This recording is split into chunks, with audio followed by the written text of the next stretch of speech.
I fucked her the first night and then I never called again. Next time they'll shout to see me out. Kelly, not to Stacy, please. Do not hate me, hate the game, baby. Do not hate me, hate the game, baby. Do not hate me, hate the game, baby. Hopped out the Lamborghini and she ate me. All this water on my seat, I need a jet ski. What up, chat? Chat, what up? Chat, what up, bro? What could they say now? What could they honestly say now, bro? What could they say now? 24-hour stream. All didn't end stream. Was in the most, you know. Let me turn my camera on. I'll be back. Look, give me a second.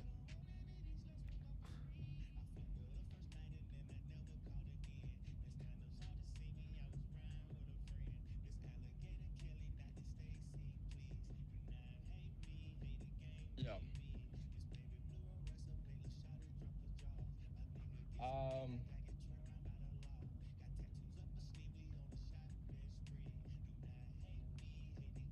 Hey, do not hate me. Hate the game, baby. Chat. What could I, like? What could we have done? What was there else to do? Like, I didn't know where we closed full at. I think I miscalculated. I thought we were, for some reason, I thought we were gonna end up with 7 pips. I miscalculated, but still, like, what, all on stream, like, 24-hour stream. Didn't hit the original stop loss at 1925, right? This is the stop loss we set yesterday. I did not come home until like last night. I got to myself, I made a video last night too about the seeing the move play out around 8 or 9, which I'll make a vlog later because I recorded the whole process. I recorded everyone's comments in the chat. I seen everybody, all the DMs, all the Twitter messages, all the done this, done that, and you know what? I'm like, you know what? I'm just gonna, not say anything. It is what it is. I'm just gonna trust the analysis, right? Because like it's hard. Like it's definitely hard, right? Doing it with people, everyone just against you and just wanting you to lose so bad. I don't know why too, but hey, we trusted the analysis. Came on, we had news here, unemployment claims just happened, and shit, bro, we closed in full profit. So whatever the risk was to make X amount. But hey, you cannot hate me. You gotta hate the game, man. Like, what did I do? I did everything I could. If I ended stream, maybe, but like I didn't end stream. I'm like, you know what? I'm just gonna have a stream for 24 hours. And I can't believe shit's still running right now because like it's been 25 hours, chat. Look, 25 hours and 48 minutes here. But I appreciate you guys though, for real. Like everybody for staying by. I don't know if you guys are staying by to hate, or I don't know if you guys are staying by to show love, but whatever it is, doesn't matter, right? You guys stuck around for 24 hours. Shout out to the real ones.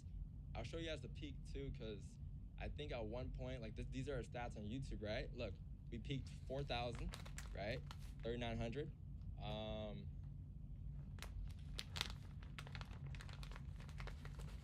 Wait.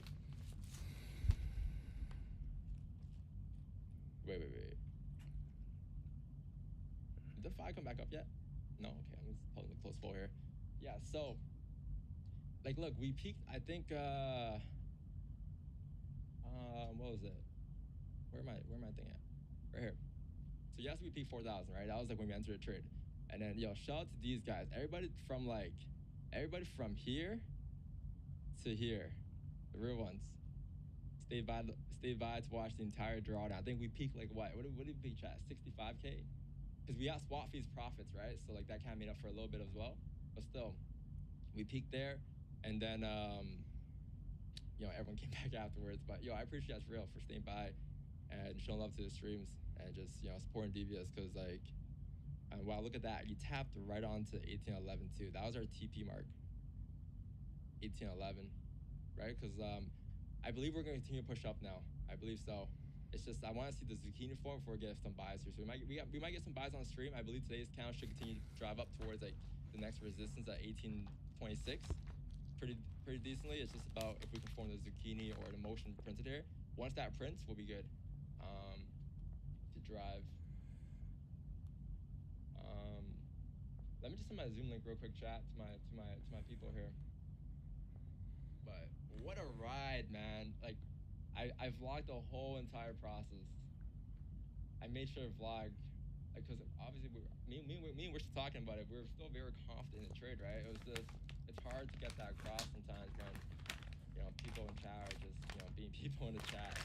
Um, Let me see. So what did we do there? We did so 56 here. I gotta calculate this because I don't know what we did. So 56, or yeah, 56 plus 27 minus 49. Did 34 pips there. Lost 34 pips on trades taken. That feels weird too. It was yesterday's stream, but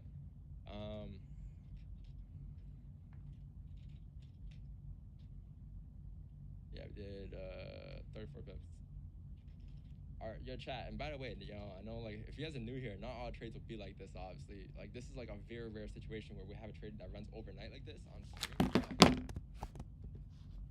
But it just goes to show that's 2 times this month, chat. 2 times this month where we showed you, how to hold your emotions, how to not, get impulsive when in drawdown and manage risk using logic, right? Not emotions, because a lot of people are using emotions.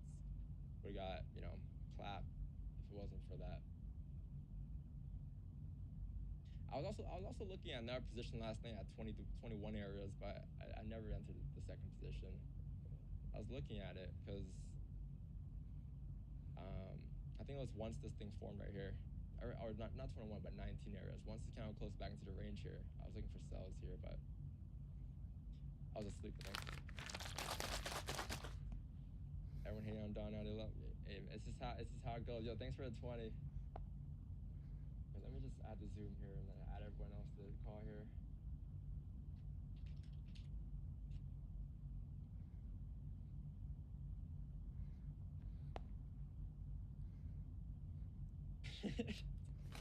Chat. Who is it? Janez? I think it was Janez. I moved my mouse because I was switching. That was the first time I got my PC. I moved my mouse from here to here because I wanted to I wanted to check the YouTube chat, and then I was like, "Yo, I saw that." I was like, "Damn, this guy gave my identity."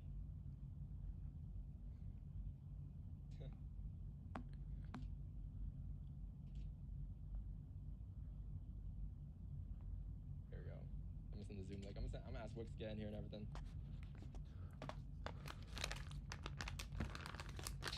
Chat killing me, Mark. I know, bro. Chat. Holy fuck. That was intense. That was a ride. Yo, did you stream London last night? Yeah, we caught an SW. Or buys or sells? Oh, GU. Sells. Yeah. I was looking at gold, but it didn't touch my levels. That was crazy. I know. Wonder what the haters are gonna say, because they're still gonna say something as well. Well, yeah, obviously, right? They'll be like, "Oh, you held all that just to, close off here," but it's like 1911 was a pretty strong level here, and if I'm expecting buys for the day, and you need something to print before coming up, it makes sense just to close off right then and there. Like, it didn't really make sense to hold past that, because if you were to continue driving down, like maybe we could wait for more sells below here or something, but I don't think we're gonna have some sells until you actually break below these ranges there. Bro, the stream was so long that my OBS said we can't record no more. We have no more space. That was crazy. No disk space to record. That was a 20-hour recording. Definitely going down in history. Yeah, I think that's top tier performance. 24-hour stream.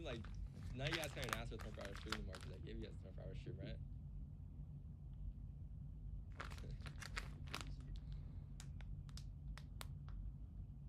Why are you thinking buys? Because the daily, the 4-hour and the daily. Look at the 4-hour and the daily, right? And I mentioned these buys. I was looking for buys.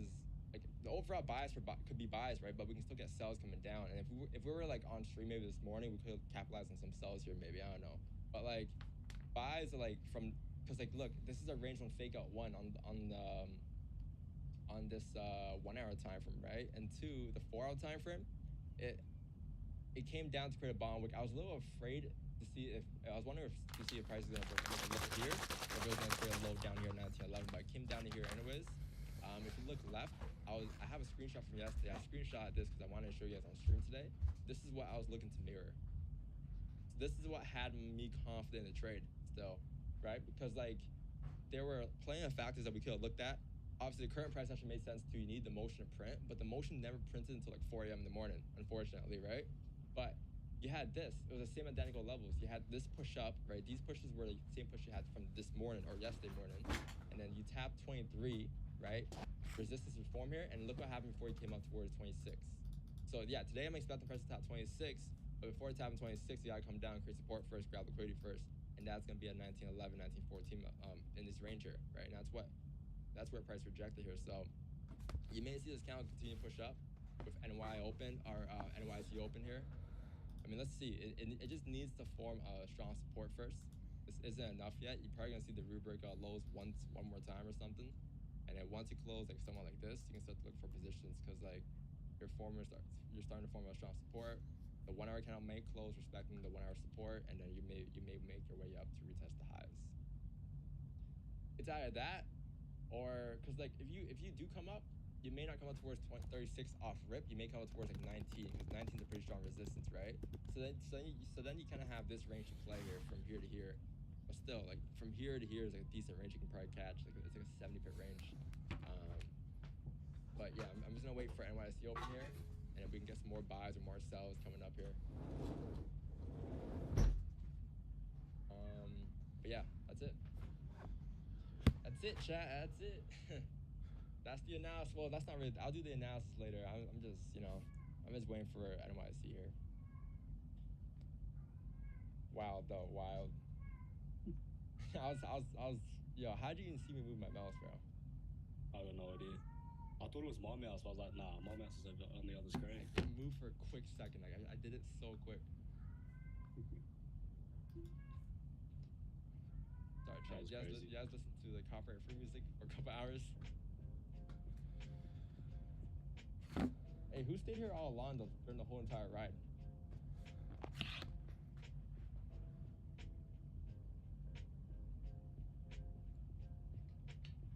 Yeah, 34 pips, by the way. I'm gonna leave it there for 5 days. I'm kidding. Thanks for $20, bro. Appreciate you. Ark, thank you, man. Had a fight the whole chat. I appreciate the mods for real. You guys don't have to be honest, right? It's just, humans being humans, like, it's just, sometimes they just kind of do it just to do it. Just to joke around, fuck around, right? Or they just want to see some Asian guy lose, I don't know, but, you guys don't have to, but I appreciate you guys for, helping on the chat, keeping the chat calm and shit.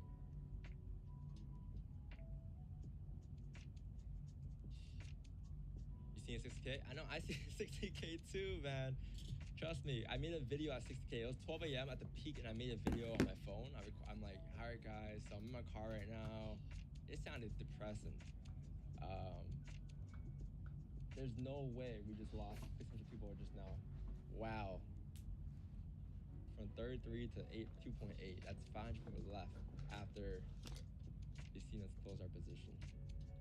Yeah, but the peak was like around here. It was around 12 or something. I was like, I don't know, man. I think the stream was so long, it got cut up in 2, right? Because where's my first half of the stream? Oh, it only recorded the last 10 hours, I think. Damn. But you can still see the peak here. You can still see the peak, right? Peak drawdown was 50K or 65 or something here. Right there. This is when I made the video, and it was like peak drawdown, and then it just hovered. I woke up at 4 a.m. in the morning. I didn't expect the drop to 9 though, so I didn't come to a charge till like 7:30. And the moment I saw it coming down here, I'm like, yeah, it's the motion printed. Elvis texted me, he's like, yo, Don, the motion printed, you're gonna hit TP. I'm like, yeah, I figured here. And then it just came down right afterwards. Very close fall. We could have left it, but it was like 5-10 pip difference, right?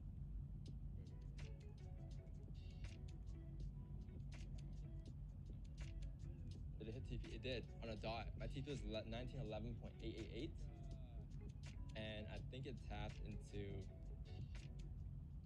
I think it tapped into like 888 or something on a dot.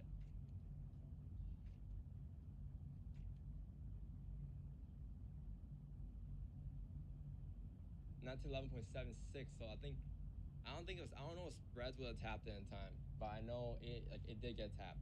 So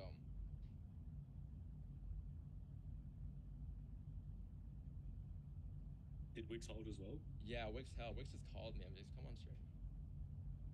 Let me see what he has to say.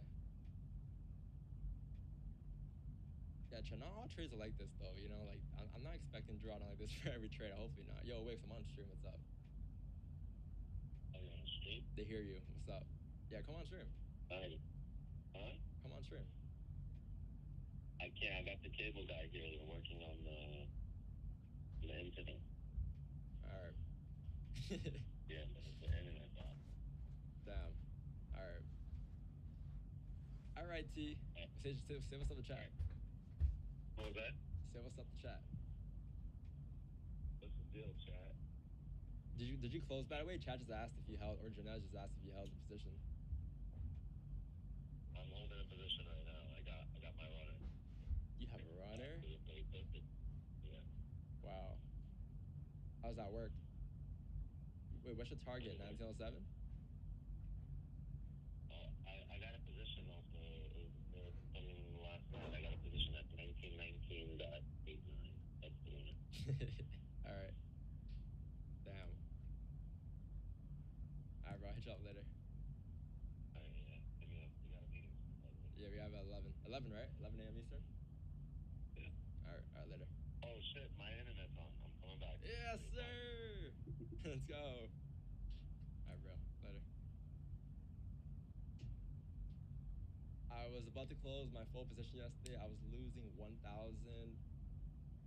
I just come back and it made 2,000. Thank you so much. Wow. Congrats, bro.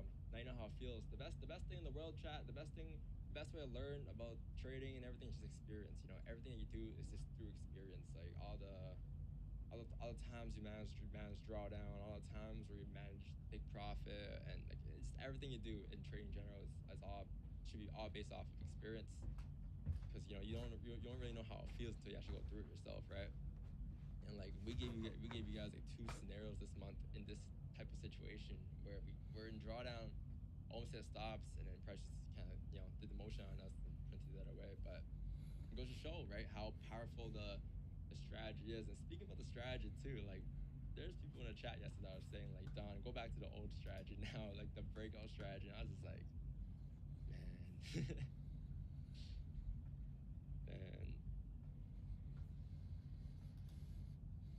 Doesn't matter what you made, doesn't matter what it is, right? But the experience here is something you can never gain off of making money. Like, if you were to make $1,000 extra on top of what you were making, what would you rather have, $1,000 or this experience? I mean, some of you guys might say experience, no one in chat, but like realistically, would you rather have that extra profits for just this one trade or have that experience that might last a lifetime? Right? I'd rather have this experience. Because you can just double the profits next time with the experience, right? You don't think there'll be another trade? No, there will be another trade. I'm looking for buys here. Looking for buys here to come up. It's just about printing. It's just I'm waiting for the 1 hour closer at 1915. If we can close respecting the support, the 4 counts down, close respecting support as well. Next count comes down, makes a low, retest is 1911. I'll take a buy at 1911 to drive up towards 1926. And this daily candle should flip bullish for a day with the 4 hour candle as well to drive up. But it needs to close respecting the 4 hour support here.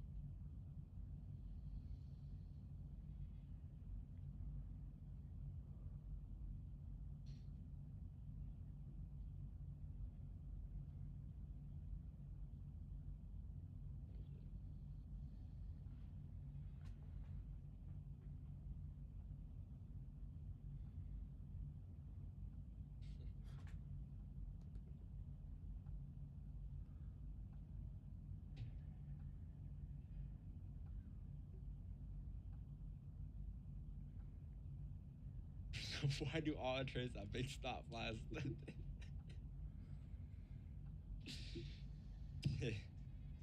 Bruh, no way you asked that question. We get that question every day, but you gotta ask that question right now.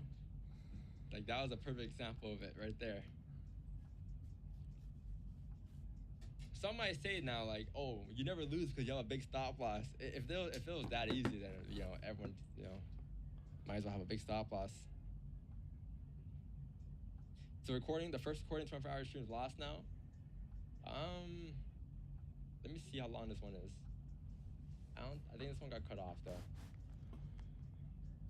Yeah, this is only 7 hours.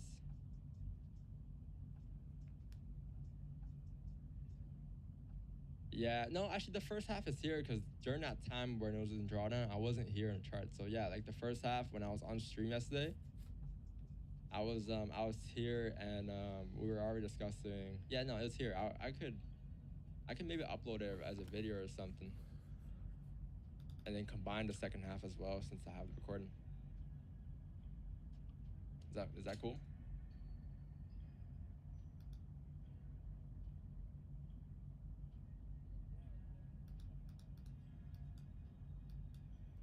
Let me just delete some space on my PC though, because I don't have space to get some video recordings here.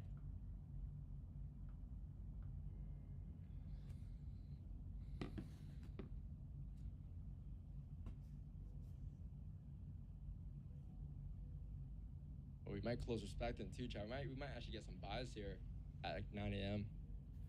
This is good.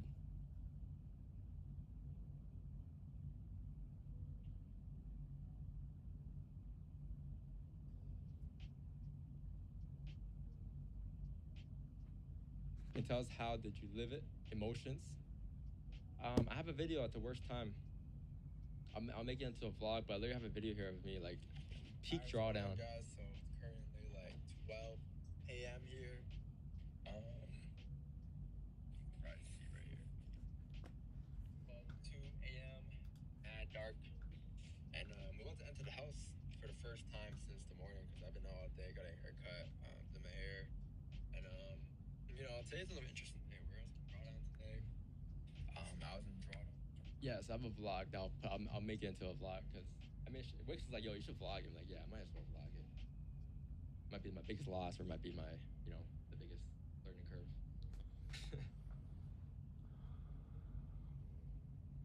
Still undefeated for the month. Yeah, undefeated for the month. Bruh, that's fucking funny. Man, that's funny. Don't know how. Kidding. We know how, right? DVS, that's how. Let me just put that into the journal here.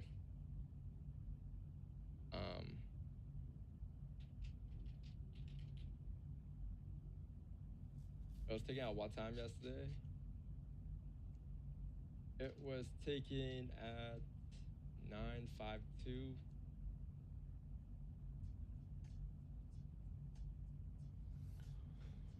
$9.21. Maybe we should get buys here very soon. So look, the 4 candle closed below most recent. It's still respecting this overall support to the left here. 1 hour time frame closed below most recent. I'm trying to see if this is something you're respecting here. Looks like you are respecting this to the left here. I moved it up a little bit too. Yeah, so now I just want to see here. I want to see us break the lows here. If we can break 1911, right? Create a bond wick or even 1913, create a bond wick for 1913. Because if price were to continue to drive down today, you'd need some liquidity, right? And when we were in that trade earlier, I was expecting you might have seen a pullback towards like 1920, 1919, just because this is the range we're in, right? So if anything, you would have seen that before pulling down. If you had that before pulling down, then this trade would have ran a lot further than what it did. It only ran to 1911. If it pulled down to, like, for instance, 19, let's say, if it pulled down to, yeah, if it came out to 1920 first and then did this, then yeah, you would have seen it ran, but it didn't, right? So now, since it came down first before coming up, this could be a liquidity for us to drive up, right? If you look at the daily is obviously bullish here, right? You're gonna see the daily's candle is bullish here. You closed above the range 2, right? And you had no bottom wick till now, literally now the morning. So you create a bottom wick, you're starting to flip again. If the 4 count's closing respecting, if 1 hour is closing respecting, I want to see this 15 could come down, create a bottom wick at 1912, and then we may have entries at 1912 because again, even if you were to continue dropping up, right, your new resistance now is 1915. So let's say we take a buy right around here, right? Our stop loss is like wherever. Let's say down here for now, right? Likely not, but let's say it's there. Even if price weren't to drive up, right, and it were to drive down, you see a top wick or something print here before coming up, and that top wick is where you're trying to get all that because your advantage point now is from 1913 to 1915. So all you gotta do really is break the lows here at 1913, and then we may look for entries there. It could be 1915 or it could be below 1911, but likely gonna be 1915 or 1913 for the buys here for us. But yeah, chat's it. That's what I'm looking for right now.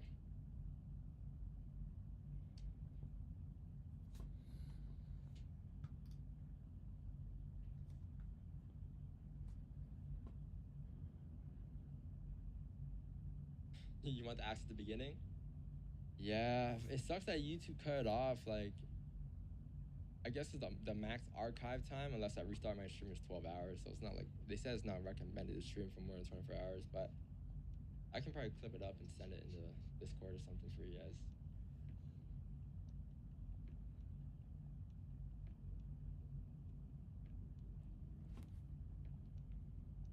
Drew, you were in that trade too or not, Janez?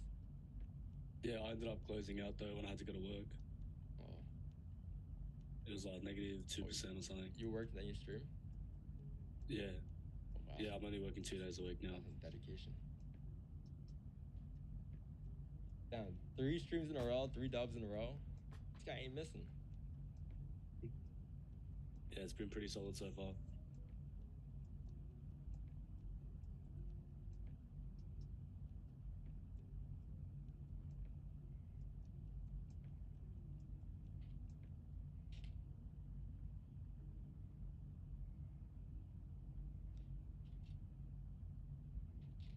I think the mods in the chat yesterday was like, who's in the chat yesterday? Chat. It was Green. No, it was K and it was somebody else in the chat that was modding. I think it was Paul. Last night. You were in chat too, Mr. CJ? Are you here by the way? Let's see.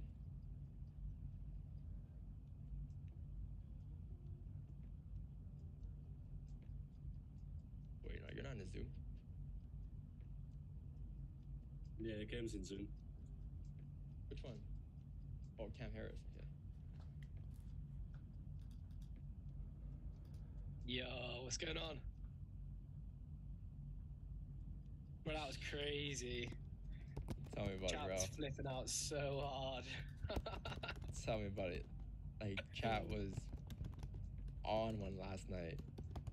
It was crazy. I woke up at like 5 a.m. UK time, and it was just like the Wild West in chat. It was crazy. There was just people popping off left, right, and center. People were arguing in the chat. It was unreal. Yeah, no, people are arguing too. Like, why are you guys arguing with each other? Like, Yeah, they're fighting over we're all like, in this together. yeah, we're all in drawdown together. Yeah. It's crazy. Crazy though, like emotions there, absolutely. Like that is what everyone needs to be like when they're in a trade. I kind of wish I was there on video, but like it didn't make sense for me to come back on video. Like I thought about it, like would it make sense for me to come back right now? Because I got home at like 11 p.m. last night, or 12 p.m., 12 a.m. right? And I was like, does it make sense for me to come here? Because like if I come to the stream, it's just kind of like all nagging and just like I might as well just like let the trip play out and come back when it's near the exit point to talk and shit. So yeah, it was. I think if you would have come back, it probably would have like instigated the whole thing. To be quite honest, I think some of it actually helped when because like you left, so yeah, people kind of chilled out a little bit. If I were to come back for sure, they would have been instigating me like, dog, you see this? You see this right now? Look at you. Why are we closing? Like they could, I don't know. For some reason this morning, I was like, wow, is this a 77K trade? I think I miscalculated or something. I think I was tired or something. But I was like, wow, I might hit $1 million today with a 24-hour stream. But That's what I was thinking. We were saying in our little London group that we were like, oh, imagine if this is the one that hits a milli. Like that would be the craziest comeback Yeah. ever. It didn't though. Like I think the only way I could hit a milli was if I put targets towards 1907, but I don't think 1907 was really achievable Yeah. anymore, to be honest. And Yeah, that's it why seems- that's why we stack you see, I see why we stack pineapples, chat, because like 1907 is unlikely to be achievable today due to the ranges we print to support resistance, right? The structure change, so like it makes sense to just take pineapples to come down towards the low, which could be 1911. But like it was yeah, like I mean 1907 could get tapped. I don't know. Looks like it. Man, it's you're gonna come down tap and 13 for buys here, likely. Yeah, if it was gonna push, it would have pushed on that clean traffic. It like literally broke the lows and then just didn't go anywhere. Yeah.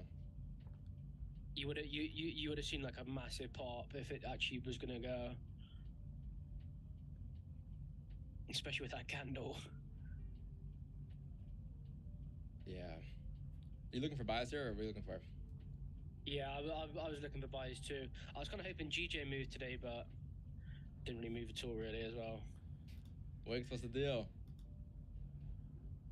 What's the deal? They're like, why are you outside? Outside minute. No more inside. Outside minute. Yo, Wix is the only guy that texted me last night, chat. I didn't read DMs much, but like Wix is the only guy that texted me. He was like, he texted me, he goes, he said congrats at 3 o'clock. And I was like, because I was on my phone. When he said congrats, I was like, oh shit, we hit TP? I was like, wait, what happened? He goes, no, we hit 70K subs. Like, oh, okay, that's good too. That's good too. That's not too bad. And then he's like, yeah, saving that one for Asian. After he texted me at 11:43 during the Mr. Drawdown, the peak of drawdown. He goes, tomorrow should be a fun stream. He's like, I'm like, yeah, very fun. He goes, all good. I'm rocking with you. The only guy he's rocking with me. We were texting me that at least. If I were to open my DMs right now, chat, it's over. It's over, man. Like I didn't even want to check my DMs right now.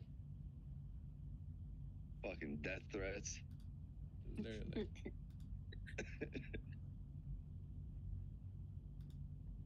Oh wait, no. Everyone's actually, yeah.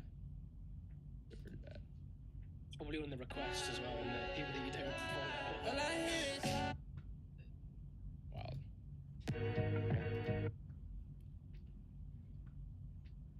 $70K drawdown, $70K. So thanks for 70K subs, chat, for real. Appreciate it. Free 24-hour stream as well, even though it wasn't drawdown. Yeah. I could have easily just, made my life easier and just ended the stream. Rewrote the bad ones? No, I don't do that. As much as it's just like, like 24 hours of hate, it's not worth it. I don't know. It's not worth my time. It just distracts us from hitting our goals, right? So, but there was a lot of them though. There's a lot of them in the chat. If you guys were reading the chat last night, you would have seen the chat just go mad. It went ballistic. There was actually one guy who was in here. I respect his dedication, but he was literally in the chat for like 4 hours straight this morning. And like he'd just say something stupid and I'd just time him out, and he just kept coming back. He was like a snake with like unlimited heads. Do you have multiple like usernames? Is that what you had? No, it was the same account. Oh, He shit. just kept coming back. Must have set like an alarm for when he was getting like untimed out or something. Every 300 seconds. Yeah. 300 seconds, 5 minutes. You had dedication. If you had that kind of dedication to trading, he'd definitely succeed. Yeah, Elvis, what's going on? Yo, man, I texted you. Right? I was like, you're gonna hit TP. I know. I saw your text message. That was when I was on my computer already, so I was recording myself. Yeah, man. It's clean. The motion's just printing, man. It's okay. And like you didn't get the motion until like you never had the motion here. Like this wasn't the motion printed. Like this was it if you came up, retested, and came back down, but that never happened. And then once this did, once they start pushing down between like 19 and like 18, like, yeah, we should be good here for the most. Yeah. And I really wanted an entry too, because that entry would have given us a lot, like, you know, given us a bigger net. But Yeah, so I did an analysis for Asian last night, and it was literally looking at sells at 22.6. yeah, If we took that, we'd be like about 70, 80 pips in profit. But Mhm. yeah, it's just the motion again. It's exactly the same. Pretty clean though. Yep. Let me get some buys or chat. Potential here. I want to see you can tap into Yeah. 1913 here, break the 15 lows, and then we can take advantage of 1913 to 1915 here. Chat's like, uh-oh, not again. That trade was yesterday, by the way, guys, right?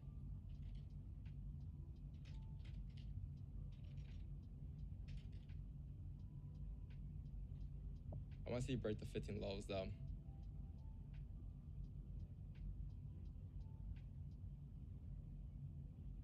Was that it? Oh, that might have been it. Did it break the lows? Break the lows on MT5.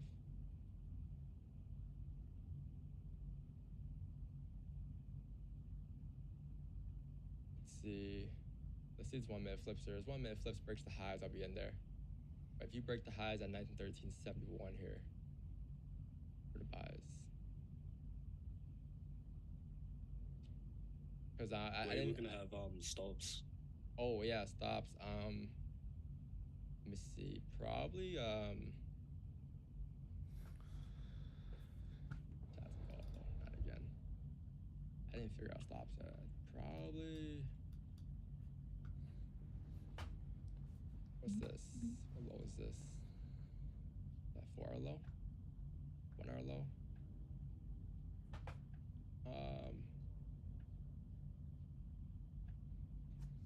How wide is this? It's either gonna be like 1905 or 1902. 1903, sorry. Or 1903, the 1 hour lows, 4 hour lows. Chances of you breaking that lows before continuing to pop up is very unlikely. Because you have rejection levels here at 1906. But this thing hasn't flipped yet. You have about 50 seconds to chat. I'm gonna wait for the closure on this candle. If you have no bottom wick, that'll be perfect. Or let's see, if it's either that or if this 5 minute candle opens up, breaks the lows, I'll be in there on the flip. All right. That 15 printed that bottom wick there, so this candle should technically flip bullish, but you have about a minute left for a 15 close here.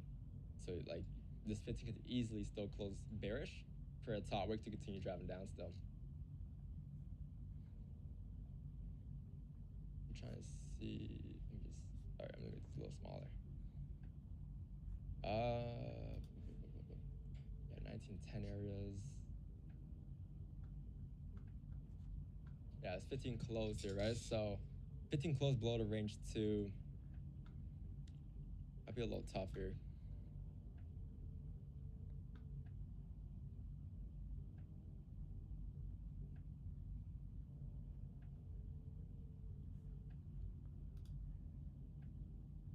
Unless you break the highs and close bullish above here, but this 15 can easily create a top wick.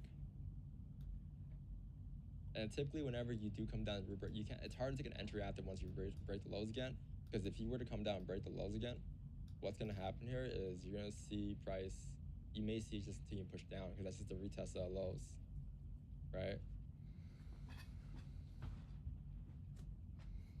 So what that leads to could be some type of zucchini form down here, potentially.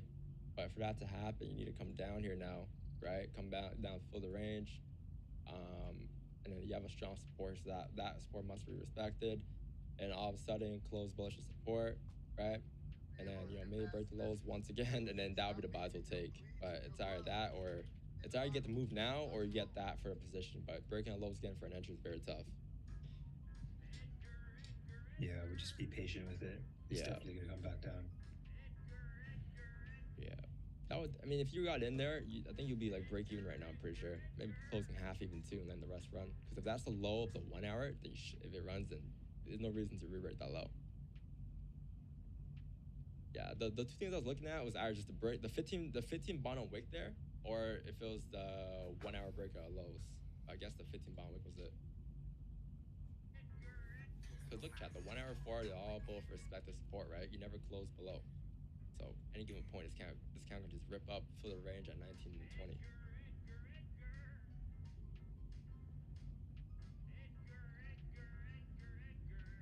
Let's see how this 5 closes here. If this 5 can close bullish, and that's count breaks the lows, there's some potential. I'll assume you'll close bullish above this range here.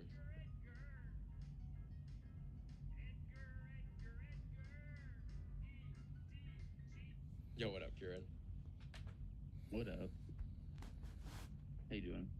Bro, were you in the chat last night? Well, yeah, so I left to go visit my grandma for a bit, and then I came back at like 2, 3, and yeah, it was just nothing but fucking just people making their little snide comments, thinking that they're doing something. Yeah. The comments ain't gonna stop the trade though, right? That's something that the comments can't do. Like it can't stop the markets from moving how they want to move. Imagine it did though.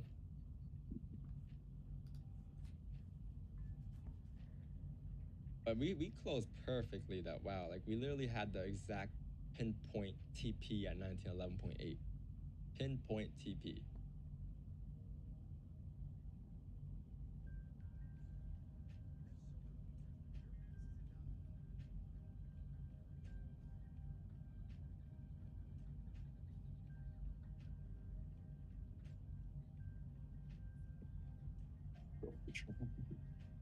Troll patrols in full effect.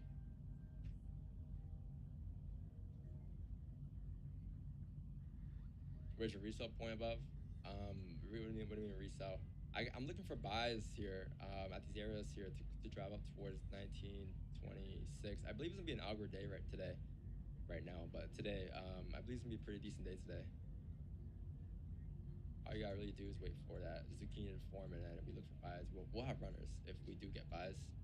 Sells though, we could get more sells today, but I want to see us probably start to like grab resistance or grab liquidity at like 1920 first before looking for sells below like 15 or something here. But just be very cautious in this range here because anything can happen right now. It's just you're in the middle of the range. You did create a bottom wick, right? But obviously you can see the 15 here. It's starting to come back down to retest the lows here. It can easily just re-break the lows and drive straight towards 1910. So you don't want to be taking buys. If you took buys, it would have been literally this push to like here, and that's it. That would have been your break-even point. That would have been your close half point. If you want runners, let it rock. But if it doesn't run, then it doesn't run, right?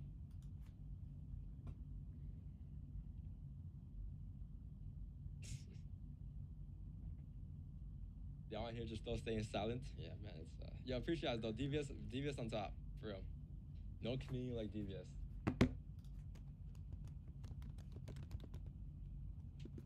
Get a pinpoint stop to 23. Did I get tapped last night? Oh shit, that sucks. That's why like I like to just like people are saying like we need smarter stops, and the way I see it is like it's not about like trying to have smarter stops. It's trying to have the most adaptable stops to the current markets, right? Like we moved our stops yesterday from 2019 to like I think 25 because any given point price could just tap it and not close above and come back down. Like in this case, right? You see how it tapped it and never closed above. So I like to manage risk off of like price closures and like like the way we enter is the way we exit, right? I don't like to just get out impulsively just because you're tapping a certain level. That's why like I stopped having my stops below the previous 30-minute lows, below the 15-minute lows. Like if anything, stops are gonna continue to be the way they are, but I'm not trying to purposely, have big stops. It's just what the markets are giving me, right? And you can see like why in this case they played out perfectly.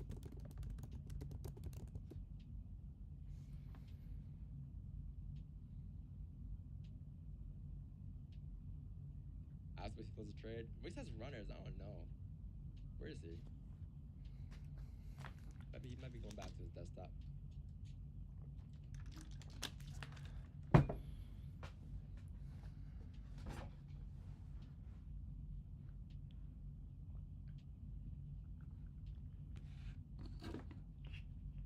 Please be honest. Do you see what you did as being a good trade no matter the outcome? Yeah. Like, there's a reason why I was still in the trade. Like, there's a reason why we tapped 1911.88 and it rejected on a dot. That was a TP for the longest time too, right? And then I think you guys saw me move my stops to above the 5-minute high before we actually closed full. But like, yeah, like I wouldn't have been in if I wasn't confident or in the trade still, right?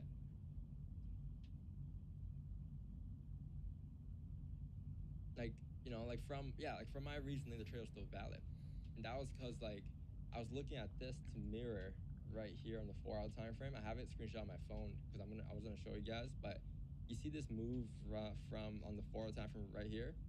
You see this move? This is a very identical move to current price. So if I were to go ahead and, you know, where's my double screen stuff? Here we go. So sorry guys, this isn't like, I don't use this, but go on the 4-hour right now, right? And then go on this.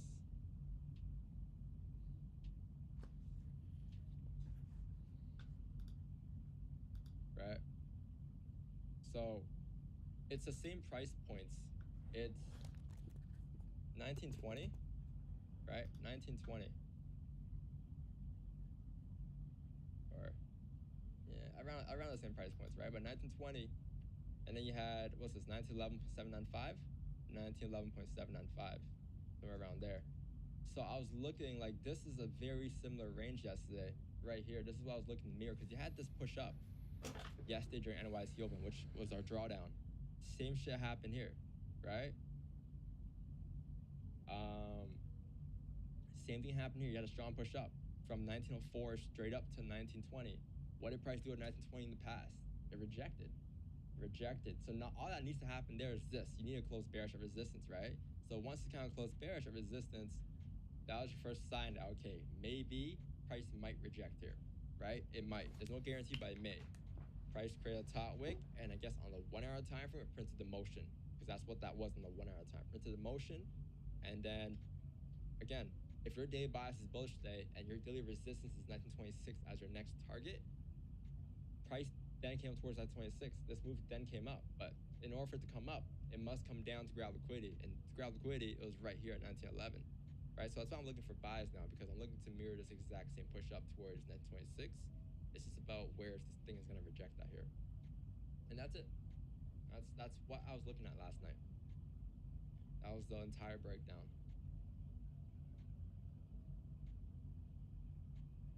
But that's how we're using, like, you know, the structure and like clean traffic to our advantage. How many did I pay for home commission? No, I got swaps in profit. I made 1,300 each position, so I made an extra 15 pips, I'll say, on swaps. I was selling gold, right? You make swap profit.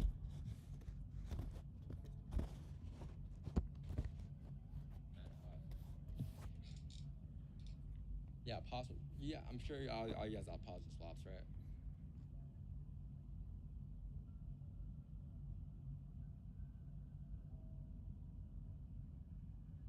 If I get positive swaps.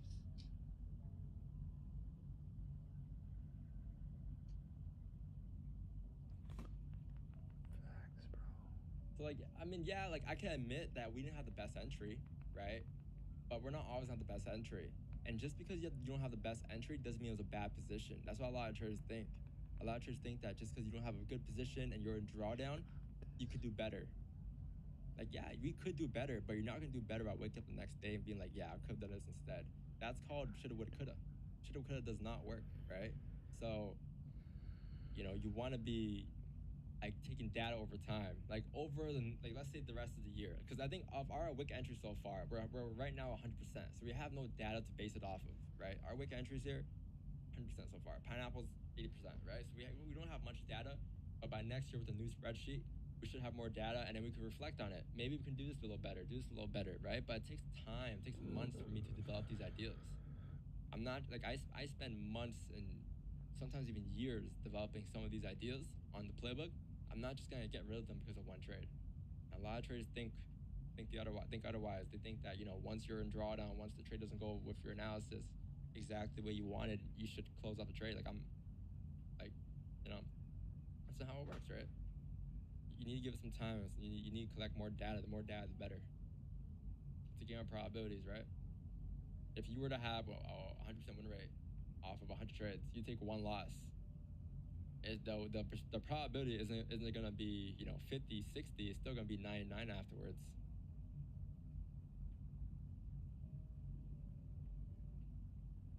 Are we buying? No. So I was afraid this 15 continued to push down. I think you came down. You rebroke the 15 lows here. So I want to. This 5 has no bottom wick here. So what I want to see now is I want to see this 15 close here in about 2 minutes here.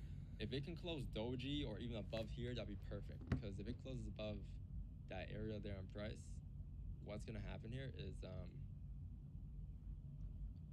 5 is gonna be closing above as well. So if you get the 5 closure above, that's not it yet. You need to break the lows to grab liquidity, right? So what you want to see probably is you want to see a 5 close like that, the 15 close doji, and then the next 5 before coming up, you want to see it break the lows. If it can do this and tap into the exact price point at 1911, I look for buys at 1911, 1912-ish.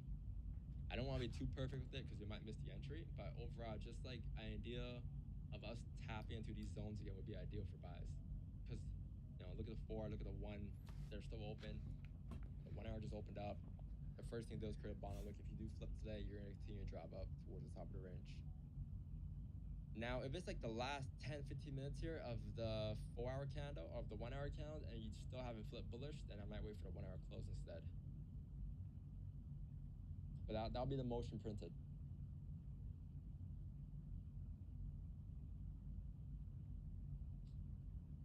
Man, people are mad at me because it's like, I mean, it was obvious. Like, you guys knew it wasn't gonna hold until TP, right? Like, we never do.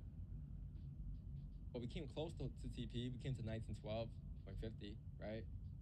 TP was 1911.8, but just because we're in drawdown doesn't mean we have to hold for the same amount we're in drawdown buy. It doesn't make any sense. Price shows we're gonna reject. You gotta manage risk. Why do you want to lose, right?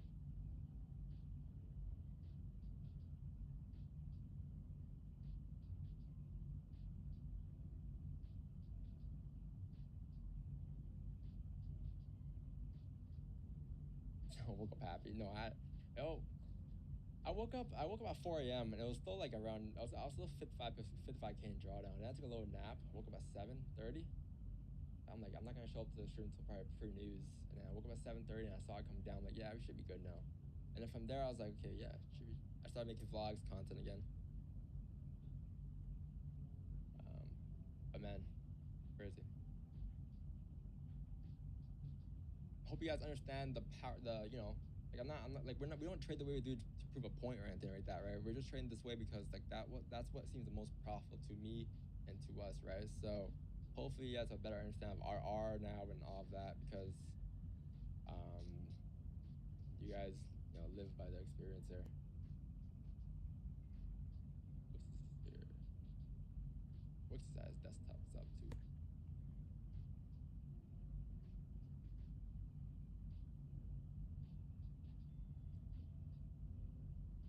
What's the deal, Wix?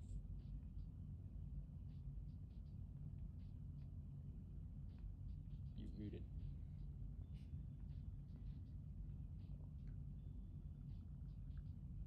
That 5 no top wick? What happened? Oh yeah, no top wick there. You gotta come down and create a bottom wick here for sure.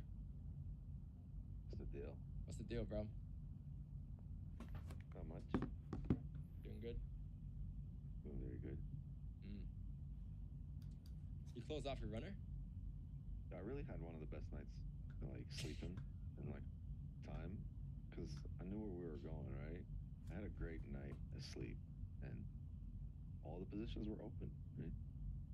Yeah, you were. I slept like a baby. It was great.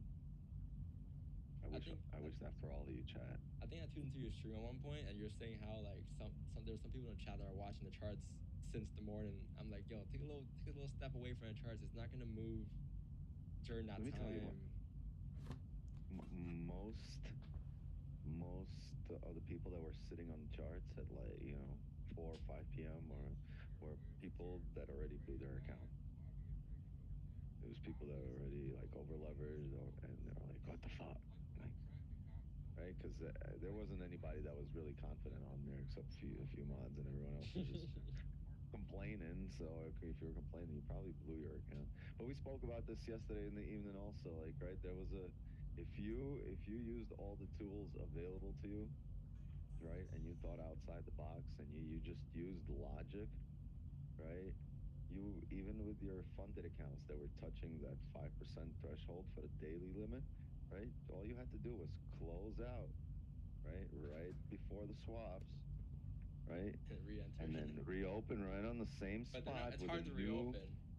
What do you mean? You would have reopened it as soon as the market opened. It Well, didn't no, go nowhere. Because It stayed there. Coming from a trader's perspective, though, like if they were to close, like I guess negative, and then to reopen our position, because like you lost hope. They probably lost hope, right, at one point.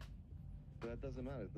I don't know if you lost hope or not. There was no hope there. It was just price action. But if you closed it out and then you reopened after swaps or after market reopened in the same spot, yeah, you would see red in there. But technically, you're still running in the same position on the same spot With a better with entry. a new, well, not maybe the same entry where you closed, but now you have a new 5% for the next day. But if you held through the swaps, you're still with that tight little margin with 0.5% left.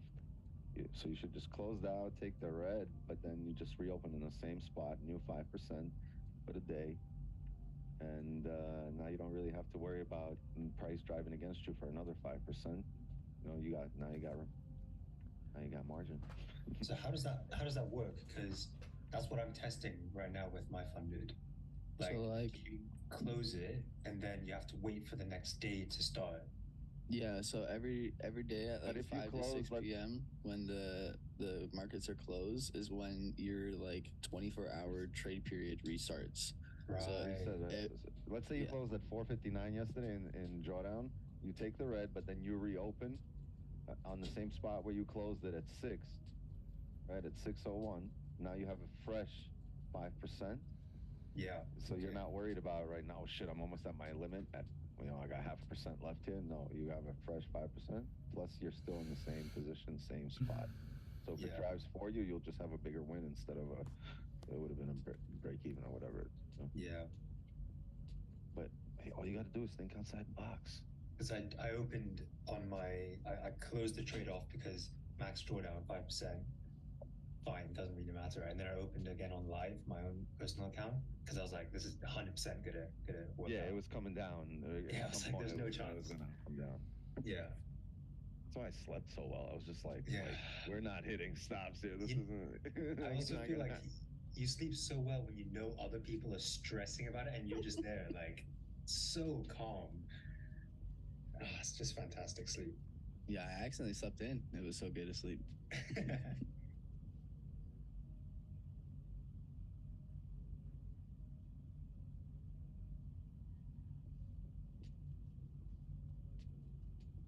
Should wait for Marcos to show up and say trading is easy, and chat will go crazy. Wait, hold on. He did? Chat, shameless Asian session plug. We're going to have Asian session at 8 p.m. Eastern. And it's our last Asian of the week. So let's make it fun. Let's make it profitable. It's been a good week. I wonder how Don Juan did, because he's like, He was in Yanez's chat this morning. He took the Yanez W. So. Oh, which trade did you take in London? What did you take, Yanez? Was it GU? I think he's muted. Oh, he's gone. Yeah, he said a GU. So taking three wins on the bounce. Allergic to L's. Nice. Good shit. Starting off on fire. Got the wins. We're just missing that synchronized swimming session. I'm glad everyone is up. I'll see you guys at the pool. I'm here already.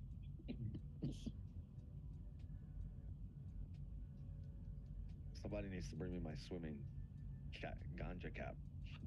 The little one that makes you look bold. Stuff everything in there, look like a fucking conehead.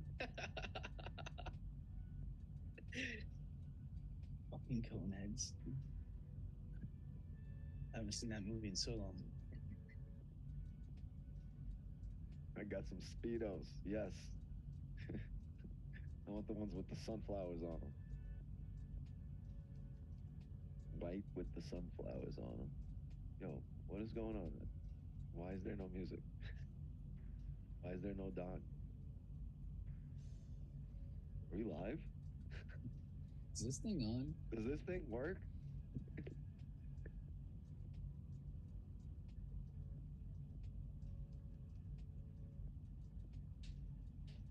Am I dreaming? Word. Well, He's back. You hear that door slam? Word. He enters the room like Kramer every fucking time. Yo. You slamming doors for, bro? That door's hinges are crying for its life at this point. Jesus. I don't know. He almost came in like that that when that guy breaks down the door, rips it in half and shit. Bro, why you always come in like the chat owes you money, bro? There's definitely a hole in the wall. He flew in there like the fucking, what is that guy? The Kool-Aid guy that flies through the fucking wall every time. Kids are happy. The parents are like, who's gonna pay for that? Yeah, Rampage Jackson when he rips the door apart. Has anybody seen that guy who does like the repo stuff and he like dances before he like repos someone's car? It's so funny.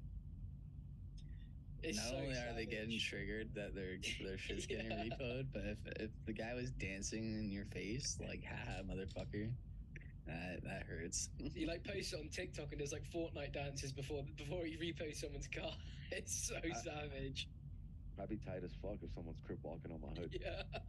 I'd be pissed. Fuck off my hood, Snoop.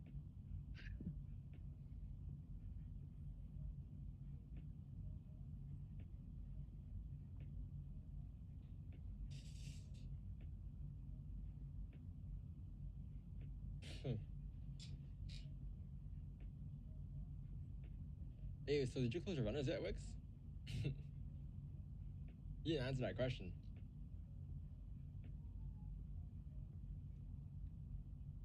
Guess you won't answer. 1 minute for a close. Oh, damn.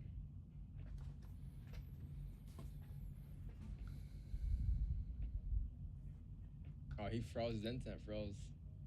Bro, get the fake freeze. Hey, someone said, Don, even though you made profit, that was not a good trade. Okay, I can kind of get where you're coming from, but explain to me why it's not a good trade. I get where you're coming from because I probably would have had the same mindset. Hey, what's up, Krish? You know, when I first started trading as well. Hey, sorry, Chris. I just seen your message right now. How's it going? I'm just watching Don Vo right now.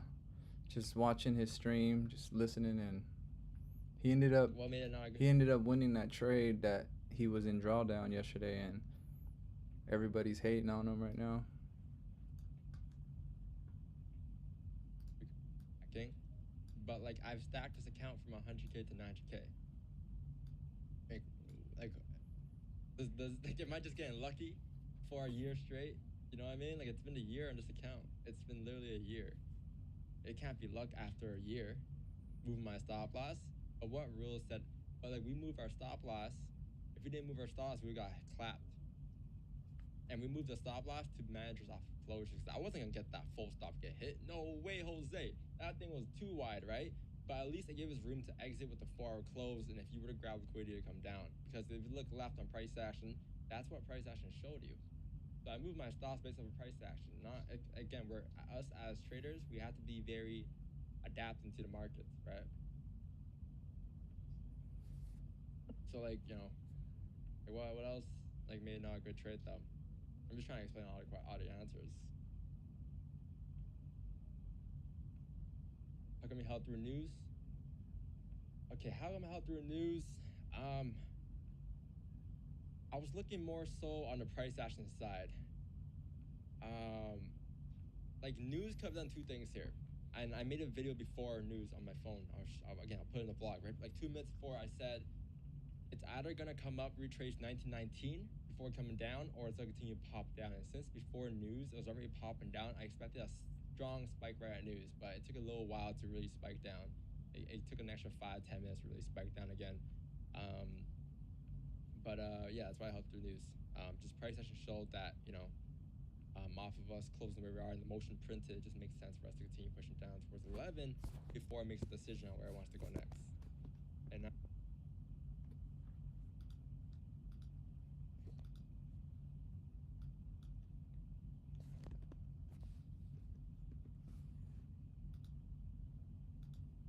trades, it's a lot of money. But you can't even look at the money standpoint of it. But how do you know it? Like what if we have runner the next trade that lasts for that could be a 50K win, or we can have 2 50K wins back to back. Like it's not like our trades aren't always 10 pips, right? Like, I don't know, like that. It's the same. It's just the same kind of questions we have all the time, right? Like the same RR, and the same whatever. What I'm trying to say here is just like it's kind of hard to really say it's not a good trade when it's been the same trades been taking, for the last year now on the stream. Like with the MyFX book on stream, like you can't make it up at this point. You know what it is though? I'll tell you what it is. It's because traders are so used to trading a certain way because of social media. A lot of traders on social media show you them trading a certain way to give you some rules that you got to follow all the time. And it's like when if I were to repeat those rules to me, it doesn't make sense to me. So why would I repeat those rules to you guys again? Like the rules of, oh, you must have this RR, you must do, you can't adjust this, you can't close here, like you only take 1 or 2 trades a day, you can't stack. Like these rules are made up by individuals, and each individual has a different way of trading, obviously, right? But to me, it won't make sense for me to repeat those rules because it's kind of like it just doesn't make sense to me at all. It doesn't make sense. I'm not gonna tell you guys. I'm not gonna preach to you guys what I'm not doing, obviously, right? What I'm not practicing.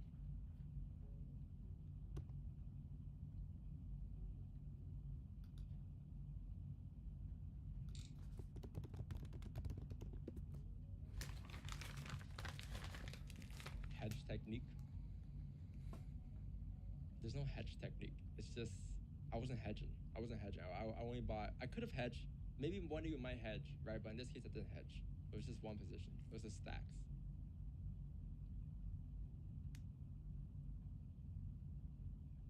But it's just like the reason why I stack, chat. Understand this, right? So like when we got into a trade, it was here, 1907. Right? Why does 5 do, by the way? Close bullish here. Wow. This 1 hour hasn't flipped yet. I'm gonna wait for the 1 hour close there. But look, like when we got into first position, it was at 1907. It was down here, right? There's some type of resistance here now. We take a second position here at that support. Third resistance up here at 1919, which I could have done better. The only thing I could have done better with this trade maybe was have a better position here, and that would have been maybe at 20 at most, so an extra 15, 10 pips. But if anything, that was the only thing where I could have controlled and done differently off of what I would usually do on a day-to-day basis. Anything else would have been the same. So aside from that, it's like, what are the chances you drive down towards 1907 today off of price action when there's like a strong support being respected at 1911? Like 1911.88 was there for a reason. In the past, that's where you rejected before coming up. So why would I now hold one position to 1911 when I understand by adapting to the markets that 1911 is your new support? And if I want to get out the trade and profit, there's only one way I can do it, which is stack pineapples to come down to 1911 and nothing further. And that's what I did.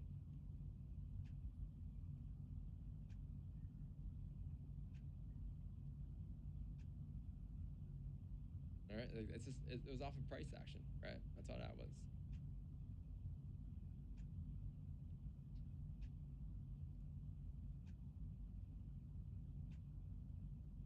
And I get for funded traders, maybe, like Wick said, it would have been tough for them. But like I'm not on a funded, so it's kind of hard for me to trade, trying to keep up with funded accounts, because like this account isn't funded, right? And also, by the way, I was gonna say earlier, if you guys are going funded, I'll suggest you go you go funded with Accelerator. If you're trading the way we trade, it just makes more sense. You won't have a daily drawdown limit. You have a one-time limit, and that's it. 15% limit, no matter if you're in profit or in negative. The moment you hit negative 15% on that account, or 10%, I think it's 15, you lose the account. But you can be in profit and lose 14% in a day and still have that account to trade. But it doesn't reset. It's just one limit, and that's it. It's called Accelerator. I used it on MFF. It was amazing, because the moment I made 20% on that account, I got withdrawal off rip. And then from there, you can increase the account size, or you can stay with that account size and not break past your limit. To me, honestly, if you're in no rush, you got through the first stage of that account and you made 20%, just stick with that account size and trade that account the whole and just build it up. Because the only thing that can go bad is if you were to lose your 15% on top of what you already made. So let's say the goal was 15%. Once you get that goal, you can upgrade. You have now 30% of extra margin to really trade.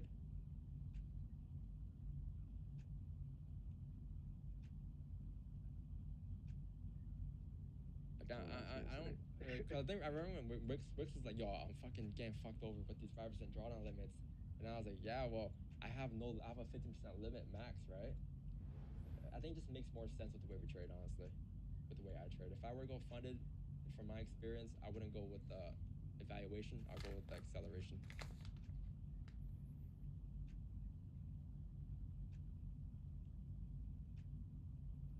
Oh, wow. Might flip here.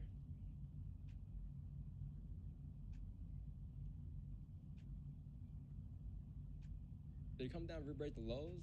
It didn't re-break the lows. Came close. That 15 close doji respecting resistance. 1 hour close here in 10 minutes here. I want to see if the 1 hour could close bullish here. Because if we can close bullish and pull back one more time to maybe retest 913, we get buys on 913. But it's too close to the 1 hour now, so you don't want to really get in yet. What's the name of the prop? It's called what do you call it? Acceleration on my Forex funds. That's what I use. Accelerator, yeah, not acceleration. Accelerator. You get instant payout, you get the account instantly. But you start off with 50K. You don't start off 300K. Honestly, with the way we trade, I think the evaluation thing's a setup with the way I trade. It doesn't make sense for me. It might make sense for other traders, but not for me. Max 10? Is it 10 or 15? Yeah, it costs twice as much, but I feel like it's just a better option for drawdown. You don't get no drawdown limit. And some might say, why do you need to risk 5% a day? I mean, at this point, it's irrelevant. Once the prop firm industry went the no time limit route, right? So you can trade as long as you want. That basically gets rid of the need for you to over leverage, and so you guys can, instead of trading your 1-2% trade, 0.5% trade, 0.25% trade for a month longer.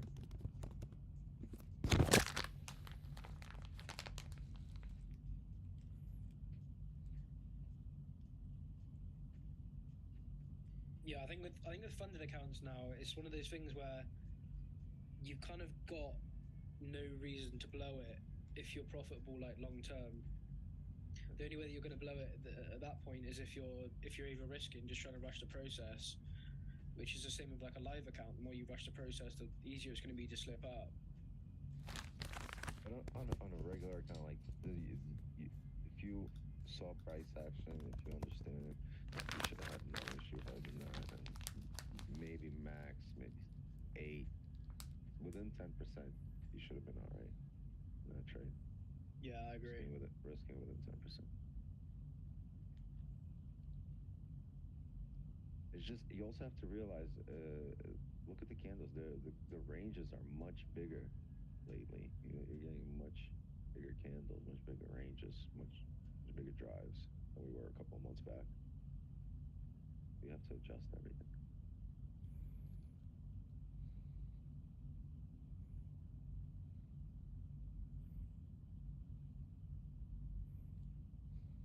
One hour's gonna close bullish here. 15 no bottom wick again. We might have entries here, guys, very shortly. Okay, it's just I'm warning you guys. It's gonna be around like 1913.90 on a new 1 hour close. Once it closes bullish here in 8 minutes, so at around maybe 10:05, 10:04. Or fuck, I have a meeting at 11. I don't want to do this again. Bro. Don the goat, no cap. How much you paying for that? Shit, How much you I've been paying for their own memberships. It's a write-off. Jesus supported. What up, G? Love you.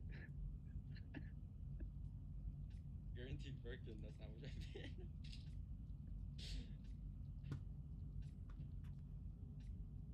Yeah. Guaranteed Birkin, baby.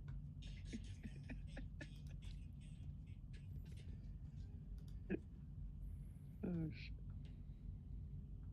That's one way to do it. Chat, what's that meme? You know, that's what I felt like to the whole not draw. You know that meme where it was like, in the midst of this, I forgot how the meme goes, but I remember it's something like that.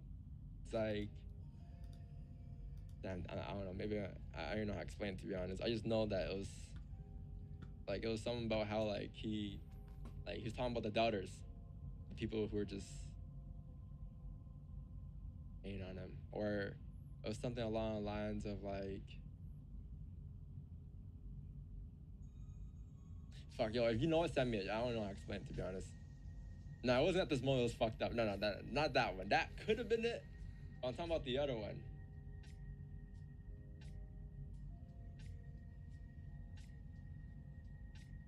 Wix is on a funded, and no, Wix is on a personal, but I've done funded challenges before.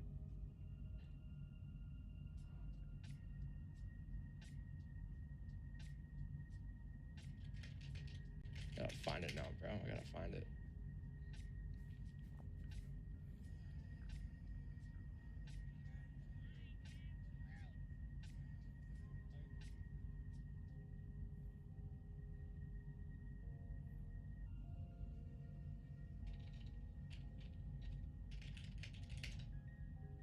Yeah, I closed my runner. 1913.63 is where I closed it.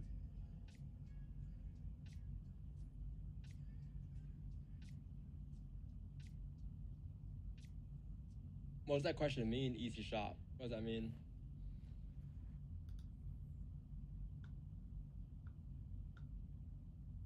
Chat, you may have chat, our target is 1926, right? So we may have some runners today. It's just about if we could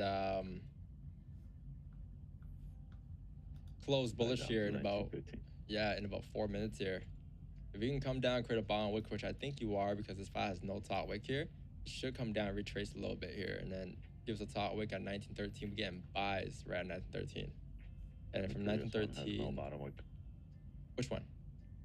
Previous buy. Oh yeah. Oh, you know what? I might move it down to 1914 instead. It's not much of a difference, and still your resistance. Yeah, I'm looking at 1914.2. Yep. I got mine a little higher, 1914.8. But anywhere there. Is that the three piece? And then we're gonna have TP. Let's see. I kind of see it. Someone's like, no, you're not, Don. You're gonna close at 10 pips. Well, I mean, you could almost say this was it. To be honest with you. Close at 10 pips instead. Because look at what happened right after. I think that was it. But the reason why I kind of held off a second is because I zoomed in really close. Continue driving up. And it technically broke the line just a little bit, so I figured that on stream wasn't yesterday, but I think if I'd inside done of this yesterday, you guys would have seen the but trade. It would have made a lot more sense to you guys why I closed. but it definitely still worked out. You know, if that would have been my entry on this next green candle that fell, that would have exactly been it. I might have maybe that is also a thing that I need to take more test on, is to see if it's okay if it breaks it just a little bit before, you know, and then look, it's already up 30 pips from where that entry would have been at. So that was definitely, yeah, it's okay, you're not on charge. But yeah, this is what I'm kind of noticing is, but this is on the 15-minute. Hey bro, and if you remember yesterday when we were talking about that 3-piece, remember I took one, I forget where it was at. Anyways, but remember, this was the one right here. Let's see. I was on the 5-minute. Right here. Remember? This was the trade we were talking about yesterday. And look, the whole time it was cool. Boom. That was the first original, that was the first initial 3-piece that I seen, which was right here, which is, you can see it's damn near the top. But that's what let me know that this move was starting to happen, because of that 3-piece. So like I said, that's why I'm saying it actually, both of the 3-pieces that we took yesterday, the one that I had took real quick that you had seen, that one hit perfect, and then the second one, it didn't play out until this morning. But like I said, that was the indicator. Look at where it was at. It was right there at the top. So that's what I'm saying. It's definitely going good. I messed up because I closed my trade last night. The one that Don was in, I messed up by doing that, but it's all right. Like I said, I had to learn a little bit of discipline. I should have trusted the process more. Damn, I'm surprised they didn't break the lows. I went against my wishes is why. That would have been more ideal for an entry. Just retap the lows and form a W.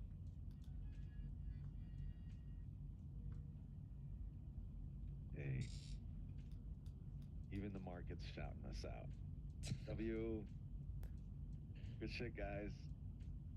Should be a very nice pull here for us.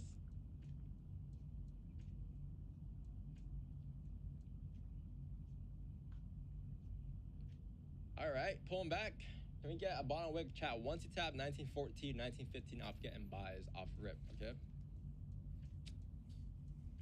1 hour close bullish here, above the range. Just need a bottom wick before continuing up. That's all it is. Should be a runner day. The markets are going to reward us, right? This is the one thing though, like I was saying, if you notice, this is where I think he might be taking a buy or something. But if he takes a buy, there's no, this already broke the high.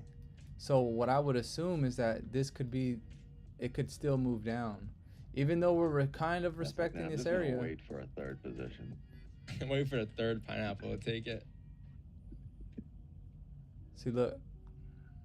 Yeah.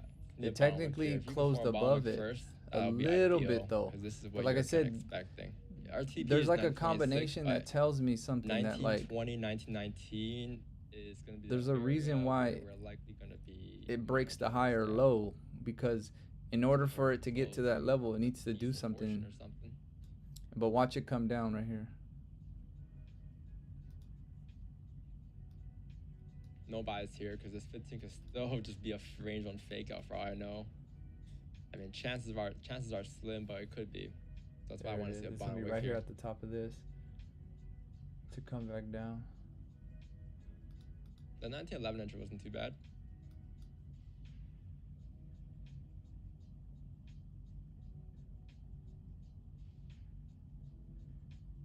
Pip stop last day as well. Hey man, do not hate me, hate the game, baby.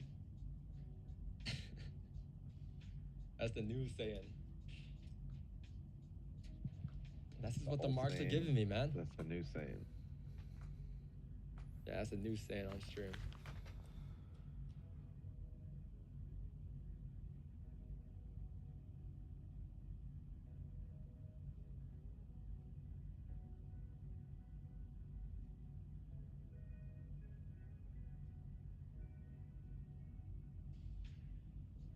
we were getting entry, don't get an entry. But likely stop's gonna be like around 1906, 1902.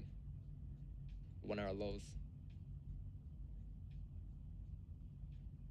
But I want to see a bond wick. Since it came out first, we may wait for a bond wick a little steeper than 1914, 1915. It might be like 1913, 1914 instead. So what you're saying is we could take a position here in our pineapple, but if price were to drive down, chances are if it drives down from here, it's not going to retest the highs here because this is like the top of the range though. But if it drives down from here, if we get an entry here in 1914 and it drives down, at least we'll have to retest this high. You know what I mean? But then again, we take an entry here and another entry here, and then by the time it hits the top, we can close off full both. But like probably of us tapping to 1915 again versus 1918, 1917 to retest the highs if we're coming down is a lot likely unlikely. Likely unlikely. Does that make sense? It's just the motion printing. It's just liquidity. It's just how you use the ranges to your advantage, right? And it doesn't make sense to take an entry here when you can just take an entry at 15, have better exit point, have more advantage points in your favor. Because if you were to come down, this would be a range on fake out on the 5. And when do you ever retest highs on a range on fake out? Rarely ever, right? Look at price here. These are your range on fake outs here. You don't retest the highs for coming down. You just kind of, that's the high you drive down. That, if anything, that's the wick entry for sells, right? Whereas like this here, right? You take an entry here. Once it actually is in the range, the chances of it like forming resistance and creating ranges here to give you an exit point is a lot higher. That's why, like, you know, I'm saying, like, you know, taking entries here is very tough right now. I'd rather wait for just the re-break up. So a living trust is something like how 50 Cent and smart people have their money. So, like, if you die, you put your homes and your property in a trust fund. And then you can say, well, I want my son to get this property when he's this age and that age. And it's, like, separate from the court. So even in divorce, even if somebody sue you, they can't touch nothing in your trust. All rich people put everything in trust. That's the difference from a will. Yes. They could touch the shit in the will. Yeah. But in a trust, it's separate. It's over with. The courts can't fuck with it, nothing. It's separate. That's where the word trust fund babies came from. You get what I'm saying? Because a trust fund baby, I can say I got $10 million, right? And I put the $10 million in the trust, and I tell them, hey, I only want my daughter to get $100,000 a month for the rest of her life. But you know, the trust will control that to where she only get it. She can't come get the $10 million, blow it, get on crack or nothing. And I can even say if she don't graduate for college, she don't get nothing. Yeah, so that's the only way to go. Until she get it. Write it. Yeah, however you write it, that's what you. Shouldn't be decided by anything else. Should be decided by your comfort. At which point is this not gonna make you trade emotionally and keep you stoic and logical?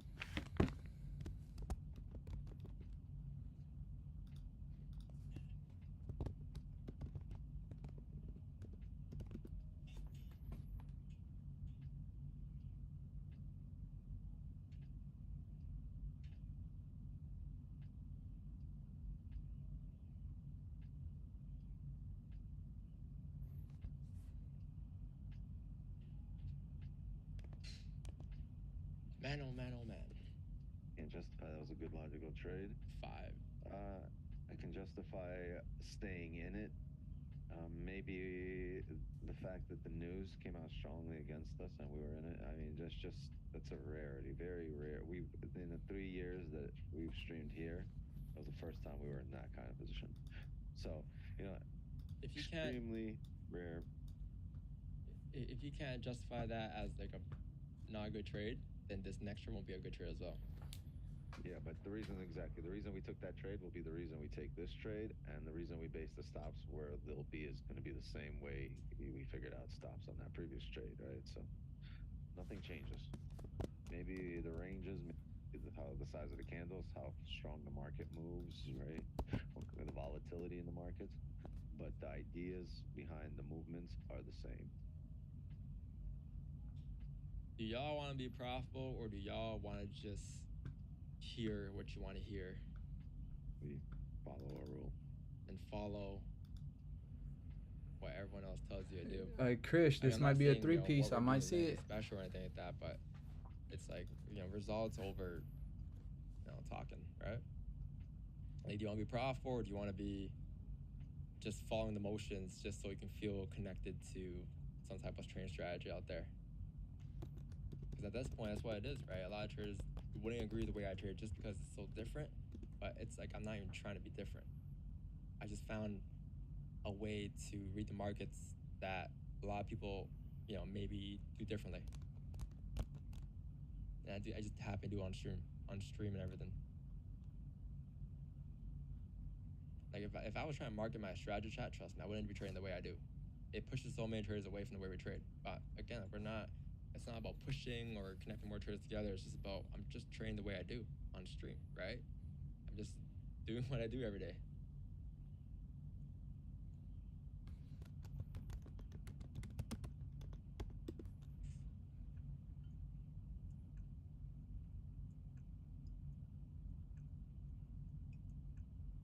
Yeah, it connects to my personality, right? Like I can't go out there and trade a different way, because to me it just doesn't make sense for me to do so. It just doesn't. It won't make sense. It won't give me confidence. It won't give me anything, right?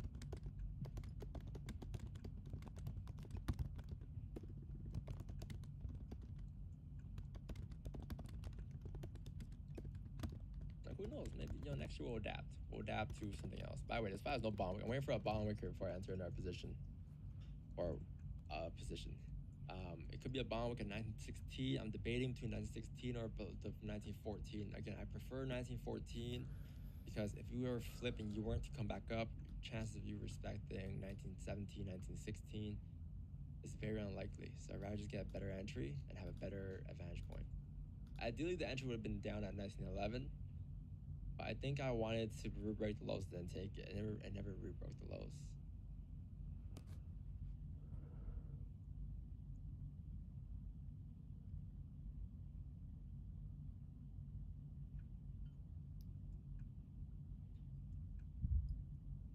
If it's like 940 though, I got a dip. If it's 940 and we're not in position, I got a dip.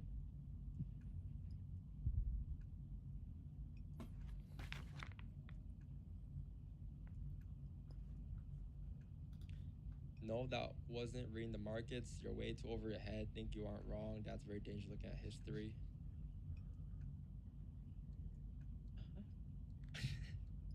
Fine. Your perspective. What do you mean being wrong? We always look back at the end of the year at our spreadsheet, and we always look for ways to adapt. But it's not gonna take one trade. All right, here it goes. Here goes a possible three-piece if it doesn't break. The same 4 or 5 things that every other. Oh, sorry, I'll turn it down. But I'm not. I'm gonna be very real with them. I'm gonna be telling you. Hey, Krish, can you hear me better now? This might be a little three-piece if you see it. Look, we got a high, we got a low, and we got a candle in between. So look, if we need to go up and break these highs before.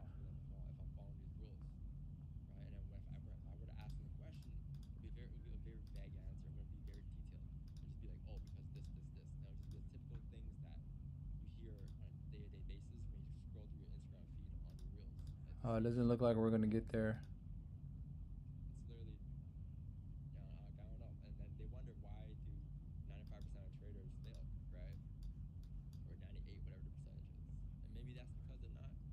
The 2% might be trading devious. I'm kidding, but maybe because that 2% is doing something different. I don't know. I'm not here to hate on anyone's strategy, but I'm just saying, like, I could sit here and market my strategy and pull in way more views and pull in way more subscriptions, but I'm here to trade how I trade. Like, legit. This is how I trade. You guys have seen it for a year.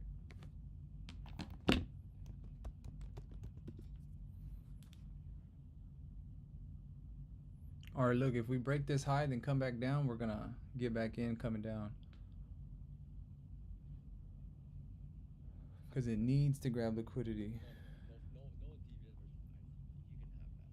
You can have that. That group is way too big right now.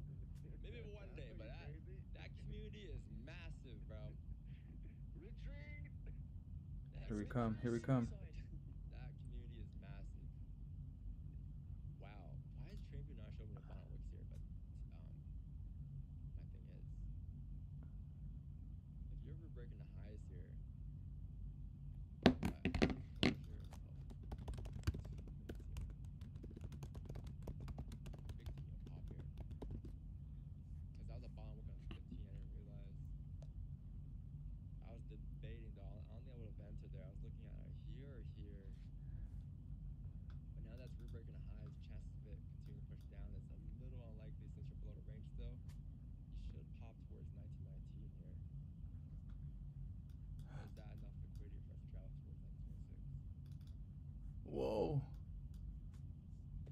It didn't break the low yet.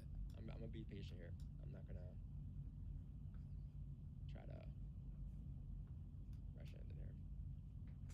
One, I have a meeting, and two, there's a possibility you could get another bomb wick on this 30-minute candle if we close bullish or And this 30-minute doesn't have a top wick or a bottom wick. And it'll give us a better entry. Taking an entry here is tough. Take profit.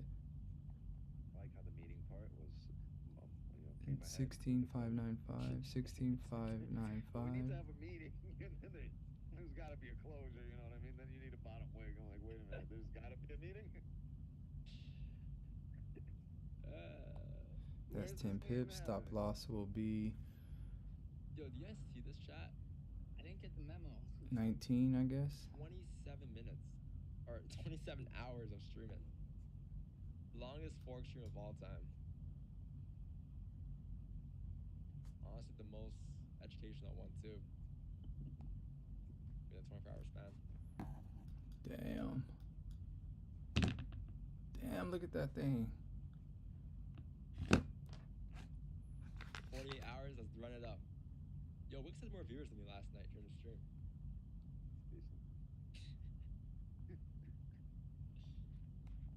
Most viewed? We peaked at 3,900. I think that was most viewed yesterday. But 3,900 was peak when we were in drawdown. Did it come down? Let's see. Yeah, I don't think it ever touched. Of course they come from a drawdown. I don't see it.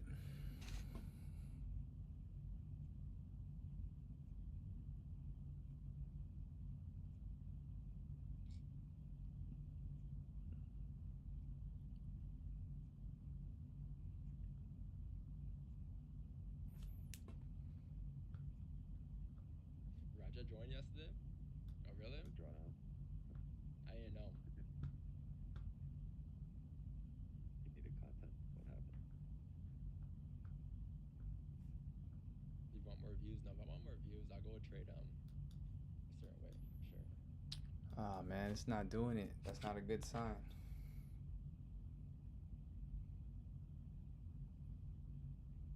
But yeah, that's why I say too, it's important that you don't get into the trade until it comes back down. If it were to come back down, that's where you would want. 24th was the peak stream. Man, I'm wrong.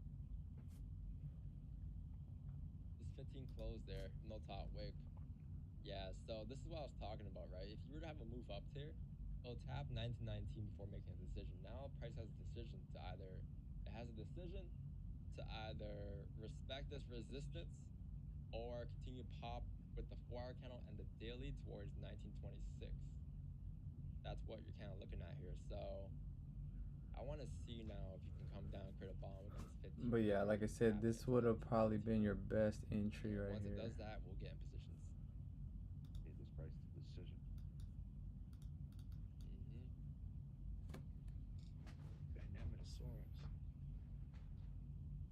The harder you come down, the better. If you can come down within 1 5-minute candle, that'd be preferred. If you can just break the lows, it's a long way to go. It's like you need another 30 pip range here, $3 move here, $2.5, $3 move here. But once that happens, you're gonna have a range from 15 to 19, and that's like a 4 pip range you can look and catch buys. But here is very tough because you can just reject here. Like if you look left at the 4 thing I showed you guys earlier, I think this is a pretty decent level too, because you struggled here, right? You came up, struggled, you closed above, and then you popped up towards 26, 30. But there was some type of struggle here before coming up. Right, you see it? Or no, there wasn't. You pushed straight through. Maybe I might push straight through here with the 1-hour close.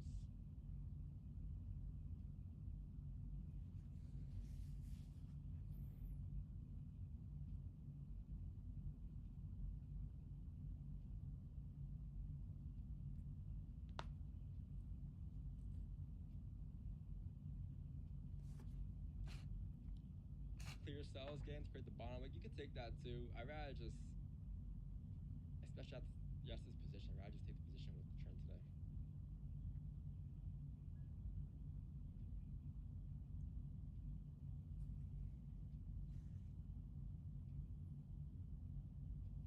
Sells will only happen probably if you break below like 1911.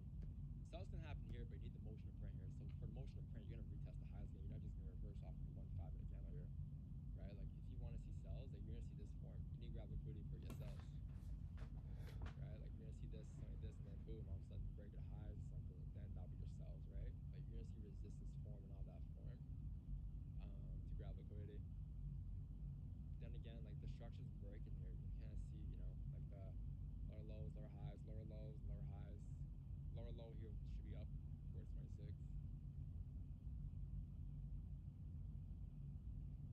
So you're breaking structure, closing back to the ranges. The chances of you coming down is a lot slimmer. But there's a reason why, again, we took profit. We you know, I said 1911.88 yesterday, and not 977. And now you guys understand the power, like the reasons behind, you know, the RR there in that case. It's not about RR, it's about logical levels. And logic played out here today.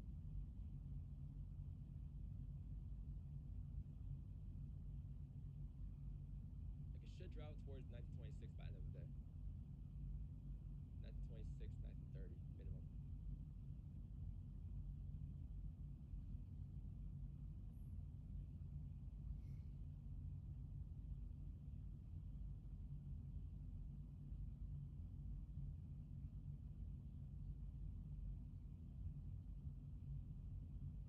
Logic didn't play out, news did. You know how you said to me to just accept my flaws?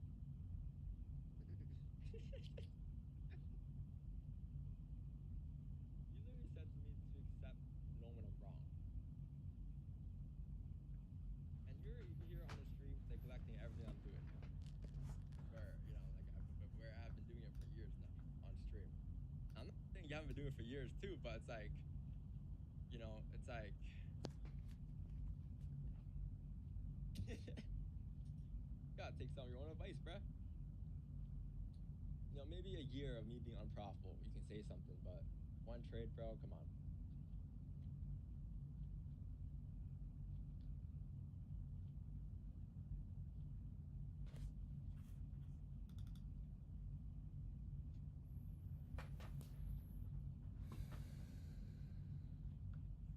Like last night, moving slower than stop. It's a little different today. No, it's a little different. Because now you grab liquidity, you broke the lows first. So if it breaks the lows first before it drives, you're potentially gonna see a strong drive up towards the next resistance now at 1926. Like this should be the end of the 4-hour close. It should tap into the range. The hard part is getting positions in. But it should mirror that move.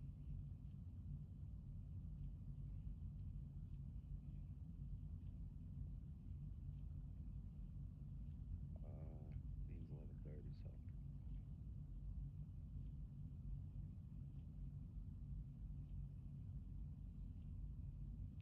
Dip at 11. Yeah, 11:30 is a meeting. Okay, we got a dip at 11, yeah.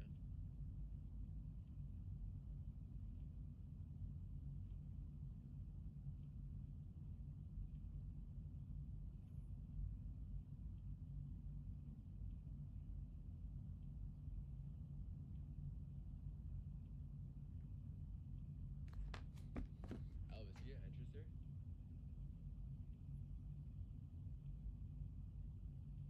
I was so close. I was actually in a work meeting, so I missed the entry. But I was planning on entering. Where? Is it 13 or 11? It was at 11.8. So it actually, yeah, I wanted it to touch the exact point, if not go slightly low. So that would be my first entry. Second entry 1910, but it didn't. So no entries.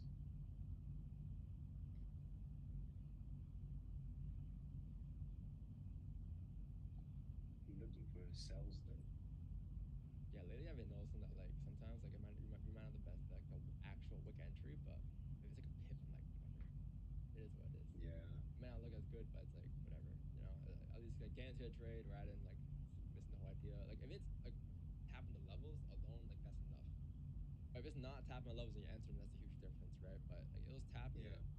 I think for me, I think since it didn't come up the first time here, I wanted to break the lows to grab liquidity for this push up, and it didn't break the lows for me, so that's why I didn't enter. It would have been at like 1910, I think. Yeah, And that was would be off. That was way, pineapple. because that's like a difference between like a resistance and a support. Because there's a new resistance if you break below there, right? Yeah. You might get a 30-minute Price pullback is- though. I think you may get it. You had it here. Or maybe not 16, but at least like maybe 16, 15.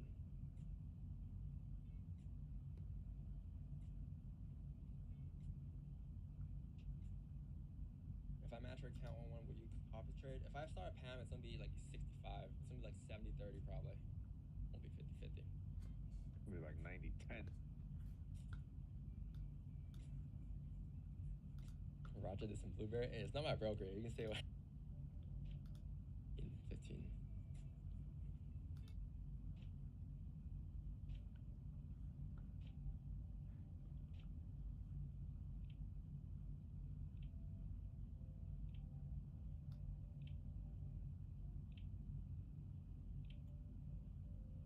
Elvis, you get interest here?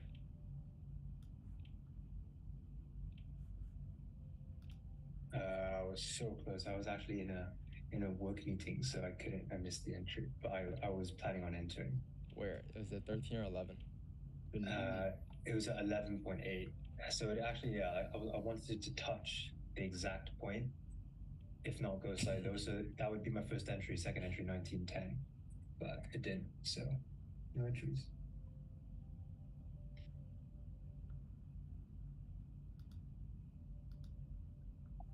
I'm looking for sells though. Yeah, lately I've been noticing that like sometimes like we might not the best like the actual wick entry, but if it's like a pip, I'm like whatever. It is what it is. Yeah. It may not look as good, but it's like whatever. You know, at least like get into a trade rather than like missing the whole idea. Like if it's like tapping the levels alone, like that's enough. But if it's not tapping the levels and you enter them, that's a huge difference, right? But like it was tapping it. I think for me, I think since it didn't come up the first time here, I wanted to break the lows to grab liquidity for this push up. And it didn't break the lows for me, so that's why I didn't enter. It would have clear sells games, create the bottom. Like you could take that too. I rather structure closing back into the ranges.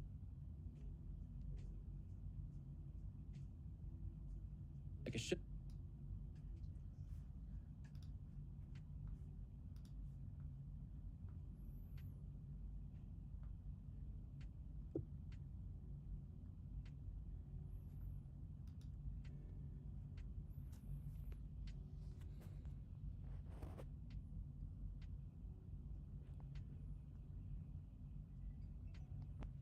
Catch it. No, I'm not saying anything. They you know, I'm not. It's a free. Thankfully, I could just leave it there, bro. There's no contract or anything that gotta stay. This is whatever I prefer, right?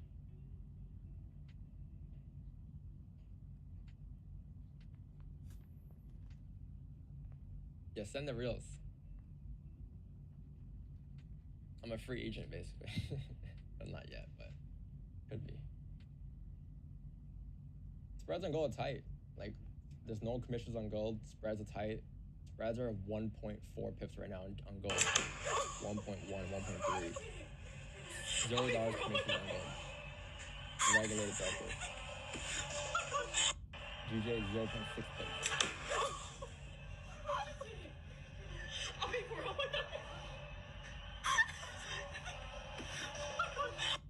Everybody's pulling back. This is very good. If you're starting to pull back, that means you may see an extra push down to break the lows, which could give us an entry.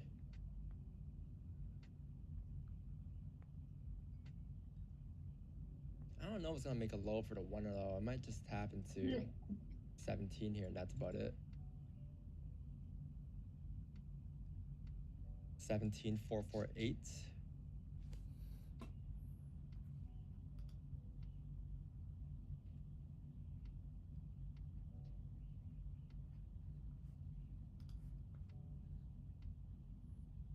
$17,448 or 16,580.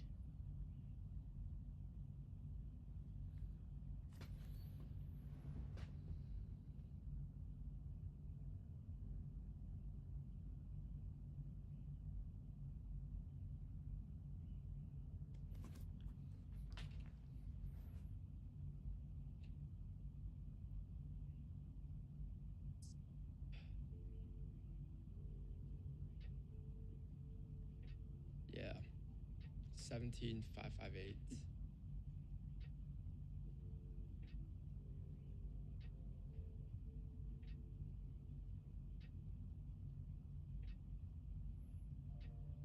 Because we can take a pineapple at 1914. And if we have an entry there, then medium, like the resistance at 1916, that's your break-even point. Worst case, these bitches don't run through. You get out here and you get out here. Because price will grab liquidity before it comes down, right? Yeah, Trevor, we may have positions here in about a minute and a half.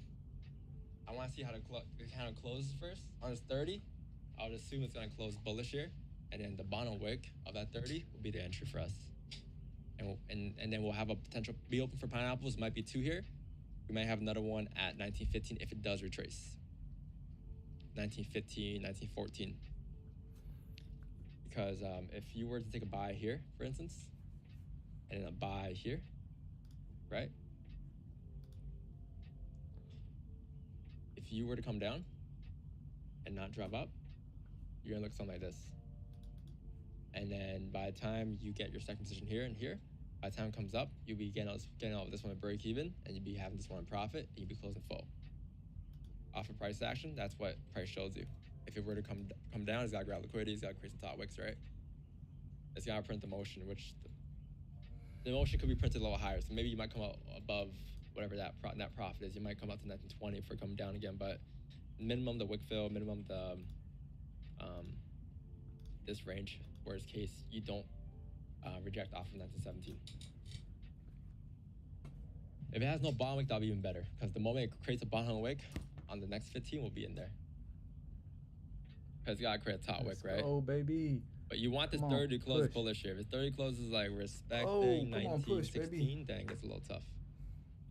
You might call it a day. It hit the line. It hit the line. So that's a good sign.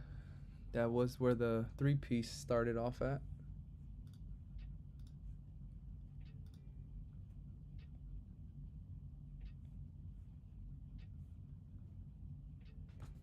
Just need a bottom wick and then re-break the highs to be the entry probably.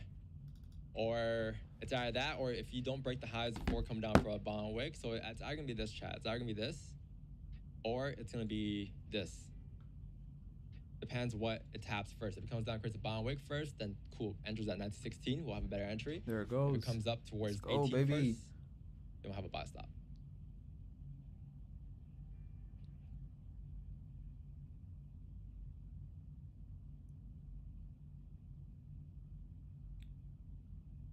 Actually, you know what? Right here is perfect.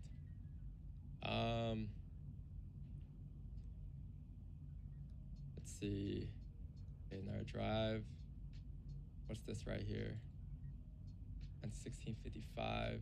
Who I closed for 10 pips. All right, perfect. Chat. I'm done. Getting buys right here. Buys. For gold here. Nope, that's not it. That's not it. Target is going to be up here at 1926. That's not it yet. And that's not it yet. Stops are going to be... That's not it yet. That's not it yet. Probably... That's not it yet. That's not it yet. Chat's like, uh-oh. It needs to touch this bottom wick. Probably right here at 1905, 646. Needs to touch this bottom wick. 646. But yeah, go on buys here, okay?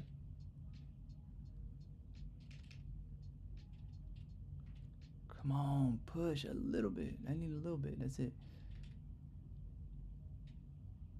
Target is 1926 because I'm expecting the 4-hour count to continue pushing up, the 1 hour to continue pushing up. Yeah. This count here should give you an advantage point at like 1917. So once it's at like 1917, we'll obviously be managing risk, because that's the flip. And I think that'll be our... Got a buy. I just got into a buy. And there's no reason to re-break the lows if you were to keep driving up. So right here, 1917, 42. Bullish. This now stops the break even. right here. Making this a risk-free trade. 10 pips will be right here. If you were to flip bearish again or re-break the lows, there's no need to... It's not like going to continue pushing further down. If it were to flip, it'll be right here and then that will flip and drive straight up towards the top wick area at 1919. But if that's it, and it comes back down on like this candle, it's like gonna flip bearish. Look at the 1 minute, right? That's where the flip is. If it flips bearish, you're gonna see a dive down towards 1916. But that's risk free. My entry was 1916.85. I would assume though that flip there, that drive would have been it. I think it pushed. They flipped on the 5, and yeah, that was it. I guess that's it. That's the trade chat. Damn, he's out of the trade That's already. a trade. We can get the weakest entry too, but that's where I say it didn't create the 3-piece. The only way I can get another entry maybe is if we could maybe come down, break the lows. But I won't get an entry. I won't look for any entries here until maybe if you break below 1916 for a bottom completely. Because if the only way it can come down or come up again, for me to take a profit position is if you form the motion here now probably. It's either the first rejection up or the motion printed, but that's gonna take a long time. That might take. Hey Chris, you still there? 15 or an extra like hour or so to really play out, or maybe 15-20 minutes. And I got a meeting to go to at 11. But it'll be something like this probably. It'll be if you like respect the support here, right? And all of a sudden you print like bullish candles here. And as you print bullish candles, you break the lows, and that'll be the entry. It'll be around like 19. Come on, baby. 16. It won't be here though. If it drives up from here, then it drives up from here. So be it, right? But I got break even on that candle. Break even. Come on, I'm gonna get to break even. I can't. Too late. Yeah, that was it, chat. I think that's it for the day. If I see anything else, I'll probably call in the student channel. But overall targets could still be achievable at 26. It's just I need that to print. I'm afraid you could still pull back here on these candles here to retest the lows. Right? Look, think about it. When you're looking for a retracement on price, there it goes. The first 5-minute candle here, I was 30. You expect this candle to close bullish. If this candle does not close bullish and closes like doji, then the next candle might see a steeper retracement. But you need this candle to really close bullish here above like these levels in order for the next 5 to continue pushing up. Rare shot, but the next 15 maybe breaks the lows first before coming up. Sure. Let's go. But I'm in the nether trade right now.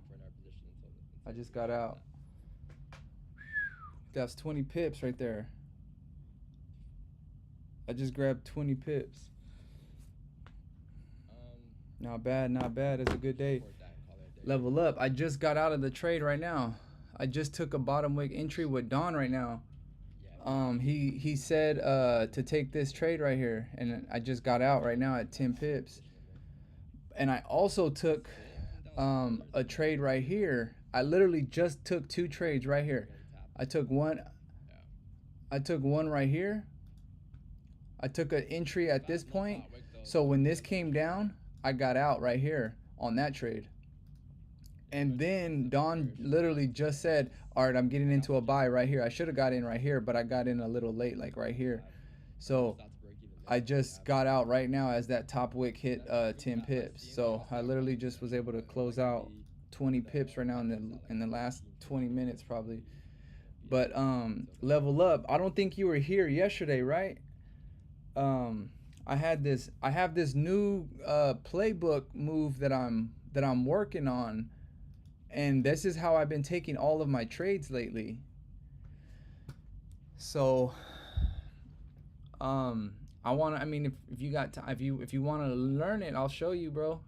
You're one of my loyal supporters, so I'll show you something that I believe, honestly, nothing against Don, but I'm not sure if he understands this little move that I have, because every time he gets into a trade or not into a trade, it doesn't have, I call it a 3-piece. There's a 3-candle move that signals liquidity grab, and every time Don gets into a pineapple, it hasn't hit the 3-piece yet. And then let's say his second pineapple trade at the bottom is usually where the 3-piece happens. So I'm gonna explain it to you right now what this 3-piece is. All right. So look, let's say we're right here at support, and we're coming down, right? We're coming down, whatever. We were coming down, right? And then right here at this support, we close with the top wick and bottom wick. And then the next candle closes inside of this candle. So the top of this bottom candle would be right here. The bottom of this candle will be right here. And then, like I said, this middle piece right here can't break the high or the low. It has to stay in the middle of that first candle. So as you can see, the two dotted lines are where I have the top wick and the bottom wick of this candle, correct? So the second candle closes like that. So let's say we're trying to take a buy, or yeah, like a buy to go up. What would happen is on this third candle, which is why I call it with the three piece, it will be this third candle that creates a bottom wick first, and on the coming back up, the bottom wick of this first candle is our entry.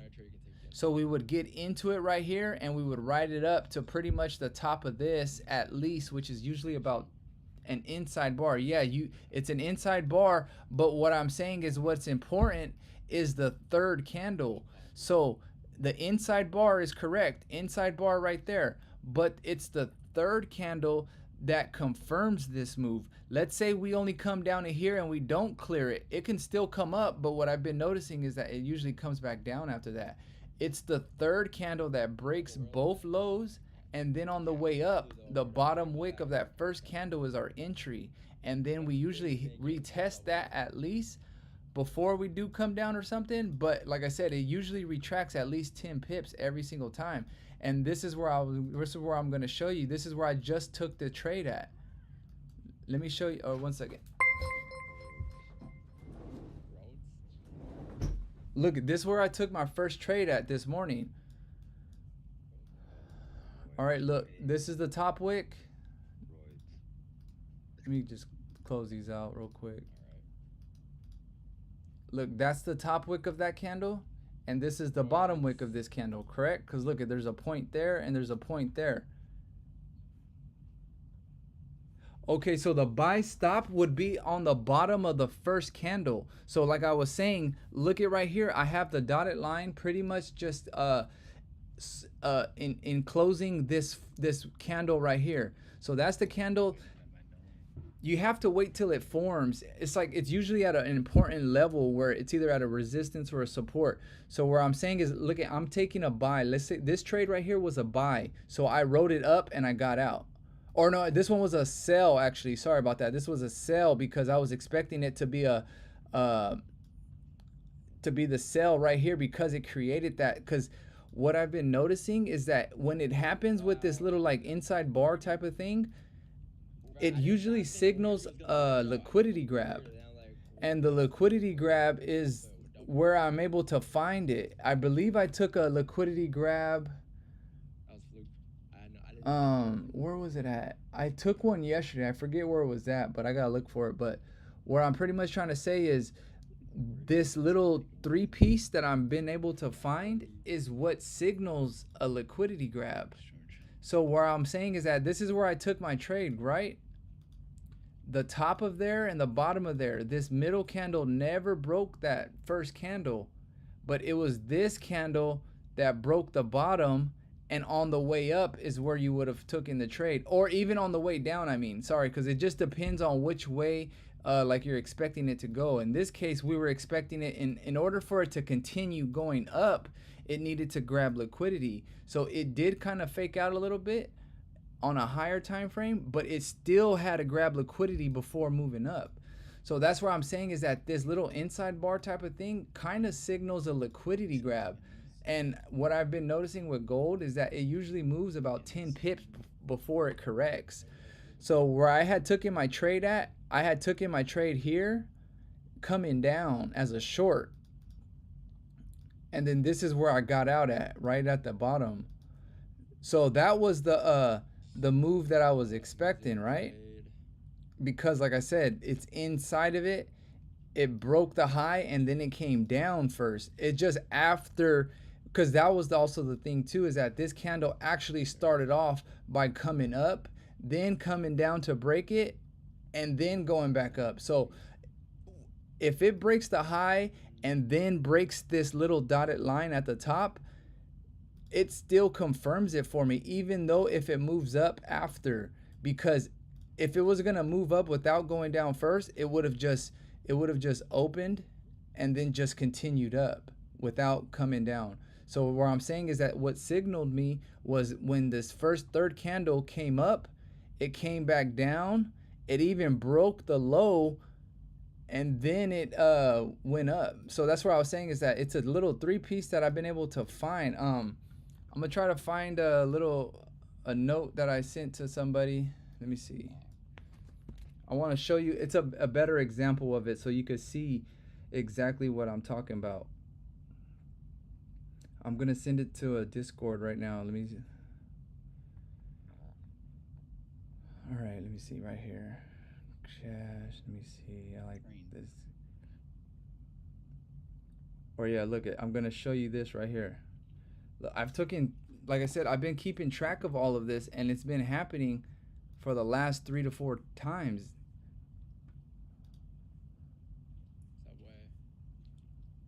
So look at this is the candles that I was expecting. So look at yesterday in Dawn's trade. I don't know if you could zoom in anymore, but if you notice, okay, I didn't know this setup. Yeah, bro, level up. I'm trying to tell you, bro, this is my first play in my own playbook. This is gonna be a bitmesone playbook move right here. I came up with it on my own. This is why I'm saying is that Dawn doesn't even know.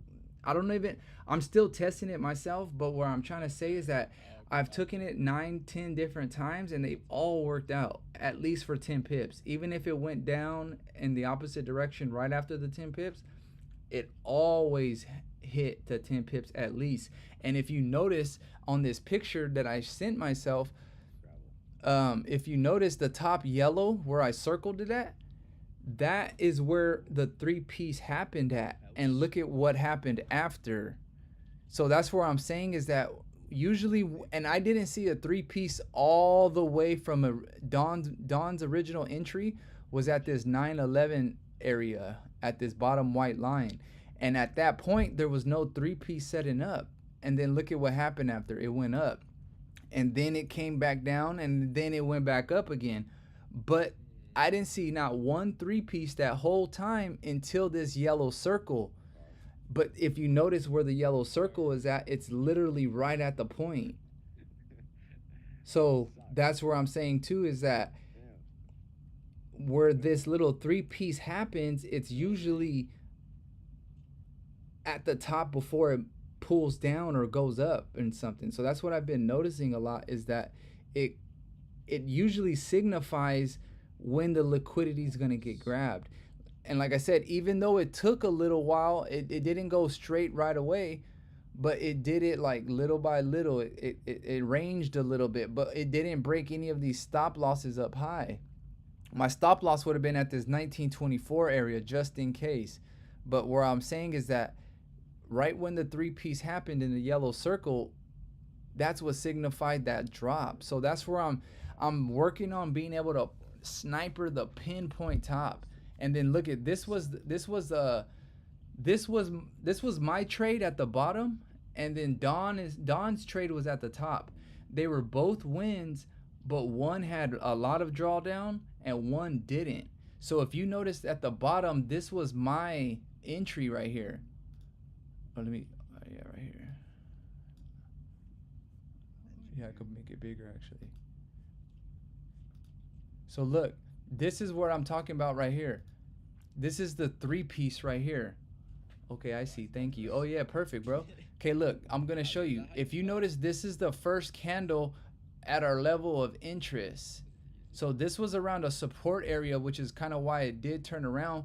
But what let me know that it was gonna turn around was this 3-piece. Look at, okay, this first candle is big, right? The top is right here, the bottom is right here.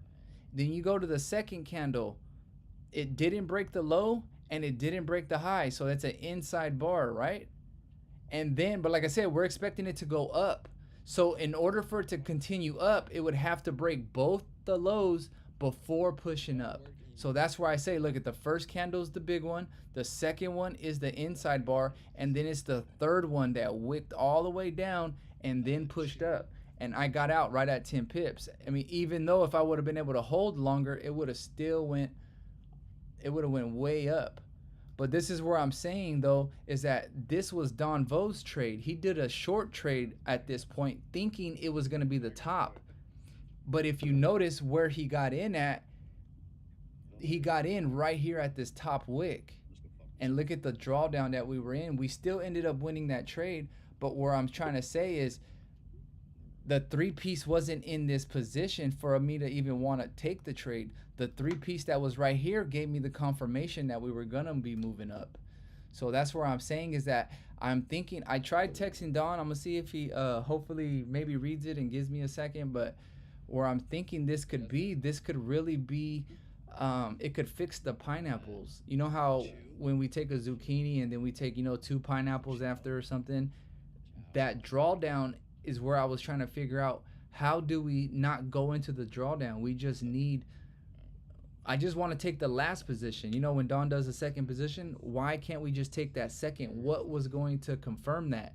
And it took me, I was staring at the charts night after night for a while, and then it finally hit me one day. And then that's when I've been able to notice it. And I haven't, once you notice it, you never unsee it no more. So that's where I was saying, even though this trade right here, I was expecting it to go down, it still did it. But that was because it needed liquidity before continuing up like it did. But like I said, Don was correct right now when he just took the little buy trade to go back up.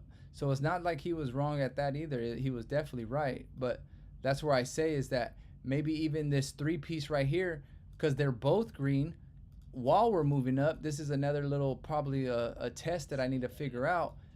If this is the one that went up, maybe this one needed to be red, and then the second one could be inside, and then this one would be up. So it just depends. Like, it's a combination that I see that I'm trying to, I need like 100 examples, so that's where I'm trying to get it to that point to where I even got 2 more in the works, but I'm really trying to focus on this one so I could get it down right. And yeah, so that's pretty much what I've been working on the last few days, and that's kind of why I've been slacking a little bit, but on the streaming on London. But it's been because I've been waking up for New York and Asian all day. So I've pretty much been streaming all 3 sessions almost every day. So like I said, I'm spending a lot of time in front of these charts, and I think that's what really helped me out a lot was just staring at it. You have to think outside the box. You can't just think like you have to figure out a pattern, and they're patterns. That's all it is. What I've really noticed is that all of this trading stuff is human behavior, meaning when we come down right here, there's a reason why we come down, because look at also over here we came down. So all of these people that sold are the same type of people that sold a little bit right here, but just not as many sold right there, So that's why I say it's like it's all human behavior. So a lot of this stuff is all just repeat information.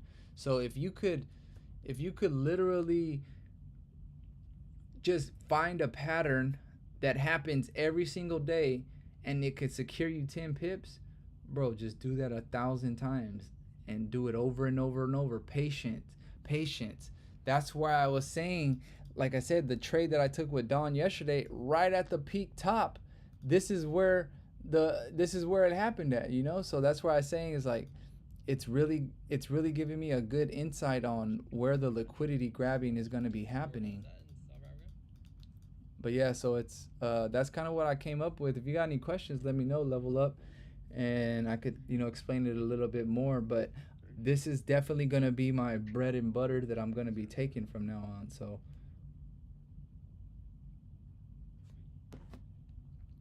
people in the comments are saying Raja made a video about blueberry markets. What does that mean? Bro, how do you get 65%? It's right next to Algeria. What? Jordan, I guess Jordan was right next to Algeria. It was like the same percentage. 50 kilometers out, 45 kilometers away from where I guessed originally. Wait, next to what? I guess Algeria, and I guess Jordan. Hey, thanks, Level Up. Appreciate it. And like I said, my other buddy that was in the chat too earlier, Krish, He got a little dose of it yesterday, and then he was the one that gave me the idea that this would be my first play in my playbook. So Damn, man. that was a good idea. So that's why exactly I'm definitely gonna keep working on it and try to perfect it. I need to find out every combination possible. Red, red, green, green, green, red, red, red, red, green, green, green, all those type of combinations. So I need to really point out, you know, what's gonna work and what's not. Try South Africa. Oh, I meant like South African continent, but okay. Yeah. Try South Africa. See, this trade I took to a short. Oh, straight up. Holy shit. I also thought it was a continent for dumbasses. Just win by accident. Yep. W. So chat feels Okay, like nice doing idea. shit. I'm monitoring 1923 500. Yeah, that's a good area. Look, if you notice, look at what could be happening. Just like this. Look, if this candle doesn't break the high, look, this will be the high, this would be the low. So if this candle doesn't break that, that'll be another three-piece happening, which could probably confirm another move down possibly. Because in order for us to continue up, what that is signaling is that we're breaking the areas and stuff, you know. So like I said, I just want. Ooh, it's right at the dotted line. It's right at the dotted line. So if it breaks it, it didn't break it though. So like I said, look at 3 minutes. Oh, there it goes. Okay, never mind. So that's what would invalid the trade idea. So what this is probably doing now, this is also what I've noticed. Because of the three-piece, if the three-piece doesn't happen, most likely we're going to continue up. Because, like I said, the three-piece would have indicated to me that we're going to come down. So since the three-piece didn't happen, what would be the opposite of coming down? Going up, right? So this could be a bottom wick that could be forming. White. Or a top. But like I said, it just depends where this might have been a better... This could be an entry right here possibly. But I'm just saying that's what I'm working on, trying to get it all going. But like I said, if the three-piece doesn't happen, then it usually tells me it's going in the opposite direction. Not saying it can't go continue, but like I said, it's that's what I've been noticing and stuff like that. Switch the yellow and the orange.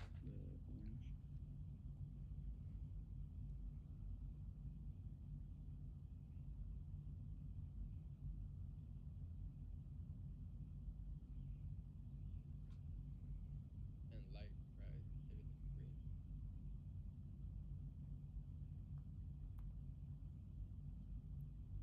Orange in the middle. And yellow's first.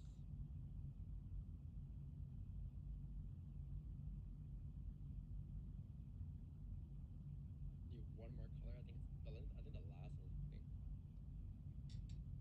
Pink or like that's the only light color here, right? Pink. We use all light colors. Maybe blue, but pink a little closer. I don't know, maybe like red or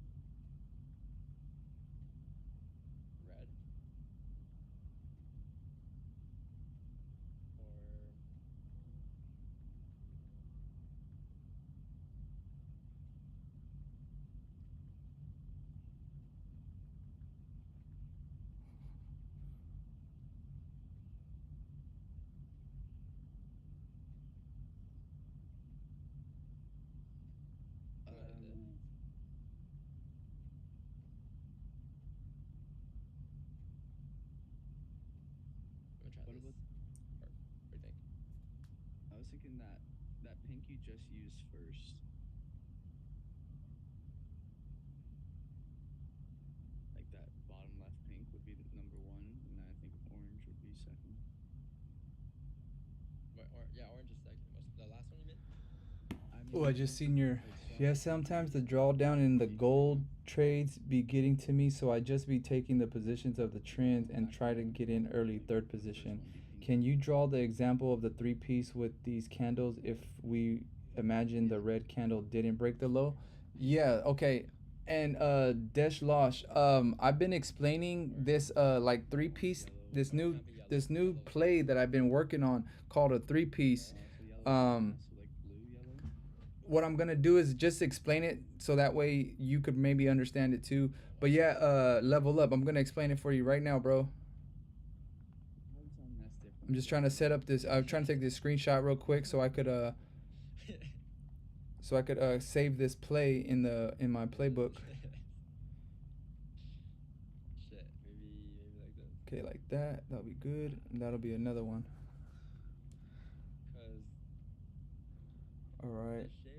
So yeah. So what I see is, the shade was a little darker. Maybe you need some a little lighter. That's album. So maybe instead of Zucchini that green. use, Zucchini green. That's a new one. Blue, that's wrong. All right. Yeah. So look, let me explain to you. So this is what, like I said, you don't want to break the highs or the lows. So let's say we're coming up to a level of interest. Like I said, you're always wanting to do it around a level of interest. What I've noticed, like I said, where it would be, if I had to guess where it would be at, it would most likely be here. It would probably be here, somewhere maybe here, somewhere even here. It's usually right before the actual move happens. So what I've been noticing is that, like I said, once I get that signal, it lets me know we're possibly going to need to start grabbing liquidity and stuff. So, yeah, like I said, on this candle right here, let's say it didn't break the low. Let's say it didn't. Let's say this was the top. Let's say this was the top, and then let's just say this candle was the bottom, for instance. But it needs to be this candle right here. This is the candle we're waiting on, right? So let's say this big red candle actually did close inside. This was our big first candle. This was the first candle, right?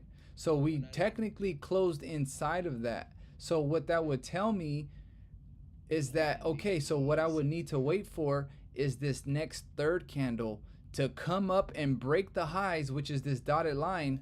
And then on the way back down, our entry would be right here at this dotted line.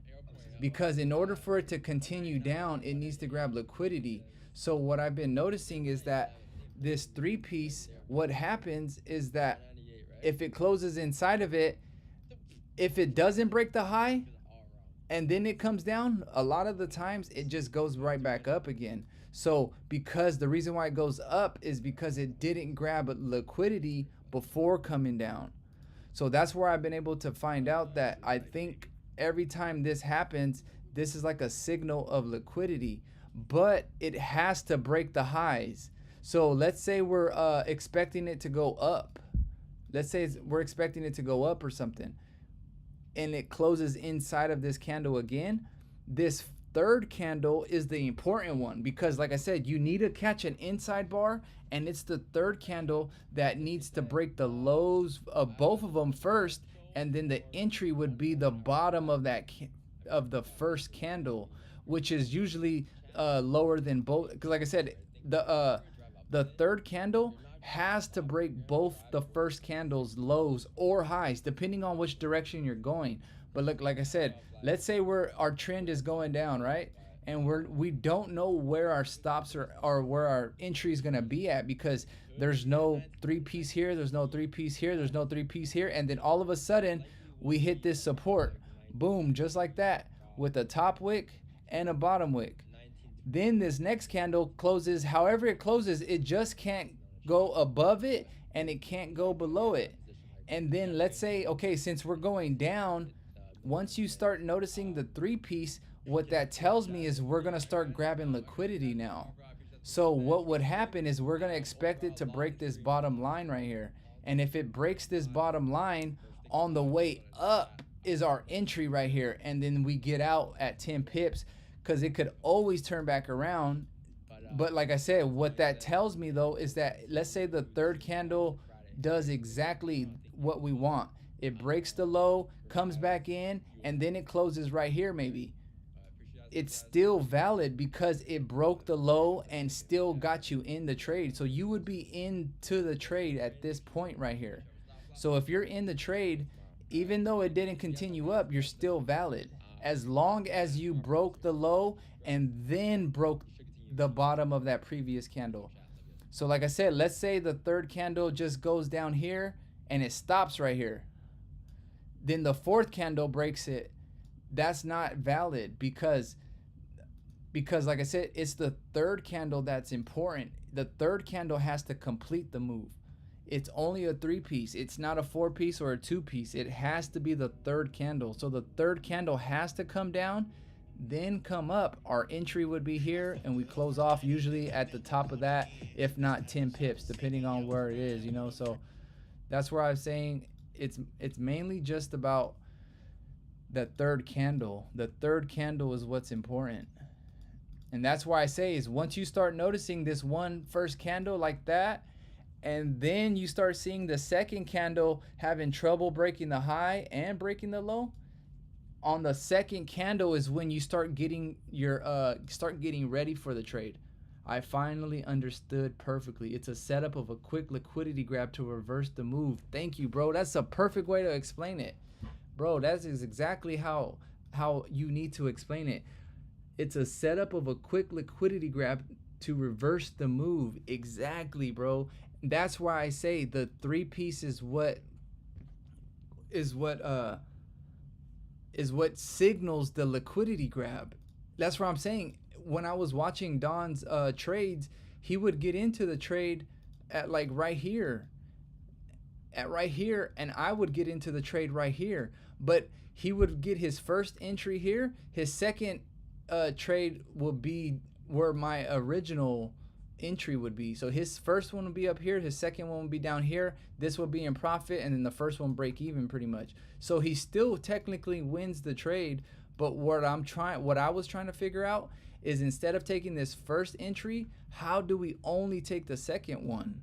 And then that's where I was able to come up with that idea of the 3-piece, bro. And like I said, I hope Don listens to me, bro, because this could really change the game for him, I think. And like I said, it's both in both directions. If we're going down, we need to break both the lows before going up. If we're going up, we need to break both the if we're going up, if we're expecting this trade to go up, we need the 3-piece to form, and then the third candle breaks the lows, then goes up. Let's say we're coming down and the 3-piece is forming, then the third candle needs to break the highs of both of them, and then on the way down, that's your wick entry.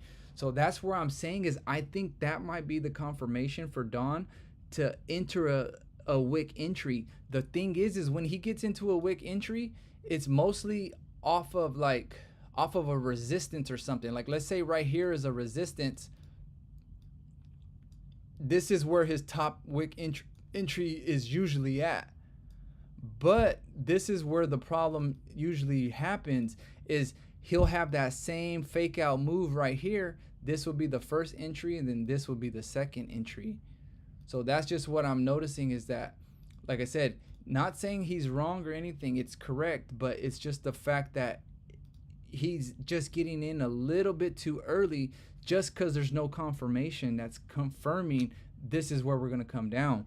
But that's why I've been able to find out that was the area. And I believe it happens on all time frames because I also seen it on a 1 hour. But like I said, that one trade that we took with Don last night, I don't know if you've seen it, but we were in at this point down here. We got in right here, right? But look at where I'm telling you, there's no 3-piece right here that confirmed any of that. There's no 3-piece. So where did we find the 3-piece at? The 3-piece was somewhere in this area. I forget where exactly because I got to look at the time frame I was on, but the 3-piece happened up here. And then look at what happened after. And then what I just said right now, the 3-piece just happened again right where we were right here where we took the trade at. So it happened here, but it also signaled that move up. So that's what I'm saying is it's definitely a signal of liquidity grab because there's no way that I'm able to find the tops each time just from that point, you know? So it kind of just depends. But yeah, like I said, hopefully Don listens to me maybe and gives me a chance. But yeah, you did.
But yeah, that's kind of what I got. I mean, if you could kind of see right here, this was almost happening on a 15-minute. If you notice, this was happening, this red candle, and like I said, it's coming up, right? So if the three piece were to happen, what this would signal is we need to come down and grab liquidity before we move up, or let's just say it's at the very, very top of a move, it usually signals it for us to come back down. So this is kind of what I kind of just thought of it right now, is that maybe the three piece does happen in the middle of a move just to continue up, but let's say we're at the top of the move, that would signal the one that actually runs down for 100 pips and stuff. Okay, bro, thanks for the explanation. Understanding the concept, I feel it's a nice concept, and this helps identify the overall trend markets heading to the grab liquidity before reversing it on us. Exactly, bro. That's exactly what it is. I'm glad you're able to understand what I'm saying. But that's what I've been able to find out, is that I think that's where the liquidity grab is at.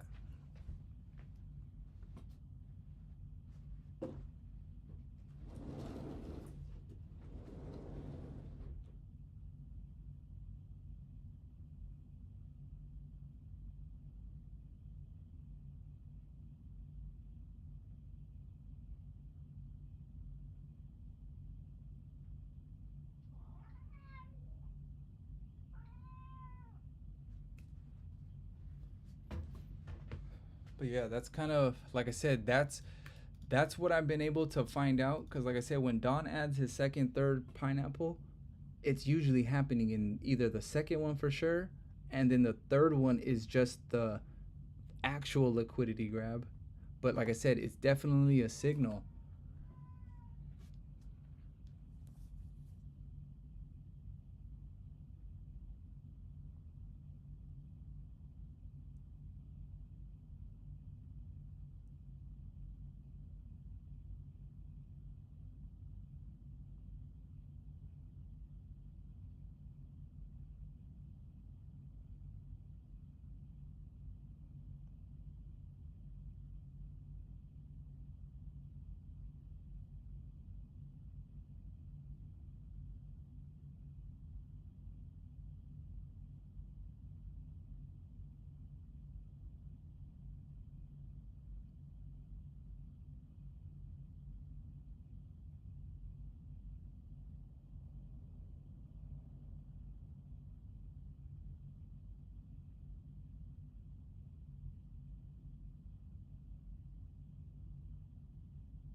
But yeah, bro, appreciate you guys for watching. If you guys are still watching, I'm gonna try to put on a little bit of music, see if this might help a little bit.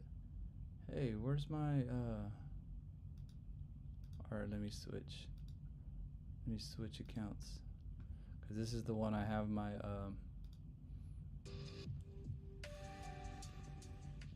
where I have all my YouTube Red and stuff, so no. Yes, bro. That was a good, and like I said, guys, you guys are the I told one or two guys last night, but you guys are definitely the first people. You guys are, there's no more than 5 people know this. Don Vo's one of them, but I just messaged him. That's if he reads it, and then just you guys. Hey, what's up, Fawn? Hey, Fawn, were you able to see the 3-piece? I explained the whole 3-piece of my new setup that I'm trying to work on in my playbook. And I appreciate you guys for subscribing. I just hit 2 more subscribers, so thank you guys for subscribing. And if you guys are still watching, leave a like and drop a comment for me.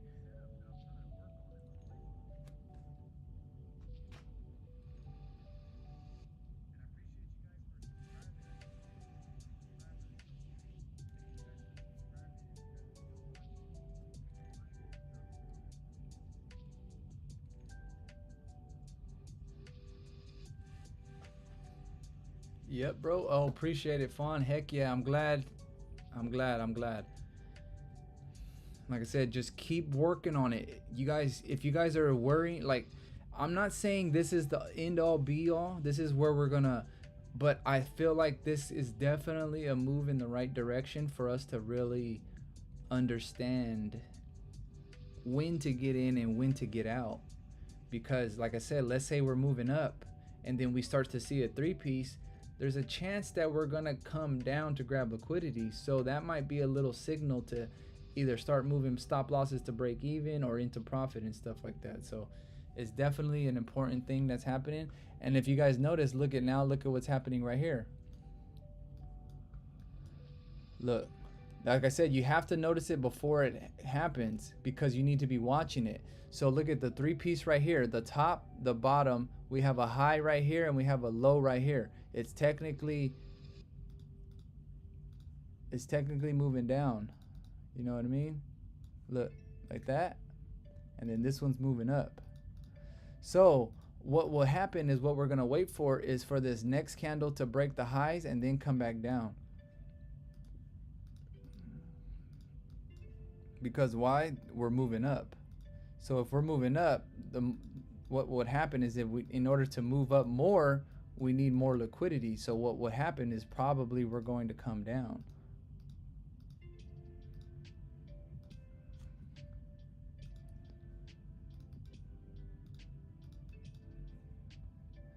There is an inside bar on this previous candle. Exactly. That's what's happening right now. That's what I got these lines ready for right now, is that it's happening. So, oh, look, it happened. All right, look, if it breaks this high and then comes down, don't follow me. I'm just saying this is where it would happen at. This is what would be the 3-piece. It needs to break the high though. I'm not into no trade yet. It has to break the high and then come down. And like I said, I have a 10 pip mark right here. So if I were to get into a trade, it would be at that area right there. I mean, if I get out of a trade. Yep, a potential 3-piece happening. Like I said, what we're waiting for now though, this is why I say you don't get into the trade until we break the high. But also right here, like I said, just because we break the high doesn't mean we get into the trade yet, because that could just continue going up. What I'm waiting for is for it to break the high and then come back down, and on this line is where our entry would be at. But that's what I'm saying, is that it needs to break the high. It can't, like I said, and if not on this candle, we're not getting into it because we're gonna have to wait for another 3-piece to happen. So like I said, it's just this candle got 3 minutes, and like I said, all we need for it to signal is for it to break the high, then come back down. If it doesn't break the high, there's still a chance that it can come down, but what that signals to me is that that's a liquidity just to continue back up again. So if it doesn't break the high, it can still continue down, but this is where it's going to be making a decision to either continue back up. So yeah, this doesn't look like it's going to play out because it's not going to break that high. And like I said, what usually happens is that it breaks the high first. Like, it usually doesn't create a bottom wick. It usually just goes straight up and then it comes down.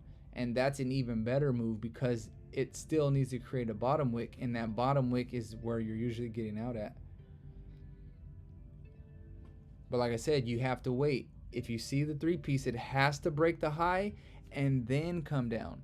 You can't just take, because I accidentally did that once where I got in right when it broke and I'm like, oh, here it comes. But what ended up happening, it just continued up. But it did eventually come back down, but that's where I'm saying I'm trying to avoid the whole drawdown and figure out why it does this, why it does that. And for the stop target, you have information about. So my stop loss target, look at, I was doing a little test run over here. The test run was let's see, okay, I had 2 lines on previous resistance and support areas. So look, I had one here, which is this previous, and then I also had one here at this previous, and there could also be one here. So what I'm doing now, back testing it, I have a resistance at each one of these support lines or resistance lines. Let's see which ones get respected and which ones didn't. So the first one got respected, which was meaning a lot of people who had their stop loss at that would have been taken out of the trade just by that wick. So most likely the first area of resistance wouldn't be a good area. So if I'm in this trade, this is probably not a good stop, a good let's say stop loss or whatever. You would most likely want the second one, which is usually the most high. But if there's a third one, that's obviously even better. But like I said, that's the tricky part, is to try to find the right area for a stop loss. But like I said, this is where, you know, the first one, like I said, this first one got hit. So that would have been a lot of people taken out. So you don't want that one. This one didn't get touched, but that is kind of, it's like I said, that's why it's you're really going to have to try to see, looking to the left, what's the most important, because we also never went above this area. So how Don has his big stops, if we did have a big stop, it most likely would be, if not there, here, you know. So it kind of just depends. It depends, like I said, but my goal is to get in and get out before it ever retraces, because if it needs to go that high, I shouldn't have even been in the trade to begin with. I should have, the 3-piece probably didn't play out or something, you know. So that's why I say it's like your stop loss will definitely be you know, in a reasonable area, because we've already, and we should get out before it. Like I said, if it starts to go up and it starts to hit these stop losses, the 3-piece wasn't probably correct to begin with. Hello, what concept is this that you're talking about? Okay, so Hefe, are you familiar with who Don Vo is? That's who I watch a lot, and this is called the playbook. So Hefe, what Don Vo has done is he created a playbook, pretty much just meaning we're looking for particular setups. Like we're looking for 3 candle combinations, a 4 candle combination, or, you know, this 4-5 candle combination and stuff like that. So this is his playbook that he created. What I'm explaining is my own play in my own playbook. So it's pretty much the same thing as Don does with his zucchini, if you're familiar with how he does his zucchini. But what I was explaining to the guys right now is that in order for the zucchini to have a confirmation, it needs to have this 3-piece. And the 3-piece is what I've been explaining in this video, is just pretty much like Level Up said earlier. Let me see. He said it's a setup of a quick liquidity grab to reverse the move. So pretty much what it signals is that this is where we're going to be grabbing liquidity. So like I said, there was a 3-piece right here that I got into a trade. It did go in the opposite, but it hit my trade exactly because it needed, this was a signal that, yeah, this was be where we need to grab liquidity. But like I said, had you not gotten out, you would also be in drawdown. So that's why too, what I've noticed is that this 3-piece usually corrects about 10%, or not 10%, 10 pips before it makes a decision or something. So you'll be able to secure at least 10 pips, but you have to get out at 10 pips. Or like I said, it just depends on, you know, where you're going to get your trade at and stuff. So, I mean, look at now this one technically did. So look, let's say this candle and then this third candle. So pretty much it is irrelevant to place the stop just after the liquidity grab wick on a 3-piece setup.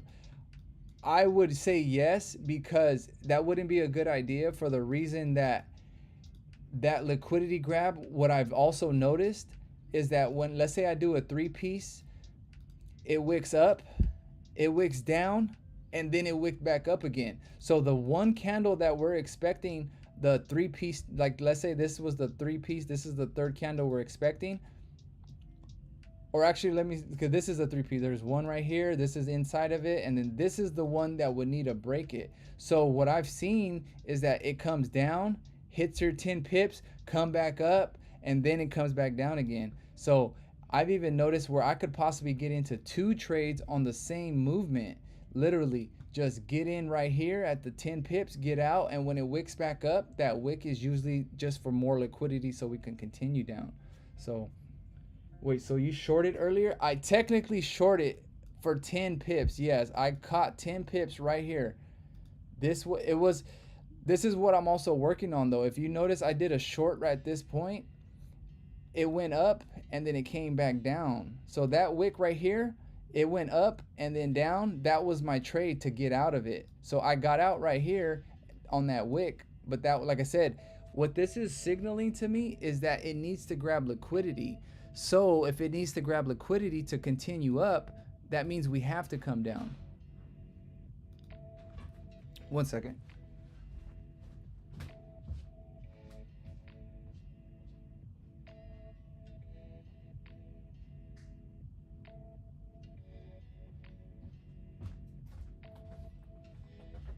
But yeah, so like I said, what this 3-piece kind of tells me, but I'm already out of the trade. I actually took 2 trades in this area right here. Look, I took a trade right here to come back down. I closed it off. And then I took a trade Don took right here to close about another 10 pips. So I closed 20 pips in the last 2 trades right now. But like I said, so what the 3-piece kind of tells me is that we're going to start reversing. So if we see a 3-piece and it goes up, most likely it's going to still come down because it's, like I said, it needs liquidity to continue. But like I said, I have examples and stuff like this where, like I was telling him earlier, look at, if you notice, this is where I got into my trade the other day. If you notice, there's a high, there's a low. The second candle never broke the low, never broke the high, and I was expecting it to go up. So what this third candle needed to do was break both of the lows first, and then on the way back up, my entry would be the bottom of the wicks. And then at this top green is where I got out at 10 pips. It actually came back to retest, and then it shot up. So I mean, I could have stayed in that trade and collected a whole 80 pips, but that's where I'm telling you I'm trying to work on, where I'm and level up. This is also about the stop loss. Like let's say we get into the trade at the perfect point and then we hit our 10 pips and they were like, oh, let's bring it in our stop loss to break even before we close or something. What I've also noticed is that it does give it a retest. So if you see this candle, if we would have brought it into stop loss to break even, that would have stopped us out. So that's kind of why I figured it's either you close out at 10 pips or you wait for the retest to touch your entry, and then after that, then you bring it to stop loss to break even, because it usually does test it one more time before going up. But like I said, I'm usually out of it by 10 pips. But like I said, this is where I'm going to start working on. Maybe I close 75 at 10 pips, leave the 25 to get a retest, and then on the retest, after it does the retest, then I bring it to break even and stuff. So, but yeah, Jefe, like I was saying, look, this was a trade I took, the bottom. If you see this top trade right here, this is Don Vo. This is Don Vo's trade right here. If you notice, his entry was a short. So we still won the trade, but look at how much drawdown happened. Where I'm noticing that 3-piece, there's no 3-piece right here. So we wouldn't have even got into the trade. The closest 3-piece could have even been this. But technically it broke the high, so I wouldn't have even got into it. But this is also why it signaled it, okay, we need liquidity before going back up. So that's where I say only trading gold. Currently right now I'm only trading gold. I do look at other pairs if you ask. I mean, if you would like for me to look for something for you, I can definitely look at give you a quick little rundown if you like, if there's any pairs you're interested in or things like that. See, look guys, look at right here. This is a top, this is a bottom, this one stayed in the middle, but it's this third candle that would need to come up and then back down. So what this is kind of telling me is the fact that we didn't go up to come down, we're going down to come back up. Kind of like this, boom, boom, boom, boom. But this is on Bitcoin too, by the way. I just opened up Bitcoin. Let's find another 3-piece. Yes, sir. Let's find another 3-piece, bro. Stay on page.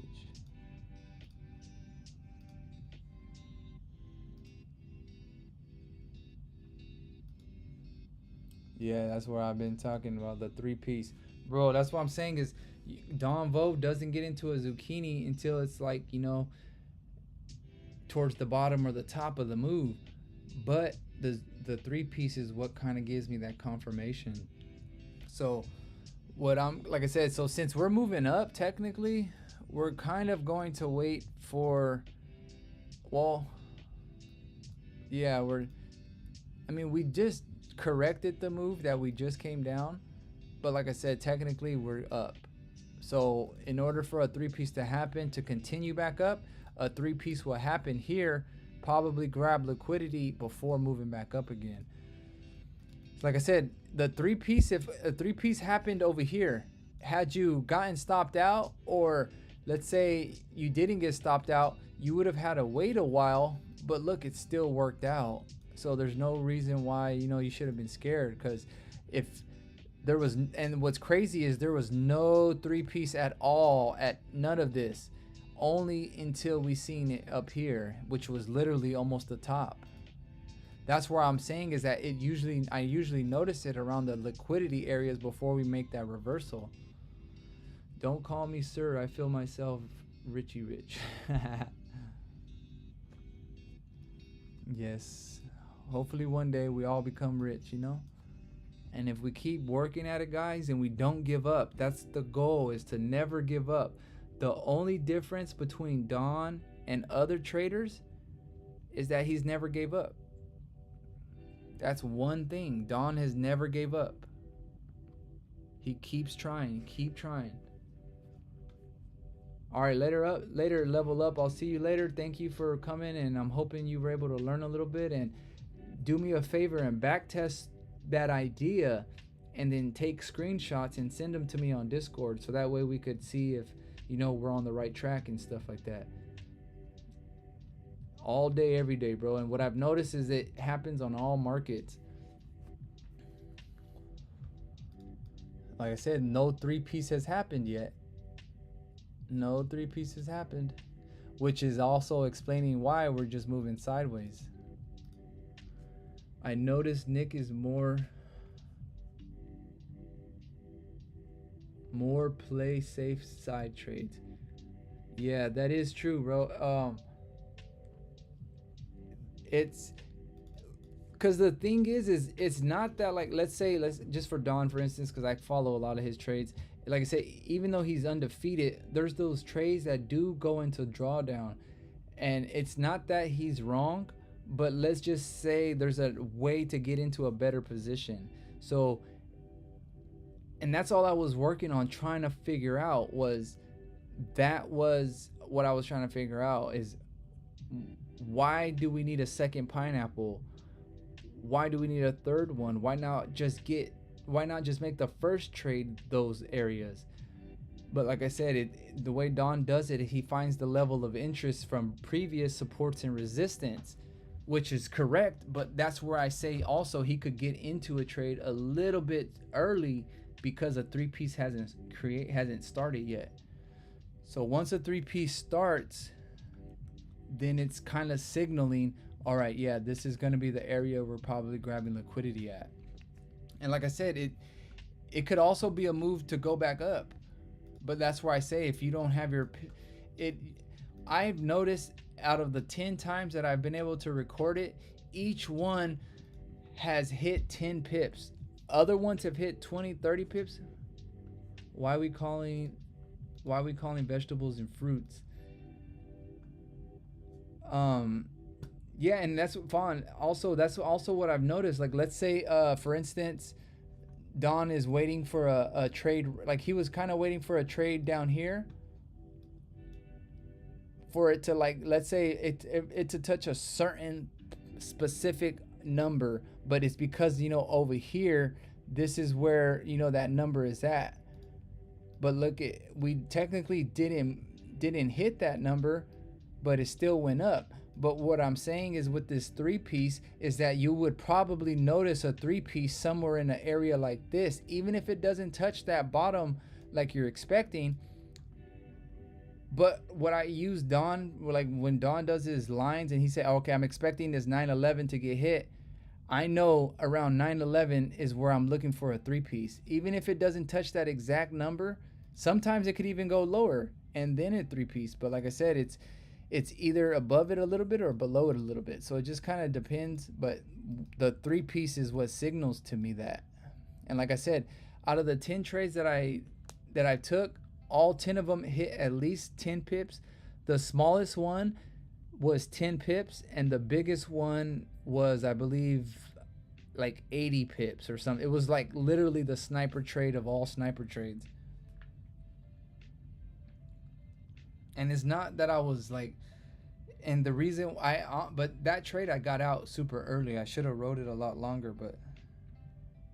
Oh, guys, Don just checked that message, so I'm hoping he reads it and sees it.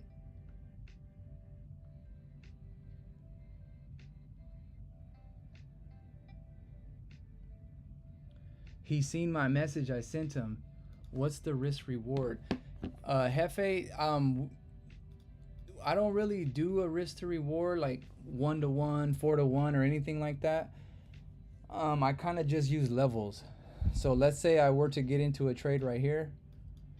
My stop loss would be a certain level. Let's say like over here. Look at these were the previous resistance or supports and stuff. You know, I would have my stop loss maybe on one of these levels or something like that. So it might not be the best like risk to reward, but if you also know how Don trades, he doesn't really, it's points of interest, you know. So it's like we're only going to come up to these lines if we're going to continue up. So if we never get to these lines, it's just going to continue down anyway. So like I said, I don't really have a specific number. Were there any three piece at 5:30 to 7 there? 5 this morning? Okay, let's see this morning. 5:30 to 7. So I have a 5:30 is when it opens up. Okay, oh yeah, like at this bottom area. Let's see if we see any three pieces. I technically don't see a three piece right here. But I mean, if you kind of could see, this is the closest one. Look at, there's a high right here, there's a low right here. This middle one closed perfectly.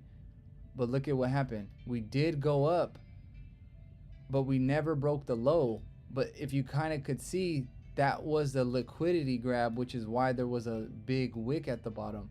So it literally almost touched it. It was barely almost there, a pip or so away or something. But like I said, when it doesn't clear the bottom, that's why it came back down again. Because in order for, if this wick would have went down first and then up, that would have signaled this liquidity grab pretty much.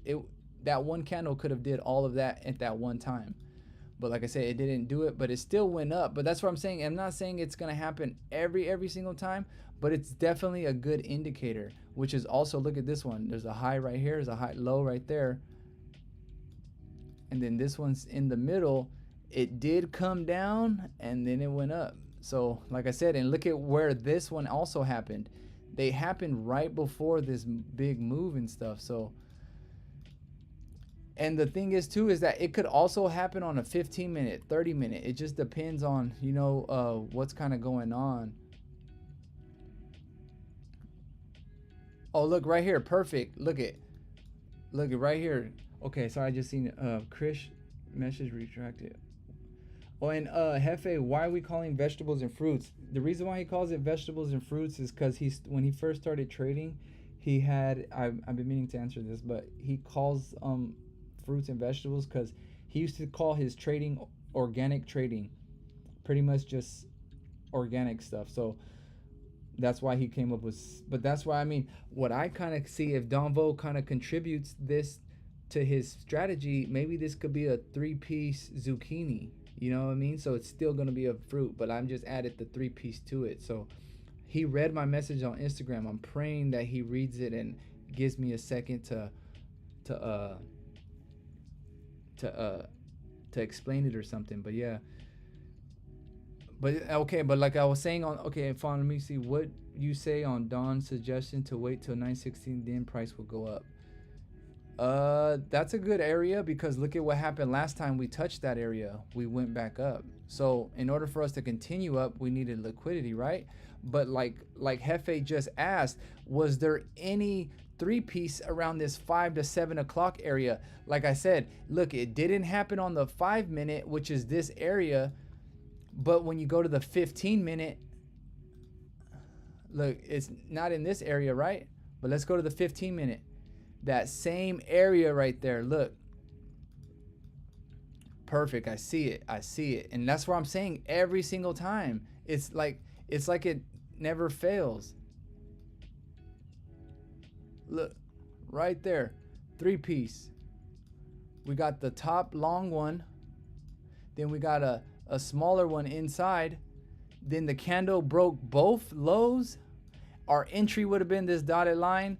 And then this is the run that we would have been able to hold because we're in such good position that we don't really have to worry about. We could have closed 75% at this level and then left the last 25% at our break even, which is way down here. So if that was the case, you know, we could let this 25% ride for as long as it needs to. And that's how you're able to catch the 80 pips and stuff like that. So what, okay, yeah, so Hefe, it actually did happen at 7 o'clock, which was right before that move to go up. So, but yeah, Don seen it 12 minutes ago. I'm hoping.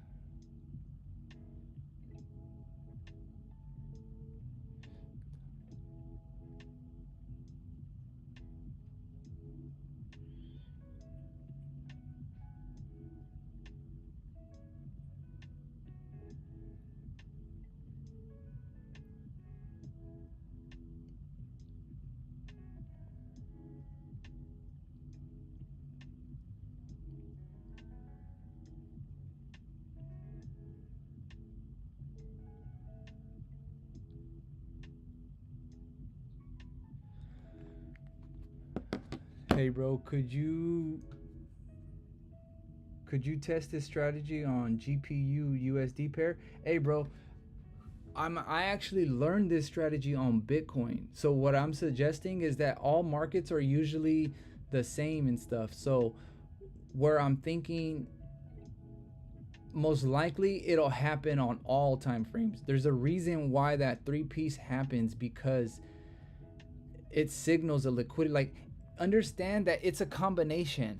It's like, have you guys ever seen like those old school doors, like from the ancient times, from way back, where like there's like 10 different keyholes, but it's a certain combination for you to open it, almost like a safe, but it's back in the day before combinations were around.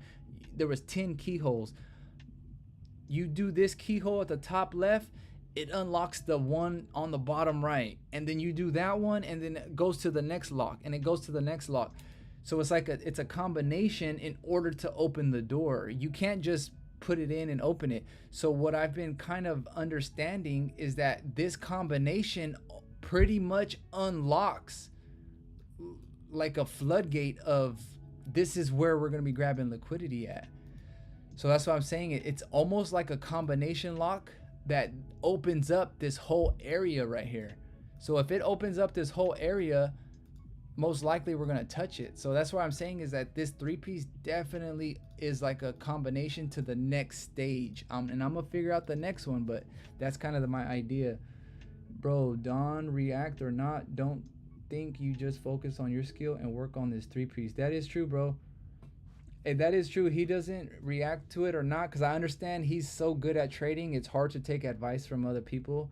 But what I'm trying to, like, my goal was to hopefully one day, you know, trade for DVS and stuff. But like you said, I need to just, like I said, focus on my community, I guess. You know, like you guys that are following me and suggesting for me. I'm definitely trying to, I want to be a part of DVS. You know, that was I'm just grateful for Don, that everything he's been able to teach me.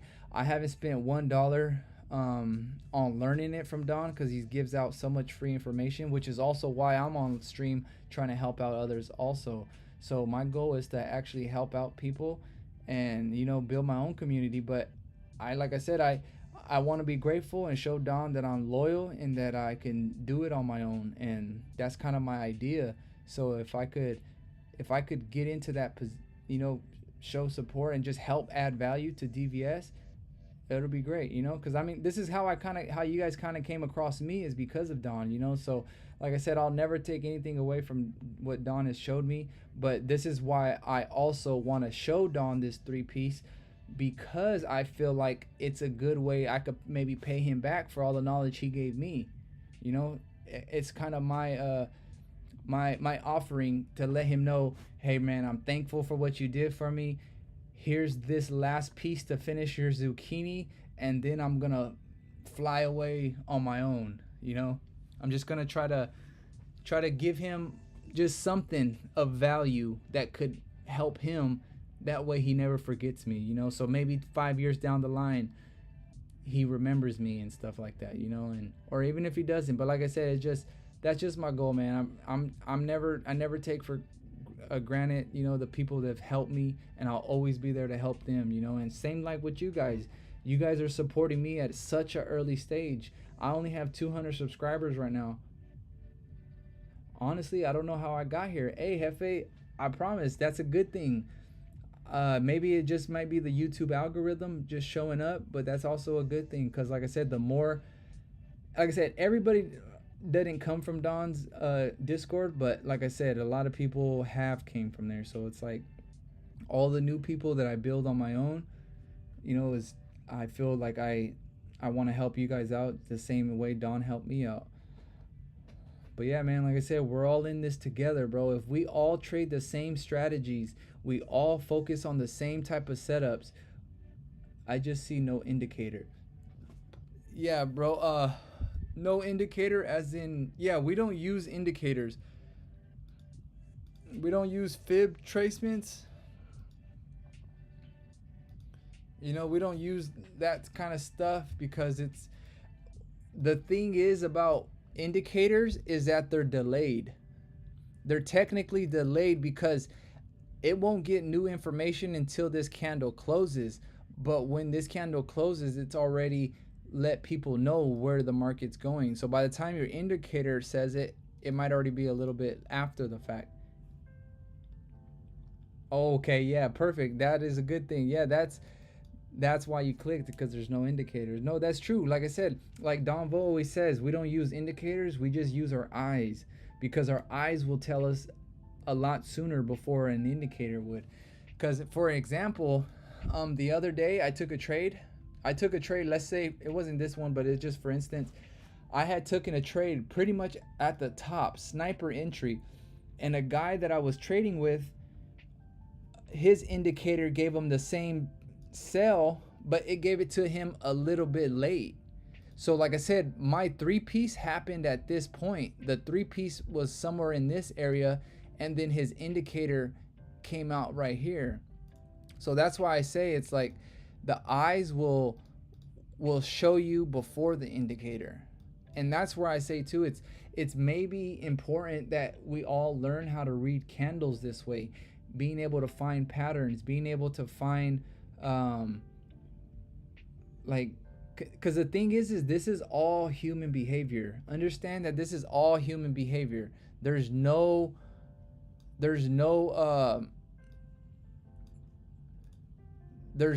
is all human behavior. Like I said, people were scared at this point, so what they do, they sold. In order for it to move this much, a lot of people have to be thinking the same thing. So if a lot of people are thinking the same thing, what's gonna happen next time we come to this area?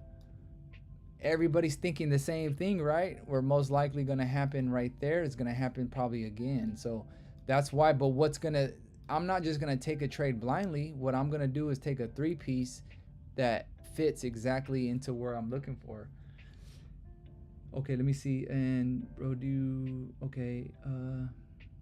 Yeah, and like I said, Fawn, I'm definitely gonna focus on my skill. And like I said, I know I'm trying to help out too much maybe, but it's just like I said, I just wanna, of all people, I just wanna, give back at least to Don. That way, That way I don't feel like I just took from him. You know, I could at least say, hey man, I gave you something the same way you gave me something, you know. So that's kind of my how I feel. Many trades have their own created strategy, or many traders have their own created strategy, like you created a three-piece. I have so confident on your skill. Hey Fawn, man, I appreciate that, brother. I appreciate that, man. Cause to be honest, I'm not even gonna lie to you, man. Everybody around me doesn't believe in me. They're not telling me that, but they're also not motivating me. Or I don't need motivation because I'm gonna do it anyways. But it's like nobody is like, oh man, Nick, you can do it. You can do it. Bit me some. You can do it. It's all like it, every time I tell somebody I trade, they're always like, nah, that's impossible. Or it's like they're always negative about it. You know, there's never somebody. I only have one friend of mine. He's probably the only guy that I know out of all my friends online and besides you guys too. But it's just like, that's what I'm saying. It's only people in the trading community that understand the struggle of how hard trading is.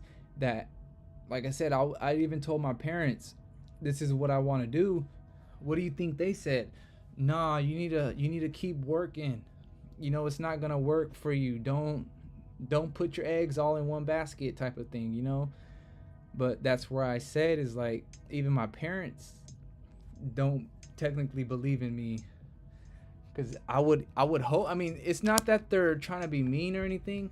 I think it's really just like they want the best for me. So trading is something that they're so far-fetched, like it's so out of their normal, what they think is normal, that they seem like it's impossible to them because they couldn't do it. You know, I'm not saying that they can, but it just, I think that's where it comes from. They just want to make sure I'm okay. You know, they don't want me to go down a path and lose everything, type of thing, because they also see things on the news about crypto crashing and all of these things. So they always think like when Bitcoin goes down to zero, I lost all my money, or like when it goes down, they thinking I'm losing all my money. But like I said, just because they don't understand it. So it's just like I said, a lot of people haven't really given me like, you know, been like, man, Nick, you can do it, besides one guy around me. But like I said, I understand why. It's just because they don't know how hard it is to get to this point, you know. And for me to come up with my own play is, I think I finally broke through the barrier of like just copying Don all day. You know, I finally been able to hit. I was at a wall for a while. I was pretty much break even. I mean, I was pretty much break even for a good while. Like, I can say for the last 3 to 4 months, I've just been break even. Like, let's say I start with $100, I'll get it all the way down to $40, but then I come back, hit 120. Then it goes back down to 80, comes up to 100, goes to 60, goes to 120. So technically, if I just eliminate those losses, I would be profitable. And then that's when I started realizing it's not the strategy, it's just the discipline. And that's what's hard. The thing is, the difference about discipline and motivation is, motivation, you need some kind of push to motivate you. Whereas when you're disciplined, you're going to do it whether you like it or not. You just know it has to happen. And because you're disciplined, you're going to do it. You don't need to sit there and, you know, you're going to do it. You're disciplined. You're not going to sit there and cry about it. Oh, I have to do this. You're just going to suck it up and you're going to do it. And that's why I show up to the charts every single day, is for that reason. Just because I understand that, you know, it's going to have. But yeah, Fawn, answer your question. Sorry, I'm just rambling and stuff. But could you share who's the guy mentioned? Oh yeah, Hefe. Sorry about that. This is my mentor guy right here. This is who I learned from. He doesn't like to be called a mentor because he just says we're friends. So this is one of my friends. We're all family. But Dom Vo is the guy that showed me everything. If you want to learn, I suggest you also watch his streams, because like I said, I'm learning from him every single day. That's the only reason why I was able to come up with this 3-piece, was for the reason that I was able to find out like that, why this works and why it didn't. But it's because, like I said, it's all how he taught me. You know, it's like all the information I have came from him. He also does live. So whatever. If you lost the keys, call market maker and ask where they want the market to go. Yeah, that's funny, Hefe.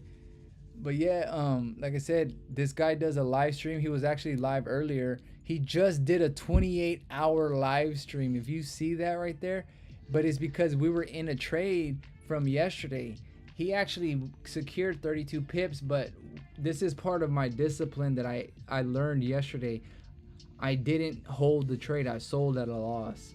It was a super big mistake. I wish I didn't sell.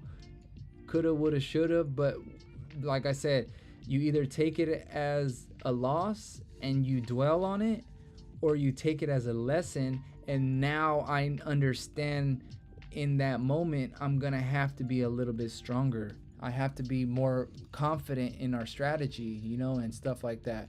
So it's not that Don still won. That's what's crazy. He won, but I didn't. So it's not that his trade was wrong. It was just my emotions. My emotions got the best of me last night. And I held so much drawdown. I held through so much up and down. I don't see why I would finally sell if I've already been holding it for so long. But I was just worried that it was going to hit 1945 or something.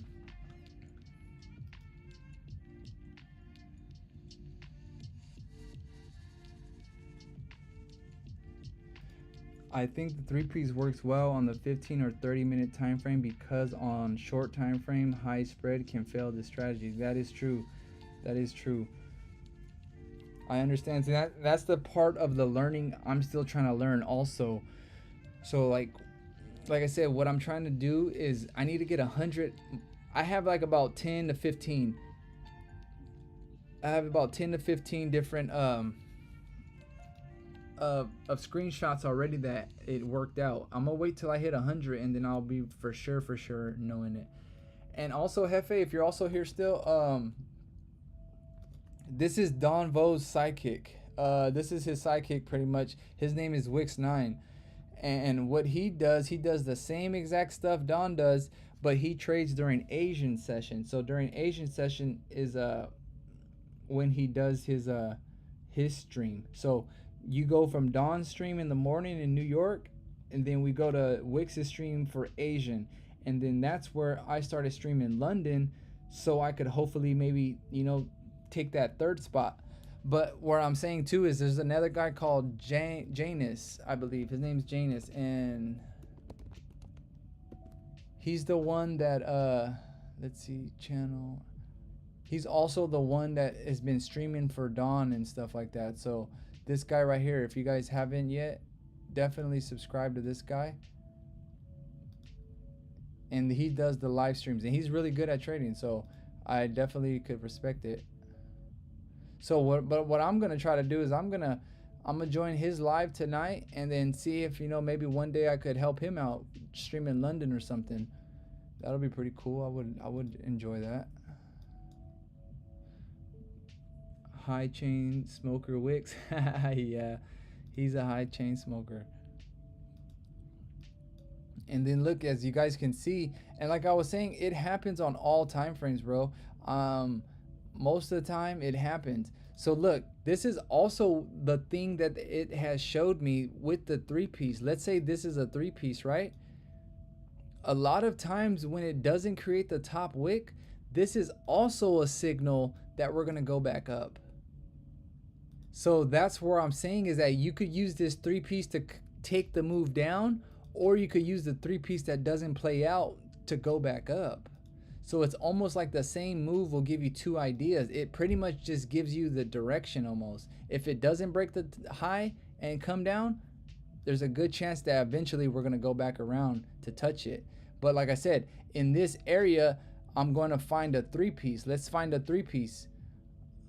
Let's see. There's probably a three-piece somewhere in here to identify.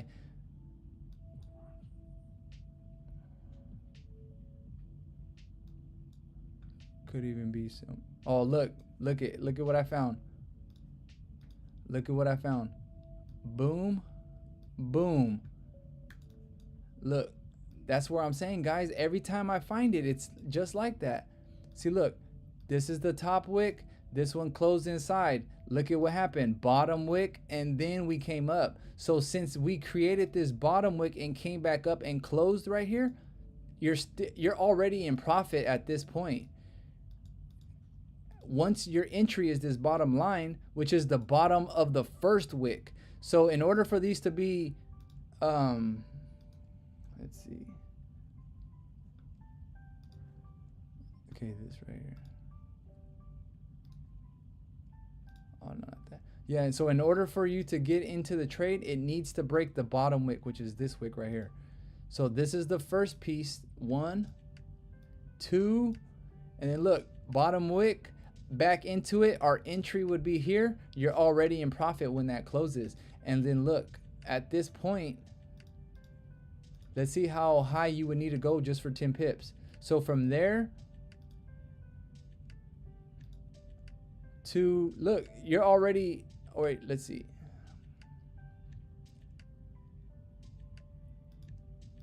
Let's see how high you would need to go for a 3-piece 10 pip. Okay, 3-piece right there. 10 pips, boom. Just like that. And look at where it would have hit it. It would have hit it on the continuation. So our entry would have been here. Look, no drawdown, no drawdown, no drawdown, no drawdown, boom. So that's where I'm saying is that I'm trying to find the trades that give us the easy ride. So that way we're not stressing overnight all night and stuff like that. So that's kind of what I've been able to come up with. I'm glad you guys are here listening. If you guys have any questions, you guys feel free to ask. I'll love to explain it a little bit more. And like I said, look at, like I'm telling you guys are the only ones that are hearing about this. There's only 4 people watching, 3 people watching right now. Make sure you drop a like also if you guys haven't dropped a like. But wait, you put a limit order at the bottom waiting. That's the goal, is to put a limit order at the bottom, or let's say it's at the top or bottom. Let's say it's right here. You know, we're expecting it to go down. Yes, my limit order would be right here to go. Once we go up, it doesn't trigger it until we go down. But I'm still learning how to do these limit orders myself because I'm still new to MT5.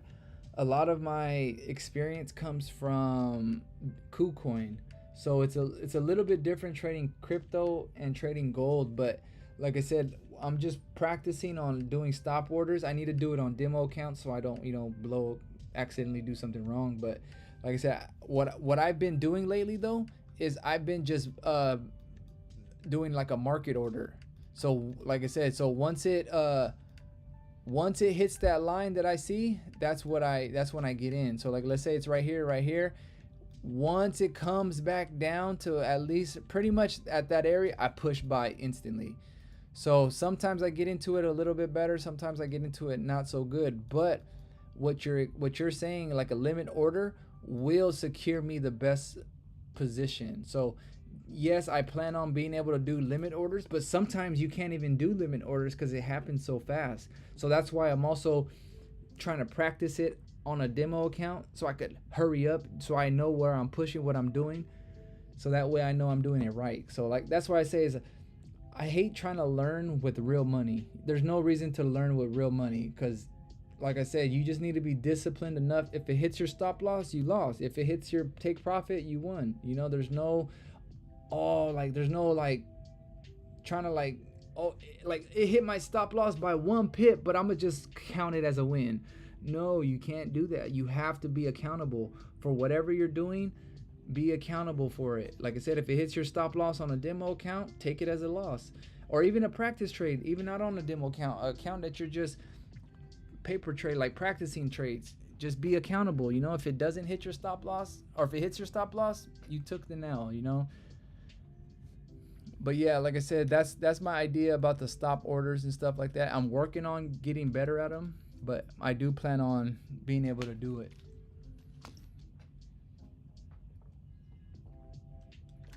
Just the same way I have like take profits.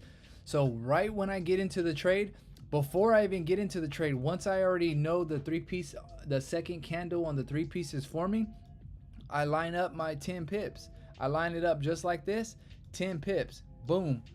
And then I already, since I already got the numbers right here, because if you notice when you click the little measuring tool, you get the blue top and the blue bottom. So instantly, right when I get into the trade, I move my stop loss or my take profit to exactly where we're heading. So most of the time, all of these last 10 trades that I've took, all of them have been all exited at 10%, or I mean at 10 pips. But the problem with that is I've also missed a lot of pips because I didn't close it the way. But this is where I'm saying is that I'm still learning how to use MT5 right now. Like, I don't even know how to close 75% if I wanted to. So that's kind of, like I said, I'm still learning as I go, bro.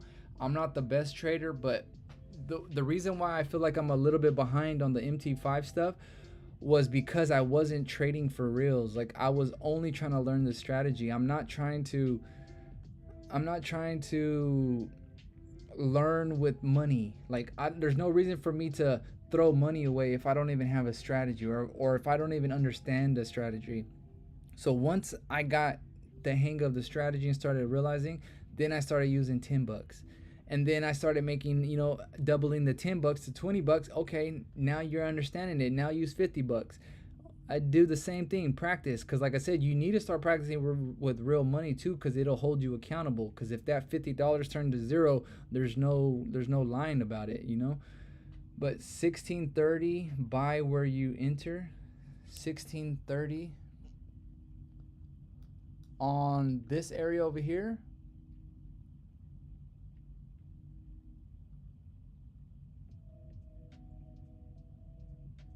$16.30 is, let's see, $16.30 is right here. Is this what you're talking about, Jefe?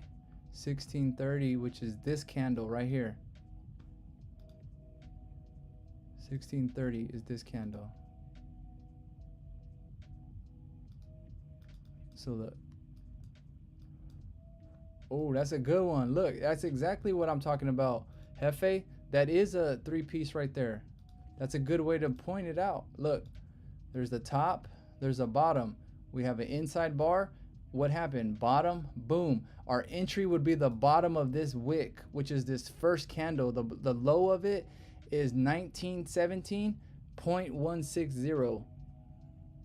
That's a good observation, Jefe.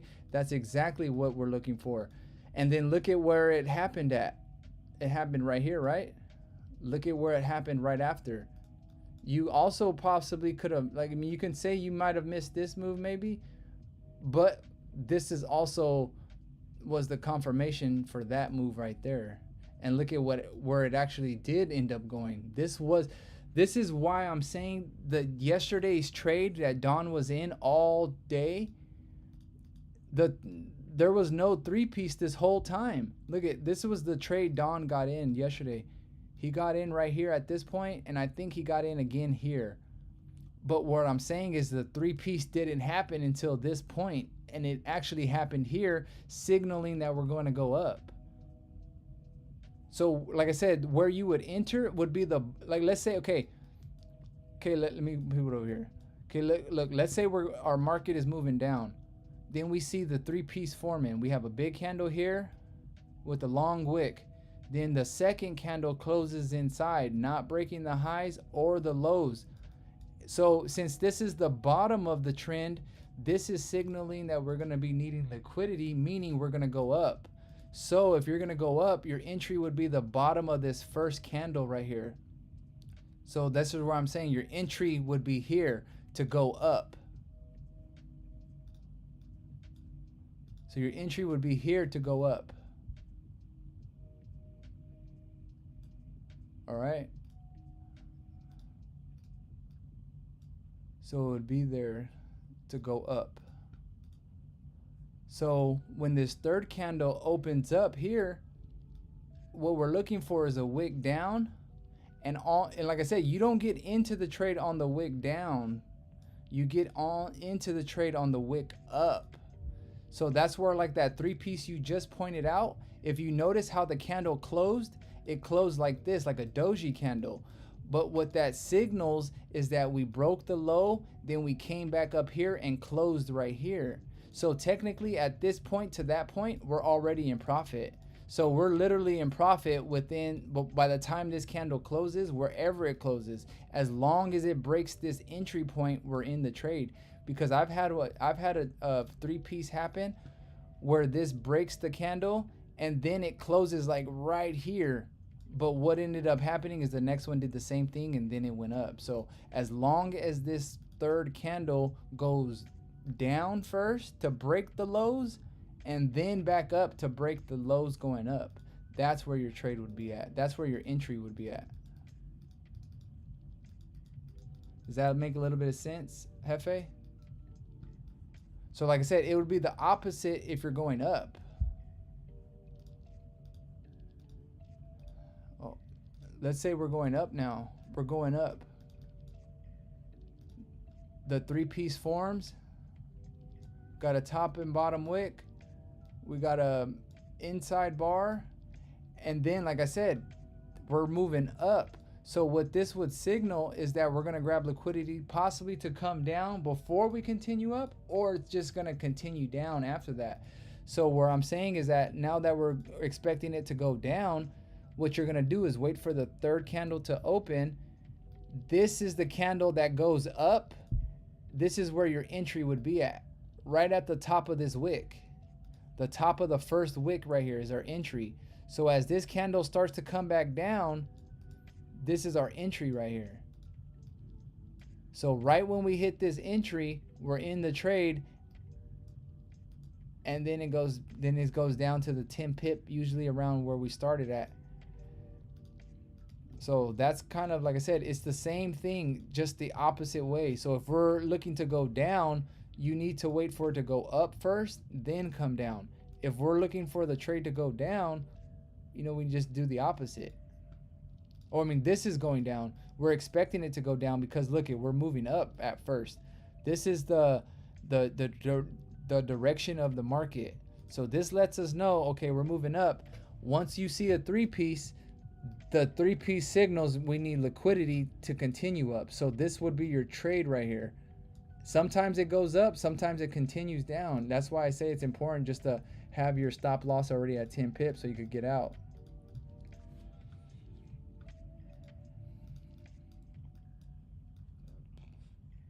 But that's what I'm saying though, is that look at where the three-piece happened at. Three-piece happened here. We went up. Because why? We were still moving up at the time. And then the three-piece happened again here. Why? To continue down. So that's just what I'm saying. And I'm trying to work on how to find it a little bit better. And look, not saying that the three-piece, it still won't go down if we don't break it or whatever. But look at this one. Okay, there's a three-piece right there. This one closes. This one closed above it. But this is the important thing where I might have missed it myself. This could still be a three-piece for the reasoning that this candle could have been wicking up and down. This is also why I say it's important that you need to be watching it before. You can't just consider this to be a failed three-piece because it didn't like close back underneath it. But let's say that this candle goes up, comes back down, triggers your stop loss or your entry into the trade, and then it continues to go back up, just like how this closes above it. But that's what I'm saying is when you're watching the third candle, if it goes above it, then comes down and then goes back up again, it's still valid because it wouldn't have went above and it wouldn't have came back down to underneath this top candle if it wasn't going to come down to grab liquidity. So what I've noticed is that if it does close above like that, it's usually the next candle that is the fake out. So this is part 2 of this whole type of trade, but I'm working on this one now too, so I won't really explain it too much because I'm still learning it. But where I've noticed is, like I said, the three-piece happens. This candle could have easily, if we were watching it, came back down and then back up. Meaning, we could have triggered our stop loss and then went back up. but it would still be valid because it triggered our stop loss. I mean, not our stop, our entry into the trade, and then this is the move you would have took. So that's why it's my fault. I was over explaining other things, but that's where I say that's a good way of knowing that the liquidity needs to be grabbed.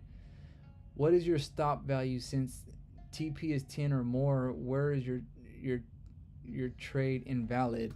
Well, what I've been noticing is that the three pieces usually happen around the bottoms and stuff like that.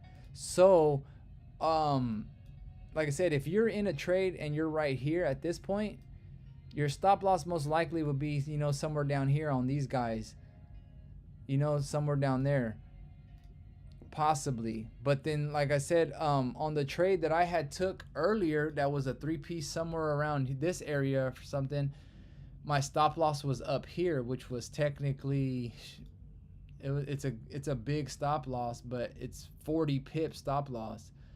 But like I said, it kind of just depends on what the market is looking like, because I had two little areas of interest that I was looking at, and this is the area of interest that I was looking at where I would have had my stop losses. But I did like a test run to see where would the best stop loss be.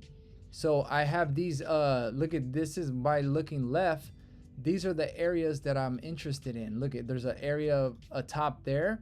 So let's say we go up, there's a good chance that we could get rejected there. But then there's also, this is also the first level, because then there's a level here, and then there's a level here, and then there's a level there. So what I noticed is that the first level doesn't it gets hit. You'll get hit there, and then you'll be stopped out. Then I also did a little test that the second level is where you would get stopped out also, because that's where this wick actually happened at. Look, or like, let's say, okay, so I'm in the trade at the yellow circle. I would have been wicked out at that point. So that's why I'm saying is that you have to try to find your best stop loss. And my best stop loss, obviously the higher the better, because it's less likely to get there. But like I said, since the three-piece already happened, the three-piece is kind of signaling that we need to grab liquidity. So what I'm noticing is that the liquidity will get grabbed. Like, let's say this yellow line was our entry over there where we're normally at. We'll hit this 10 pip mark, and at the 10 pip mark, we'll come back up to wick up before coming back down again. So that's where I was saying is that it just depends on, like what you're comfortable with. But like I said, most likely it's not going to hit these levels, because in order to hit these levels, we would have to go down to grab liquidity. The reason why we hit this level so easy is because this is not really like a high level that we're like, that we need liquidity. And that's also why it doesn't shoot straight down either, because if had we came up here for a top wick, it would have just dumped straight down. But yeah, that's kind of what so like I said, my stop losses, I did the little test. Not the first one, not the second one. The third one worked out, and the fourth one worked out. So I would probably do 3 or 4 supports up. So like I said, if I would have gotten into the trade at this circle, my stop loss would have gotten hit had I used that first area. It wouldn't have gotten hit if I used the second or the third. So either one of these could have been okay, I believe. But it, like I said, it just depends on what the market is printing. So like I said, and that's another part of the test that I have to run through. I have to see where my stop losses are going to be. But what I've kind of noticed is that the fact that these are the liquidity grabs, it has to go down before it goes up. So usually the stop losses don't even get touched or anything like that, just for that reason. But yeah, if you were you able to understand that a little bit, Hefe? Is that helping out a little bit? That's where I say this is more of a zucchini move. Are you familiar with the zucchini move that Don does? You can find EA for closing partials trade on MT5. Oh, okay. Or on MQL5. Fine. Sorry, but I just seen that message. You can find EA examples. Is that what you mean by that? Examples for close. What is EA? for closing partials trade on MQL5. Yeah, like I said, and that's the thing too. I'm like, it feels like I don't have enough time in the day because it feels like I'm literally 24 hours focusing on trading. Like, if I'm not on the charts, I'm watching a Don Vo video on some expert advisor. Okay, you can find expert advisor for closing partials. And what is on MQI5? Is that the MT5 that you're talking about? I'm not sure. I haven't, like I said, I don't know about the expert advisor. What is that?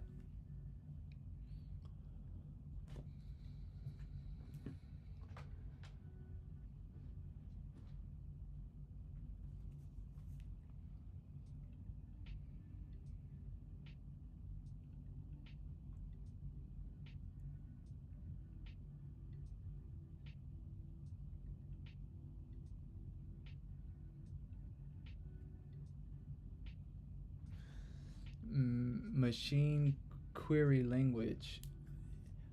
MQL is store for indicators in EA. Oh, okay. Official store for MetaTrader company. Okay, I'm gonna have to look that up then. Oh, I need to update my damn I haven't been updating this sheet lately. I need to update it again. I took those 2 trades. And like I said, the second trade I took, I wasn't even confident about it. I don't even know why I took it, but Don said to take it. And that's where I messed up yesterday. But not because I also closed it. I shouldn't have closed it. Official store for MetaTraders. Yeah, let's look at that. Let's look at that.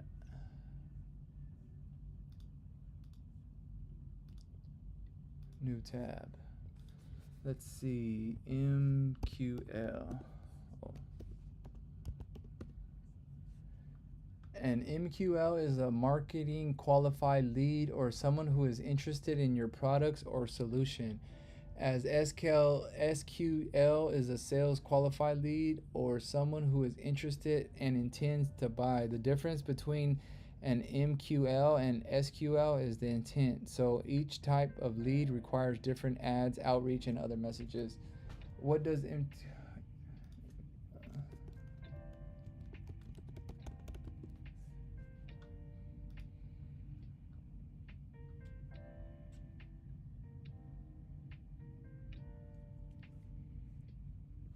machine query language?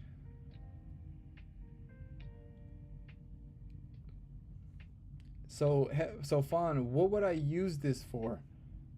I'm just, like I said, I'm just kind of confused. I've never heard of this before. What would I use this for? Is that what you were saying would teach me how to do the stop orders and stuff? Or I wasn't sure. Is language, bro. Yeah, I don't know, bro. I'm lost. Like, you're gonna have to explain that to me, how I have to explain the 3-piece. Like, I'm where you guys are learning the 3-piece. I don't know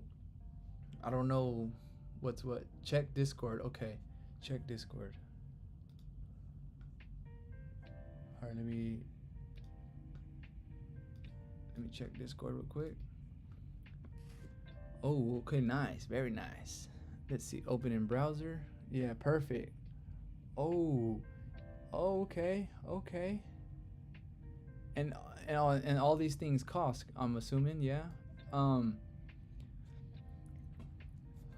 man, this is nice. I like that. So which one are you recommending me, like, kind of look into for what particular I guess I wasn't sure why you mentioned it. I forget. Free section.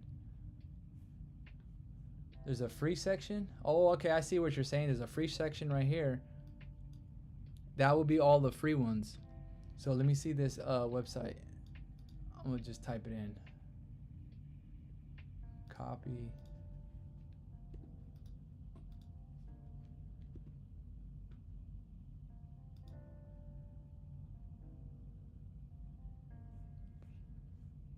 Free section. All right, the free section. Ooh, very, very nice.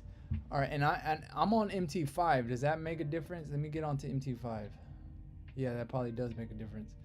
I'm on MT5, so free section. Hey man, this is nice. I feel like I just came across something. So all of these things are free to use. Here, I'm gonna save this website. I need to save this so I don't forget. How do I say? Okay, here I need to add bookmark.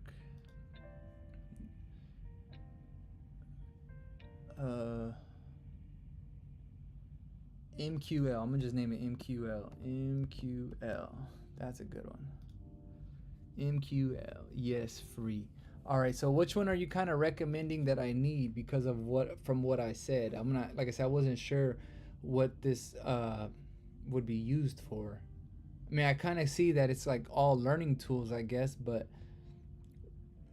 like I said, I'm not sure. Order block.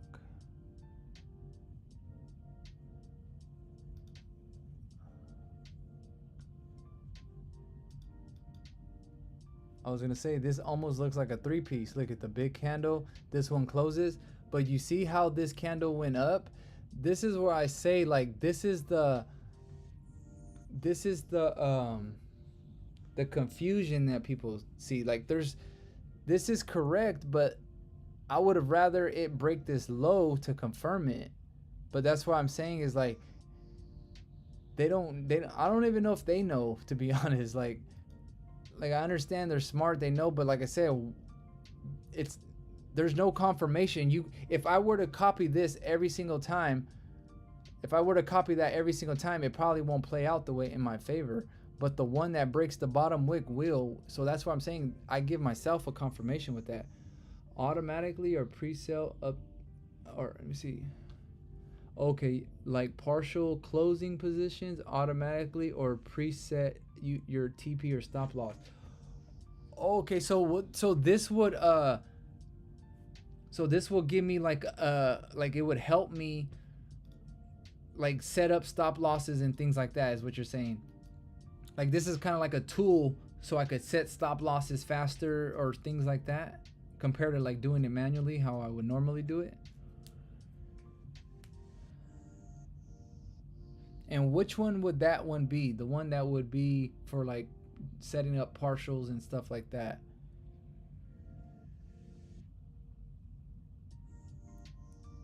You can find any kind of tool. Oh, okay, yeah, now I get you. But like I said, I need to figure out what tool I need. Not only stop. Okay, yeah, I understand. That makes sense. So it's pretty much all. It's a bunch of learning stuff. You can learn, and it could only help, right? That's all this is for, just to help. Click on search and write partial close.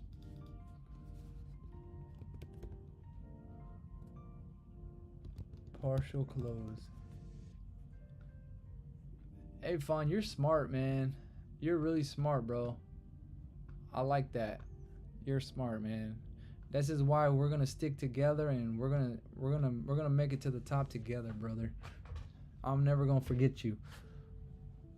Trade Panel Pro, Trading Box Order Management. That sounds like one.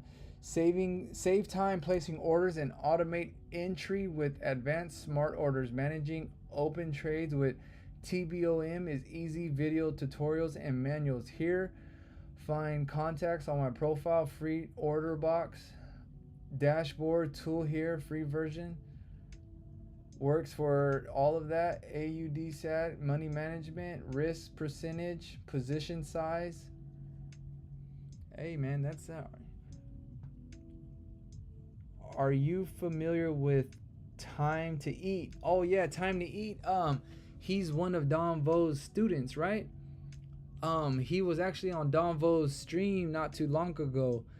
He was on one of his streams, and that's how because I do remember the "Let's eat" or "Time to eat" type of. I remember his little slogan and stuff. I think what's kind of funny is I think I kind of came up with my own little slogan because my name is bitmesone. I was just kind of going off of what Time to Eat kind of says. It's like, let's go get some. You know what I mean? Let's go get some. Let's get some in the market. What happened to him? He's still trading. He's really good. the thing is I think he's so successful now that it's more he's almost like Don Vo. That's why Don Vo had him on the stream almost as a guest, because he understands that that Time to Eat guy is killing it. And like I think his streams also average about 2,000 people per stream. So like I said, and that's what Don Vo averages. I mean, he does 3,000, 4,000 too, but what I'm just saying is for Time to Eat to have 2,000 followers, that's definitely a good sign that he's doing good. But yeah, Donvo just had him on stream not too long ago. That was a cool episode. I liked that episode. Yes, Don Student. He's a nice trader. Yeah, I like his trading. Like I said, he was on stream telling, pretty much saying the same thing. And like I said, I hope one day I could be like that too, where I mean, I'm on my own doing my own thing, but like I said, I would always want to. He used to have 10 viewers. Yeah, that's crazy. That's where the grind happens, bro. That's the grind. And like I said, right now I only have 4 viewers. I mean, that's the peak. The peak I've ever had was 13. But that was when we were having a good conversation during London, and it happened like that. But yeah, man, that's like I said, you're also early, Hefe. I promise, mark my words, one of these days I'm gonna go full-time streaming. And once I go full-time streaming, it's on and popping. Since from there, there's gonna be no turning back. But like I said, it's gonna take some time. But every day that I get on stream, I get subscribers, so I understand that I'm putting in the work and it's working out. So I just need to keep streaming all sessions if I can, and just keep trading. And like I said, I gotta put in the grind right now. I gotta grind now before that way I could that way, maybe one day I'll have 1,000 viewers and have a lot of people trusting me and helping a lot of people. But yeah, like I said, Hefe, you're in on me during like where Time to Eat was when you used to watch them back then. That's where I'm at right now. So however long that was, how long ago was that, Hefe, that you remember? Watch it probably be like a year. I would say like a year, maybe at least. There's no way he could go from 10 to 2,000 overnight, Not saying you can't, but a consistent 2,000 takes a lot of effort.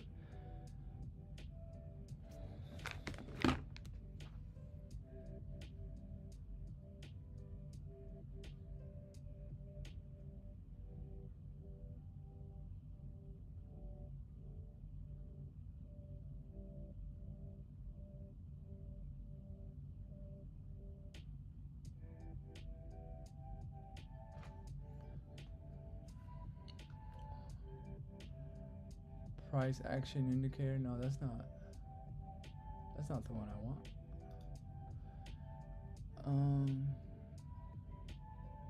Trade aid.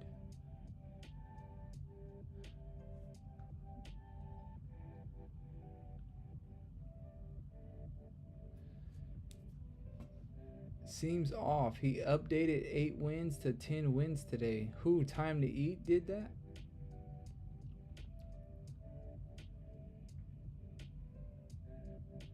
Who are you talking about?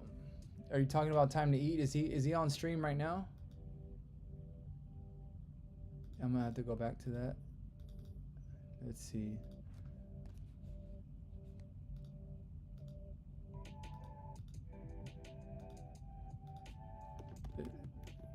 Oh, there it is. Time to Eat Trading. That's him. That looks like him. 5 hours ago. Yeah, that is him. That's who was on Don's stream. Time to Eat. Yeah, that's him right here. Damn, look at 2 hours ago, 6,700 views. A day ago, 11,000 views. 2 days ago, 10,000 views. Killing it, man. That's what's up. He must be a good trader. How to trade on a funded account, my live stream. How to trade on a funded account, my live stream. New York session, gold, yeah. Okay, so what it looks like.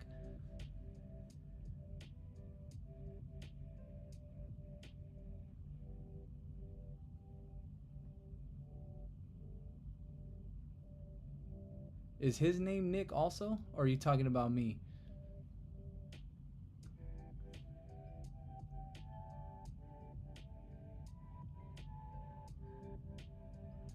Yeah, because my name is Nick also.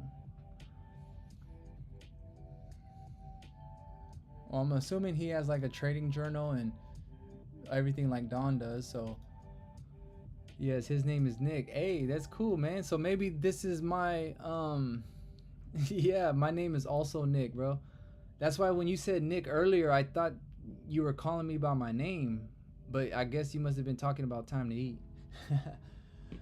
But yeah, my name is Nick. My name is Nicholas, so I go by Nick for short. But like I said, you could call me Bit. You can call me Bit. That's cool too, whichever you like. Ooh, dang! Look at he has time to eat elite one-on-one mentorship program. Next round of mentorship will be in October. Time to eat signal channel. Signals will reopen in September. Damn, look at 1 month, $125, 3 months, $250, 6 months, $500, 1 year plus Zoom promo, 1,000. God damn. Imagine how many people bought that 1,000-year package. That's crazy. I watch his stream. Very good trader. Takes trades very safely. Oh, that's cool. Does he trade like Don also, or does he do a little bit different? I guess the only one way to find out is to take a look. He looks at the news. He does all that. Nice. It looks like Don Vo's chart. Hey, very nice. Very nice. I like that. I like that. Oh, he also has 2 people in his Zoom too. See, that's what I want to do too. Hopefully, one day I can have other few people. So he's on Zoom. That's one thing too. Is I need to learn how to use Zoom and stuff like that. So.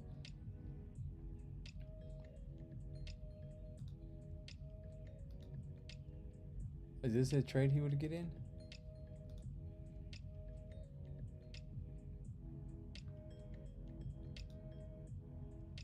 Ooh, very nice. That was a nice trade he did.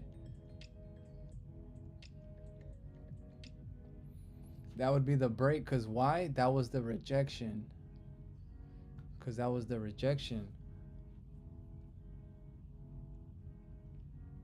But proper trader. Okay, so he manages his risk, like his stop losses, a little bit better than the average Don Vo stop loss. Hey man, that's pretty nice. I like that. There's a nice. I could see why he took the trade, because it went up and it got rejected. So it obviously respected that support, that resistance. But let me just tell you, oh, that was actually a good trade, because it did. That was when it did move down. I'm sure he closed in profits also, because that trade did go down. See, there it goes. Oh, that was a nice trade, bro. And he updated his journal. Hey man, shout out to Time to Eat, bro. Straight killed it on that trade, because that was the trade we were hoping. Well, a lot of people were waiting for that to drop, was because of that. So it closed underneath there. Where was his entry gonna be at then, if that was the case?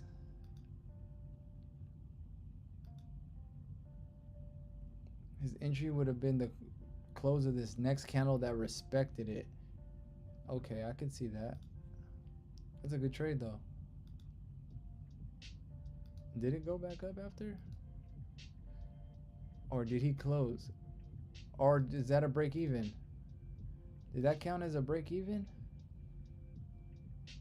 Or did he close half? I don't know. I can't really tell, but I thought it was pumping down. I was like, oh man, it's going down, but it looks like he might have brought it to break even, you know, stop loss to break even, and it got hit. So that's maybe what that happened, was a break even hit. But look guys. Hey, Fawn. Oh, he made 1,800. If position goes against, close and trade and wait for next to safe trades for drawdown. Yeah, that's true. Not too much risk. Partial close today and break even, and oh yep, that's exactly, he's on a funded account, so he just needed to close enough, and then the rest would break even in case it ran. But look guys, let me show you what happened right here. If you notice this red candle right here, this is the top, this is the bottom. The next candle closes inside of it. What happened? The wick down, the wick up. See, that could have been a confirmation to get out. So that's what I'm saying. This 3-piece could be used for, I've already found out 3 different pieces that you could use it for. You could use it to confirm you're going down, or if it doesn't work out, you confirm that it's going to go back up. And then look at, if you're in a trade, if you see a 3-piece forming on the bottom of a trend, you know it's probably going to retrace. So that's where I say it's like, that's a good, but that's a good trade. That's definitely good risk management to be able to close. See, my goal is to get on. There's no mouse cursor. So, oh, sorry, I wasn't sure. Let me see if I go back. Did you guys see that by chance? There was a 3-piece forming. Look, can you guys see it now? Or let me make sure. But like I said, this is the 3-piece right here. If you notice, okay, look, if you guys can't see the mouse, but look, there's a big red candle that goes underneath. Then there's a green. Then there's a red. Then there's like a doji, and then there's a tall bottom wick right before the 2 green candles. That is the 3-piece. The 3-piece that happened underneath the resistance line, and then it broke above it. Because that was also the trade that we came back down after that, where Don got out of the trade at his break even. But in order for us to come down, that means we have to go up to grab liquidity. So that's where I'm saying the 3-piece is what signals a liquidity grab. That's where I'm saying it's a game changer. I think it really is, bro. Like I said, I need to work on it more before I really explain it to more people. But like I said, that's kind of where my trades are going to be getting in at, is, you know, those type of trades.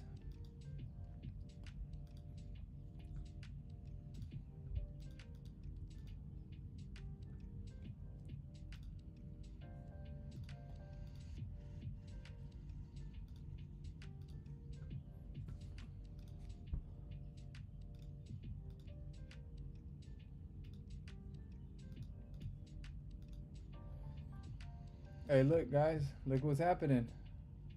Look what's happening. Boom. Boom.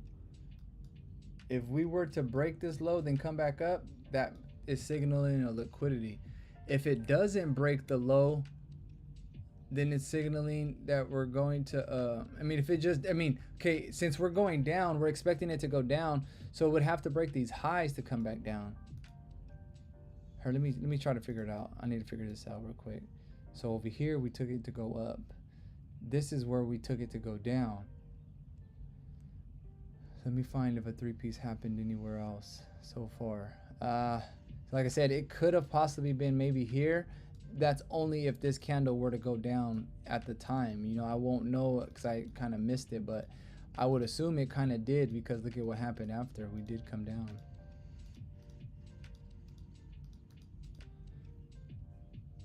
I don't understand where he entered. Okay, I'll show you. I think I know where he entered at.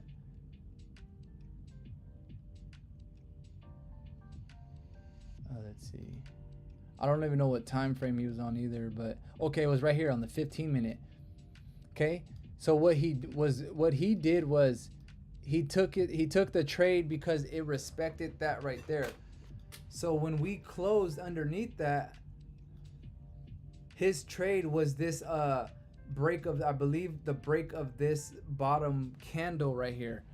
So the break of this red candle is where he took his sell at. So when it wicked up on the way down is where he took his trade. And that's where I'm saying is when it came down, he probably took his partials maybe somewhere down here and brought his stop loss to break even. But if you guys understand the 3-piece, look at what happened. Look, I'm using the dotted lines to enclose the 3-piece. Look, 1, 2 inside. Look, bottom wick up, and look at what happened. So what I'm saying is your entry would be this bottom wick of this first candle, because look, remember, this is 1, this is 2, this is 3. So you would need to break the lows of 1 and 2 And what it did, the entry would be this going up. All right. So it would be going up is where we would take that trade. So look at just alone from that bottom of the wick to where we are. Look, this would have been 10 pips. Oh, 1 second. I have to answer a phone call real quick.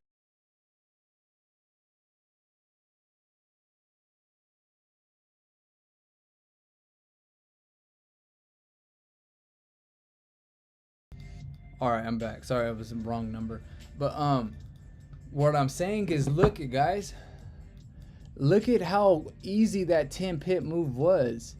That was piece of cake.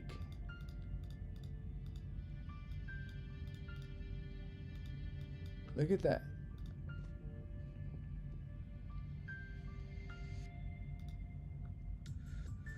Look, that's 10 pips. So if I'm only looking for 10 pips, I would have gotten out of the trade pretty much before this candle even closes. So look, this is 10 pips already pretty much here. It closes here. You would have gotten more. You could have even possibly rolled it up to that. And that's where I say that's where you would have brought your stop loss. Like you would have closed, let's say 75 at that 10% or that 10 pip. Then you would have brought your stop loss to break even, which is here. And nothing would have touched it. And you could have let that last 25 ride all the way to the top. So that's kind of my idea about that.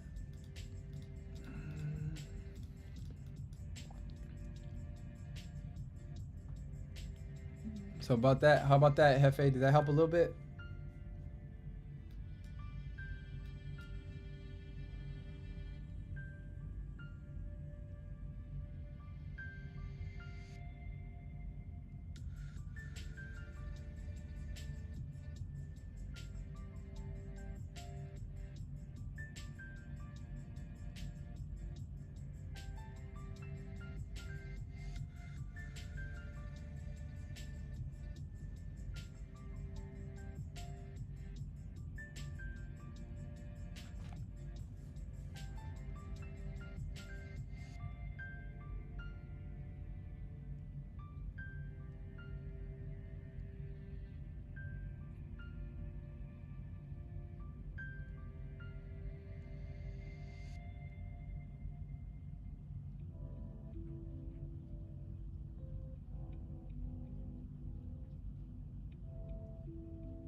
But yeah, I took already 2 trades.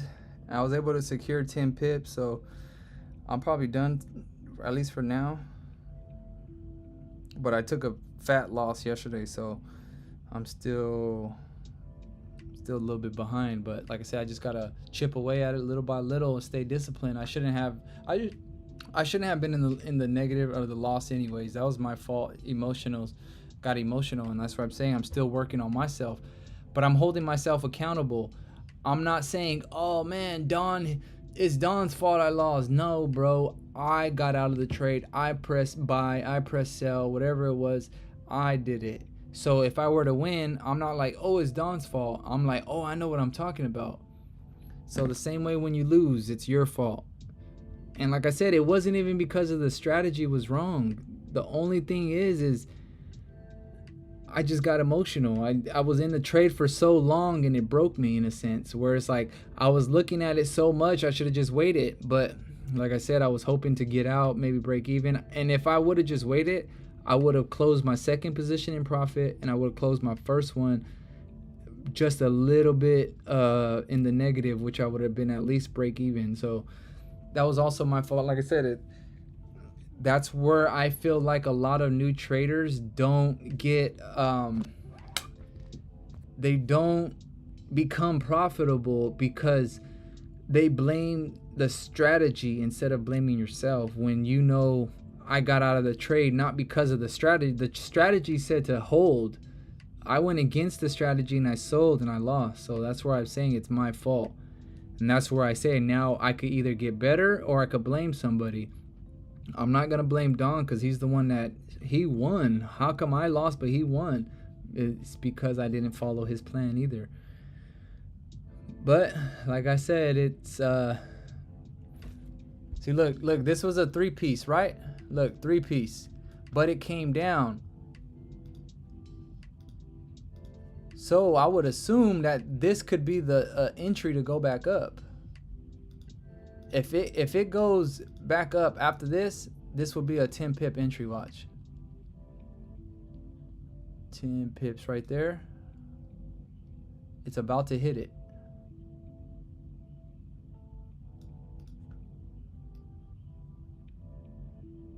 Put my stop loss, I guess, here. Or I could put it a little lower because I don't want it to break that. Yeah. So technically we would be in the trade. Oh, not yet. It would be almost in the trade. But this is just a practice to see what, like, if this is correct, because I'm noticing, like I said, I'm noticing a 3-piece right here, but the 3-piece didn't create a top wick to come down, which means we still need liquidity, which is why this candle is going to wick back up, possibly to create a top wick before coming back down.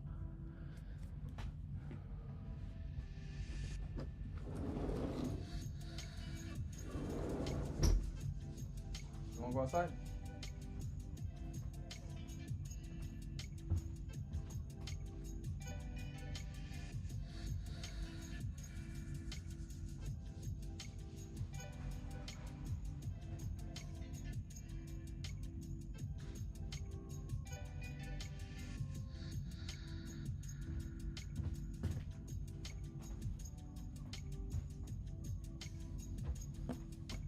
Oh, I've been sitting so long, my butt is starting to hurt.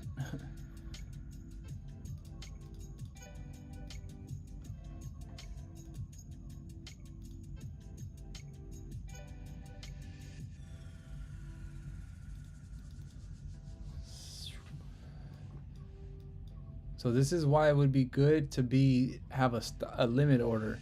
Look, there it goes. We would be triggered into the trade right now. And like I said, we only need to go to this blue line right here to secure 10 pips. So if we could secure 10 pips, that would be all we need. And like I said, we just literally did that 2 other times. And then this will be the 3rd time in the last hour. And then that would be, 30 pips secured. And I'm okay with that. I'll do that 3 times a day so I could get a 30 pip instead of trying to do a 1 to 3 RR and I'm trying to get 30 pips on one trade. It's like, that's why the guy that I watched that said, he goes, find a move that secures you 5 to 10 points and just do that over and over and over.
Okay, sorry, I just seen your message, Fawn. Idea: set TP 10 pips and set trailing spot 15 points.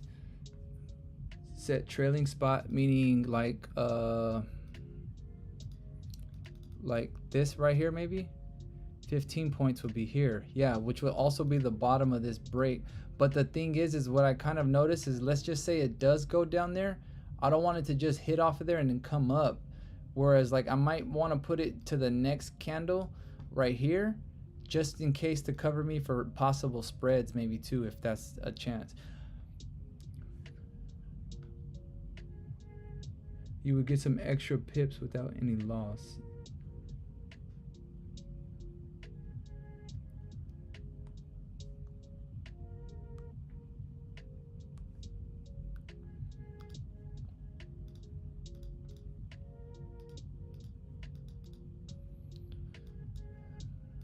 Like I said, this is not part of my three-piece idea. This is just, I'm just trying to see like if it's, you know, if it's working or not. That's really about it. But my confirmation is the top wick.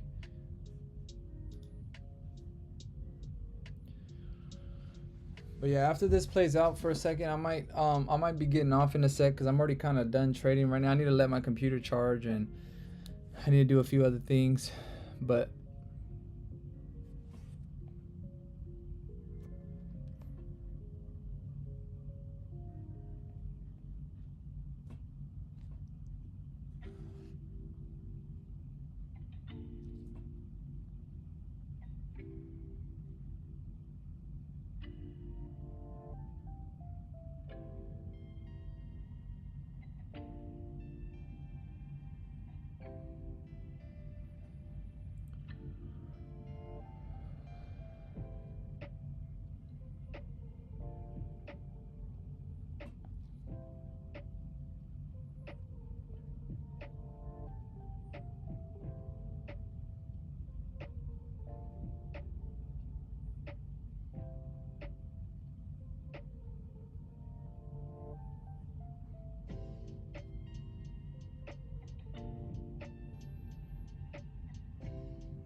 all right, yeah, in about 3 minutes I'm gonna be logging off. Just at 10 o'clock I'm gonna head off. I think this stream might have been like 4 or 5 hours.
on next stream, teach us how to identify support and resistance by looking at left previous. Yeah, I will definitely. We'll start that. What I need to start doing also is when the stream starts, I need to how I say it, I need to do the analysis like how Dawn does it. You know, I need to find my areas of importance and things like that. But yeah, but the thing is, I've been following along with Dawn so much that I haven't really been needing to do my lines. I kind of just, you know, do it where he does it at. But it's not that I don't know how. I just, like I said, I just need to do it in the beginning of the stream, like how he does it. But yeah, I'll be glad to do that fun. Like I said, also the way I learned was just watching Don's analysis in the morning. For him to know the analysis, and you know, for him to do the lines every single day, that's how I'm able to learn. You know, I just look at where he puts it, try to find out why he puts it there and stuff like that. But yeah, alright, fine. I'm gonna be taking off. Thank you for staying with me and chatting it up. And also, Hefe, if you're still here, also thanks for joining me. And everybody else who stopped by, I hope you guys learned a little bit, and you know, we're gonna continue to improve. So I'll definitely see you guys on the next stream. I'll probably be on stream for Asian. Almost 5 hours. Take some rest. Yeah, I know, bro. I've been talking, and yeah, I need to. I've been streaming too much, but yeah, it's all good. That's why I'm here. Hopefully, I can help. But thanks, man. Appreciate it, fun. I'll see you, and message me in Discord if you want to chat or whatever. It doesn't matter. I'll talk to you later. I'll probably be on stream in about 7 hours, because that's when Wix 9 gets on. So we're gonna be joining stream for Wix 9, and we'll see what happens. But yeah, I'll see you guys in a bit.